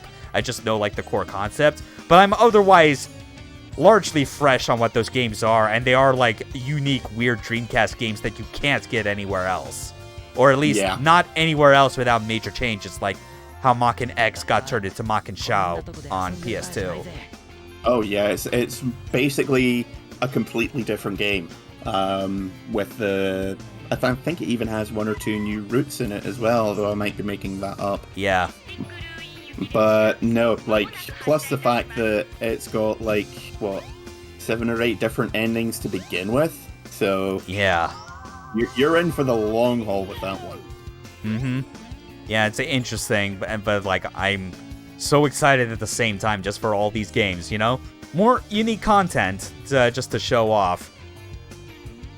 As well as, you know, to see, you know, just to briefly get into, like, the numbers of it, which I normally don't do too much because I know it could rot your brain if you, like, stress about it too much. But it's been interesting looking back at, like, the VODs I've been putting up on YouTube and kind of noticing how, like, whether it's because of, you know, getting people, like, that have followed me, like, since, like, since posting on Twitter, or maybe just the fact that these games seem to be hitting a bit more of a demographic, but the fact that, like, I've been getting views in the double digits for, like, the DOA streams and Spike Out is, like, kind of surprising. I mean, it's always fun watching someone who actually knows what they're doing with a fighting game. Yeah. But also, like, let's be honest, you're doing a lot of games that either people are only tangentially familiar with or have never heard of before. Yeah. And, like, doing the games no one's ever heard of before is fun, even if it doesn't, like, guarantee people are gonna watch, because some people, like, don't want to go for that. But it's interesting, just mostly because of, like, seeing how the difference in views kind of turns out between when I play a game live and people are there to watch it, versus people that see the VOD that gets dumped on YouTube after the fact and just kind of goes from there. Because I've definitely had that be some cases where it's like, I know early on, like, the Light Gun game streams, you know, with, like, Time Crisis 3, Virtua Cop, those were, like, not a whole lot of views on Twitch out the gate when it was live, but once it got uploaded and, you know, people saw the video titles, they were like, holy shit, this is for real. I mean, Light Gun games are very difficult to capture, let alone, you know, show off. Borderline a dead genre to actually experience these days.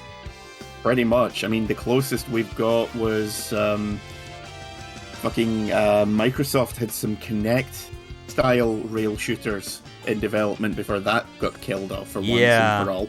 And then, of course, you know, the Wii and PlayStation Move, using those controllers for, like, enough of a decent substitute. Yeah.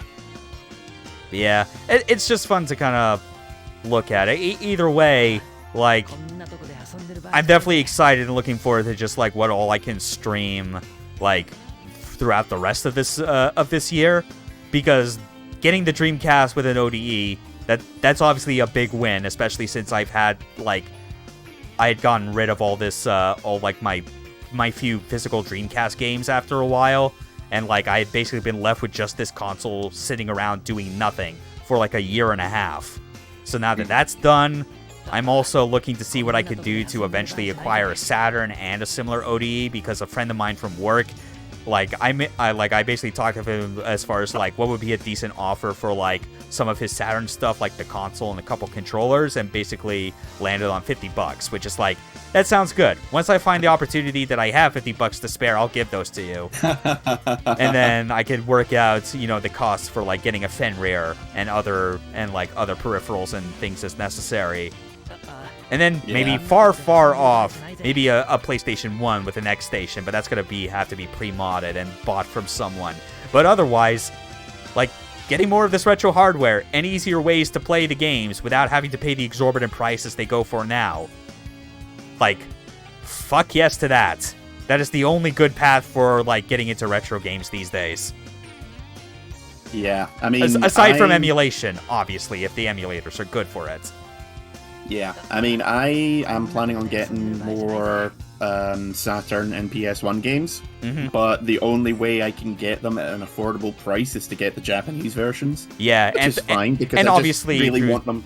And obviously through the store that you told me about that you found that's been like selling them at like surprisingly good deals.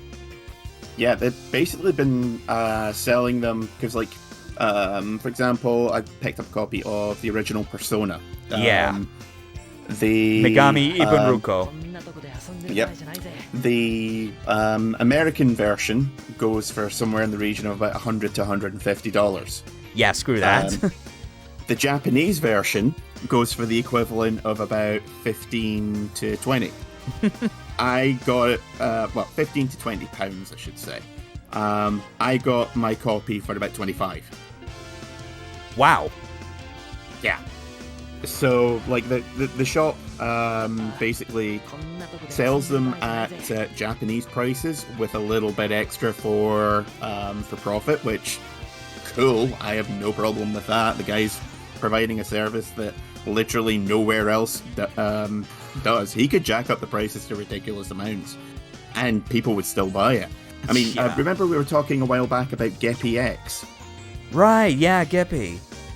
Yeah, and how copies of that regularly go for anywhere between 500 and 1,000. Yeah, just, oh my god. I was holding a copy of it, pretty much mint condition, pristine. Didn't have the spine card, but otherwise, you know, as perfect as you could ask for. 300. Damn. Which, granted, we are still talking about 300, but by comparison, that's a bargain. Yeah, 300, that in pounds or in dollars? Yes, doesn't matter. Yeah. Well, I mean, when you look at the prices on eBay, it's like it's £300 or it's $300. There's no real difference, you know? Yeah. But yeah, like, he charges what I can only describe as absurdly reasonable prices for stuff that I literally would not be able to get anywhere. So I'm like, okay, I'm going to finish off, get the rest of the Mega 10 games that I don't have. Then I'm going to start buying some Super Robot Wars stuff. Yeah. And then I'm going to go crazy and move outside of games for other needless collectibles, like start a Laserdisc collection. Oh, wait, no, that's just me. No. Although I do want to get hold of a Laserdisc copy of Akira, because it is literally the only physical version I don't own other than the 4K edition. I think you already know me well enough and can easily guess like what Laserdisc I would want to get. I'm guessing the name Pioneer shows up quite a lot in your lists. Yes. It was also the name of one of the opening in like its second OVA run. Yeah, of course it's fucking Tenchi Muyo. Why wouldn't it? That'd be a great way to come full circle with like my bizarre Christmas time tradition of, for whatever reason, I just boot up like one of the Tenchi Muyo series and just watch it. Maybe not all the way to completion, but at least a few episodes. Because I don't know why, it just started like that for the past 6 years. Oh no, I was fucking stoked when I realized that they'd released the original OVAs on Blu-ray with the original American dub. Yeah, oh, that's amazing. Yeah. I was like, right, don't care, buying that immediately because I grew up with that dub, literally. First saw it when I was like 13, and it's still like the definitive version. That Ryoko is just perfect. Yeah. And that Ayeka for that matter, because she's just perfectly shrill. Yeah. Washu, great as well. Yep, just the entire cast. The only sort of dull spot in it is arguably Tenji himself, but for the most part, he's kind of a dull protagonist anyway. So. Oh, yeah. And even the delivery, I feel, is like the most endearing kind of like awkward voice delivery you could hope for with him. Yeah. Yeah. But yeah, I'm really looking forward to that. Alright. Cool. I am going to close things out. Thanks a ton for everyone that watched. Hopefully things haven't been getting a bit screwy with like the stream since I've not been able to like have it open. I just know that like I don't know, it's bizarre just as far as behind the scenes. Like I obviously have like like a OBS window that just shows like the stream chat on my end. But I've seen like in the past half hour like a prompt that said "Welcome to the chat room," which only shows up if I regain connection. But I haven't seen anything that implies that that my stream lost correction or got disconnected or anything. So I'm hoping that's still the case. Yeah, I've got the same thing, and it's just showing up in the corner for me as well. So, but I've had it on in the background, and it's been running fine all this time. Okay, that's good. See, I'm hoping everyone still enjoyed it, even when we just did not talk at all about Sonic, because why would we? And talked about better things like Pop Team Epic. For real though, thanks everyone for watching, and look forward to whatever big Dreamcast game playthrough I decide on for next Monday. Whichever the games it is, I'm sure it'll be an interesting time.